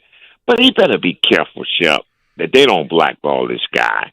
And the way he bullies people around, where I come up from, he could have never did that, Shep. And the thing he does, he gets away with a lot. And I don't think Steve Kerr takes time to really sit him down and talk to him. Sure. You understand what I'm saying? Yes. Because he needed a Pat Riley. He was born the right year, whatever year. He might 1990. Yeah. He's if a this 90s was, baby. if you know, it's funny because he references the amount of reverence that he has for Greg Popovich all the time. Greg Popovich would not tolerate this for a game. Steve Kerr has tolerated this for the last 11 years. So when you are given this leash and this open canvas to pout, to whine, to throw other people under the bus, to physically assault people, you're going to keep going. You're going to turn it up a notch. You're not going to take a step back. You're not going to regress. We all were hoping like crazy that the ultimate lesson would have been in the form of seeing himself cold clock a teammate in the middle of practice because he didn't like what was being said to him. We thought that would be the wake-up call. It wasn't. Draymond only got worse. So he that's only the got problem. worse. Yep. And you know what, Shep? You got to give a shout out to my Cleveland Cavaliers. Oh, I already did. because I'm going to tell you something, Shep. Sure. Stephen A. and them guys always talk about the Lakers. The Lakers is at home. LeBron is at the beach. Or he's watching his daughter play volleyball. Right. Okay. Right. So we need to give more respect. I know we're a small market, but you got to give that guy Donovan Mitchell a hell of a lot of credit. Oh, without question. I was so proud that Darius Garland played today, and I just hope we could win this series. But we got one more game to win, and if everybody play the way they played today, I think we could come back and win this series, and hopefully we could get ready for the New York to Boston series. And Shep, Cleveland, this is for you. Love it. Hey, Love Shep, it. it's always a pleasure, man. And Always a pleasure, you stay LaFrance. up, pleasure, man, and Thank you, keep brother. doing what you're doing, buddy. I appreciate that, LaFrance. You continue to give the inspiration that you always do to the world and the world around you. We have always loved hearing from LaFrance in Cleveland. Number to get aboard, 888-710-4ISN, 888-710-4476. We'll certainly preview NBA basketball on the docket on Saturday. We'll also get to your remaining calls in the final segment of The Good Shepherd. You can always follow me at Shep on Air on Twitter or on Instagram. If I do not get to you in the middle of the show, I promise I will get to you immediately afterwards. Always good to see our YouTube chat up and running. KP, great job on that, my man. It was nice to not have to worry about that this morning, to have you take care of that, man. Really appreciate you stepping up and doing that. Not having to go up to the dungeon. There you go. There you go. But you know what? I see the regulars. I see everyone contributing. I see the conversation. It's the flowing. Kaplan dungeon up there. There you go. There you go. Talk about a man cave. Yeah. And listen, RB Prods, I happen to agree with you. Anger management, it is something that needs to be instituted and implemented when it comes to Draymond Green. And Dory and Giovanni, man, I see you all throughout the chat. understandable, Greg Popovich and Draymond Green. Yeah, they could very well have 7 rings. Matthew, Westside Mike in Chicago, he already knows. And then Brandon Chun, the Cleveland show. Gotta love that show as well, in addition to All in the Family. We're hitting on all kinds of topics on this particular version of The Good Shepherd. We're getting to your calls on the other side. We're previewing Celtics Knicks. Before we do anything else, let's get to our final sports flash of this particular Saturday version of The Good Shepherd. Here is Marco Belletti. Infinity Sports Network Sports Flash. And Shep, we're sponsored by Progressive Insurance. Your small business keeps you on the go. Progressive Commercial Insurance keeps your policy within reach with our easy-to-use mobile app. Learn more at ProgressiveCommercial.com. Well, not his best shooting night, but Nikola Jokic helped set the tone in overtime for Denver. Jokic lets Porter clear. 8 on the clock. Jokic gets in the paint, leans in. Little layup is up and in there. Denver strikes first in overtime, 104-102. Joker igniting an 11-2 overtime run. He had 20 points, 16 rebounds as the Nuggets outlast the Thunder 113-104 in OT. Call courtesy of the Nuggets Radio Network. Jamal Murray 27, 22 for Aaron Gordon. Michael Porter Jr. with 21 as Denver takes the 2-1 series lead. Meanwhile, backs up against the wall and Donovan Mitchell responded for the Cavs. Donovan Mitchell, another great night.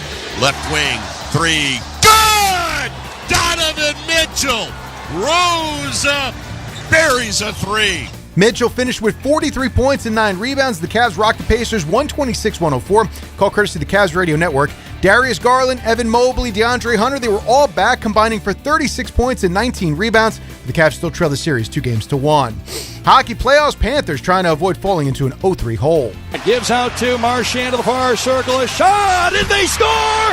It deflects out front, and the Panthers have won it in overtime. 5-4, the final score. The Panthers take Game 3. Brad Marchand, your game winners. The Panthers survived the Maple Leafs 5-4 in overtime. Still trail the series 2-1. Call courtesy of the Panthers Radio Network. And the Jets shut down the Stars 4-0. Nikolai Ehlers with a pair. Series tied at 1.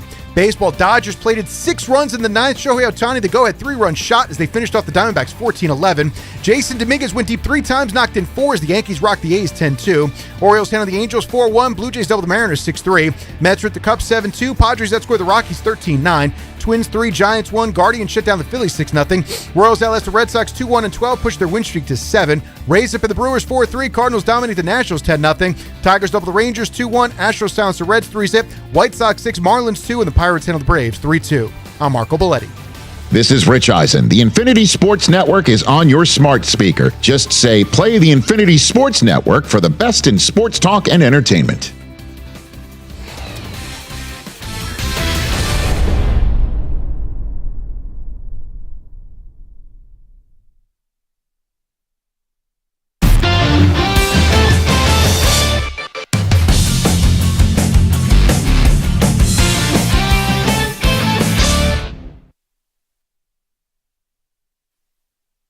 You're in a 5-minute break.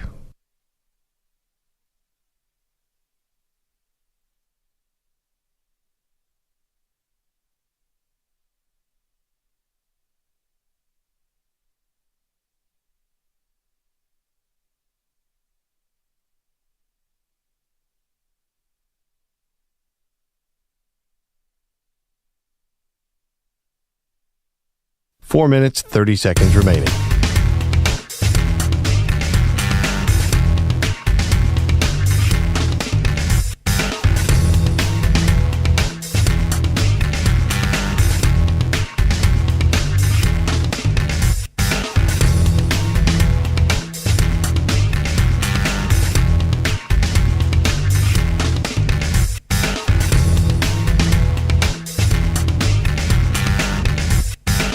Four minutes remaining.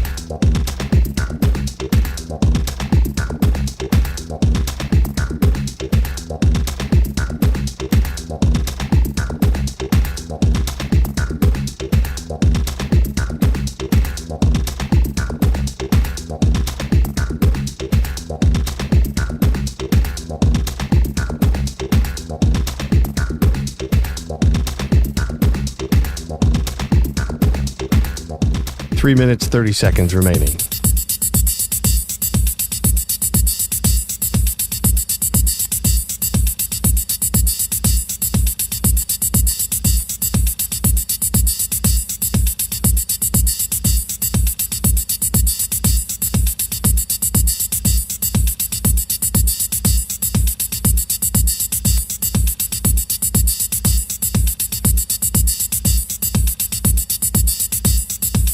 3 minutes remaining.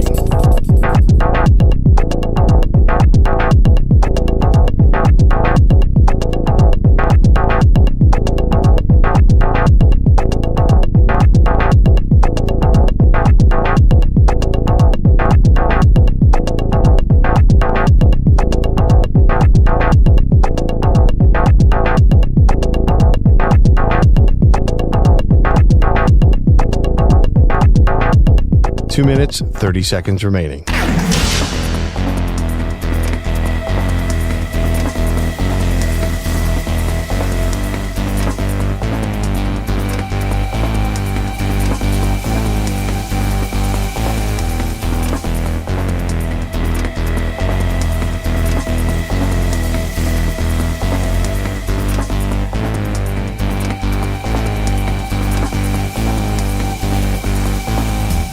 Two minutes remaining.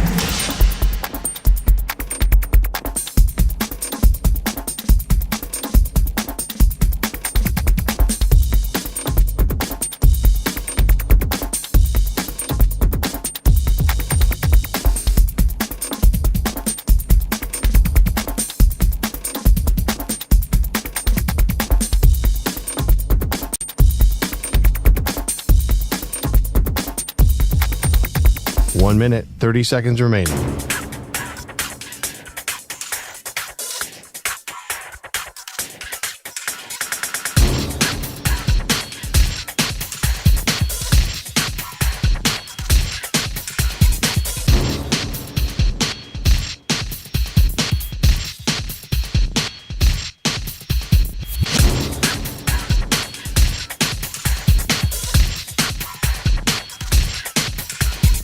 One minute remaining.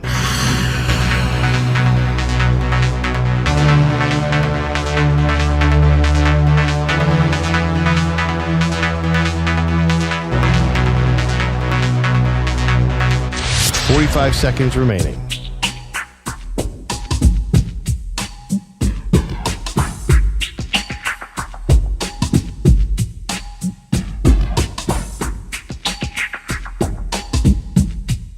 Thirty seconds remaining.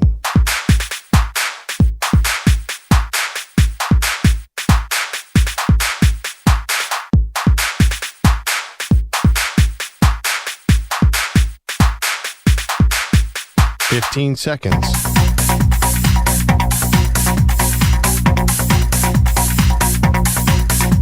Break ends in 5 seconds.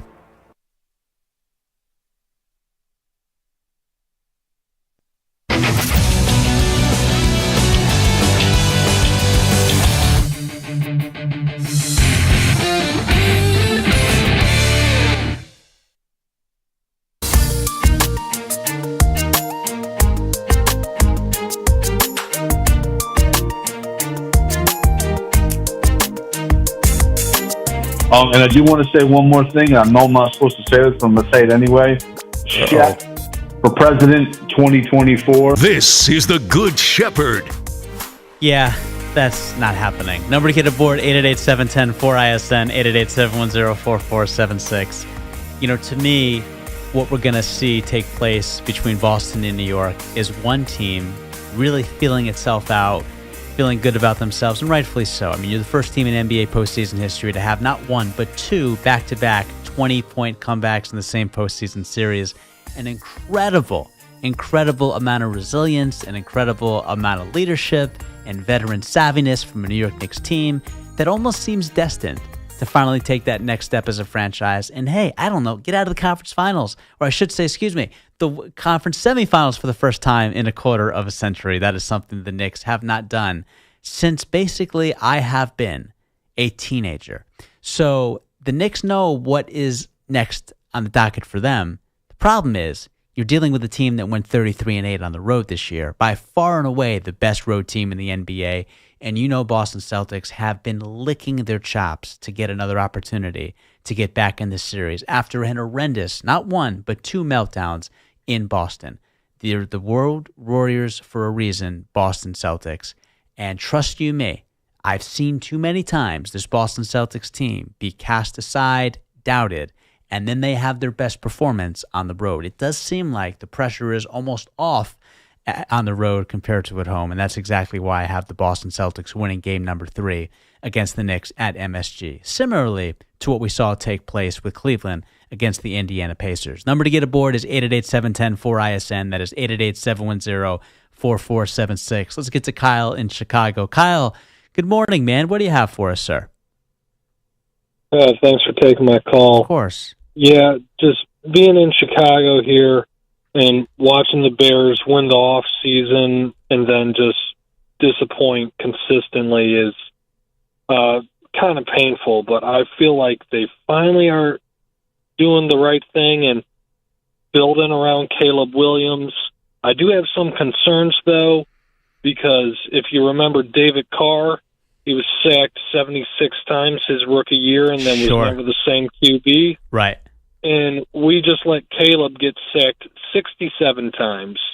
He's tied for third with David Carr's other, or 68 times with another season David Carr had in 2005. So, I mean, hopefully he can take that one season and we don't have to do that to him again. I do think that the weapons he's got also should really help him out too. So what's your take on that? Well, I mean, they did trade for Jonah, Jackson, who's a Pro Bowl left guard for the Detroit Lions in 2021. We saw him spend his time in Los Angeles. Here's the Reader's Digest version of that, Kyle. They understand where you're coming from. They have seen rookies take a record amount of sacks and never be able to fully recover.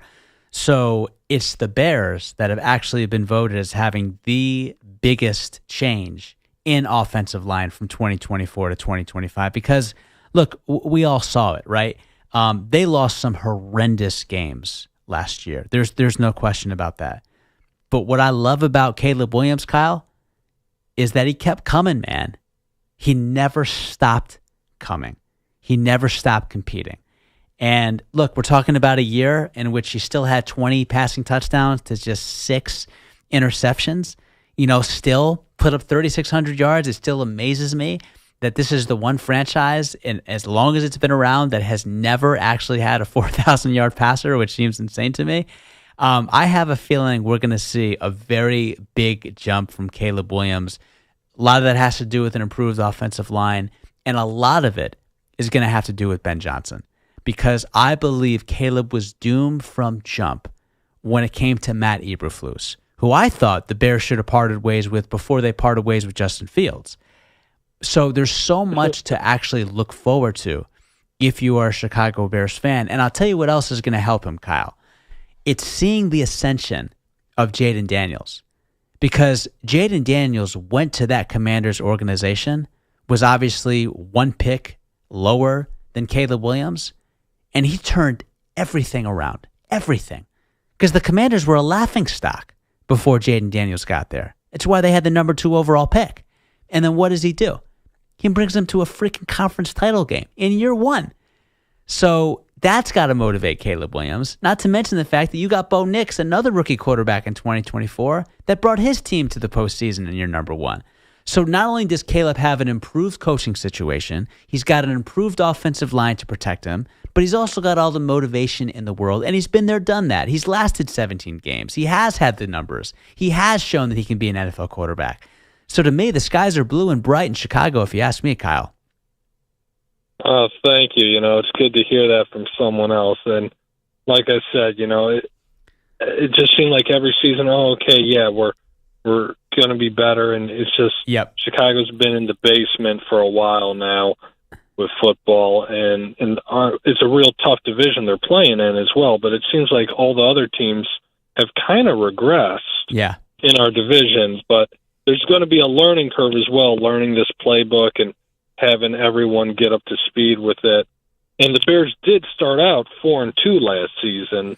And that's right. It went downhill, but then I do remember that they stayed with it. They stayed with it. In the last game, we beat Green Bay. It's a fair point, and that's a 3-game winning streak. Kyle, appreciate the phone call. This is the end of the show, man. So I'm glad you are our last caller. You have a good rest of your Saturday. Okay. All right. Thank you. Thank you, Kyle. Appreciate you, man. I really appreciate Chris Persianen. Unbelievable job producing on the Ones and Twos. Always a blast to work with that man across the glass. Do not go anywhere. Carrington Harrison is coming up next. I love you all. Have a great rest of Saturday, everybody. Talk to you in 20 hours.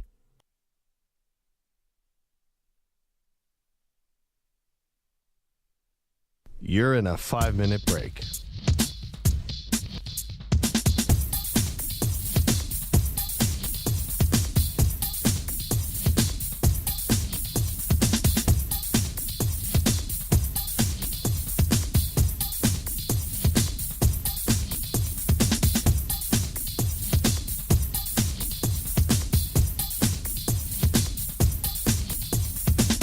Four minutes, 30 seconds remaining.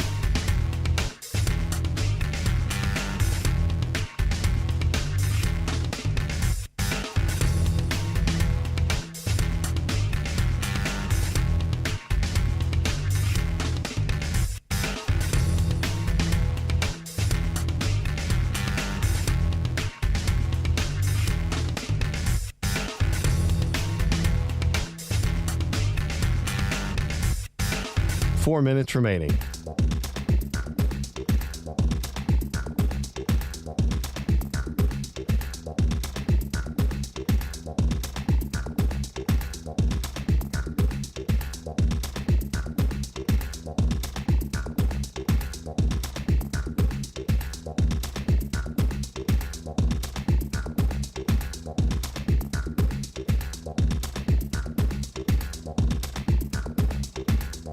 Three minutes, 30 seconds remaining.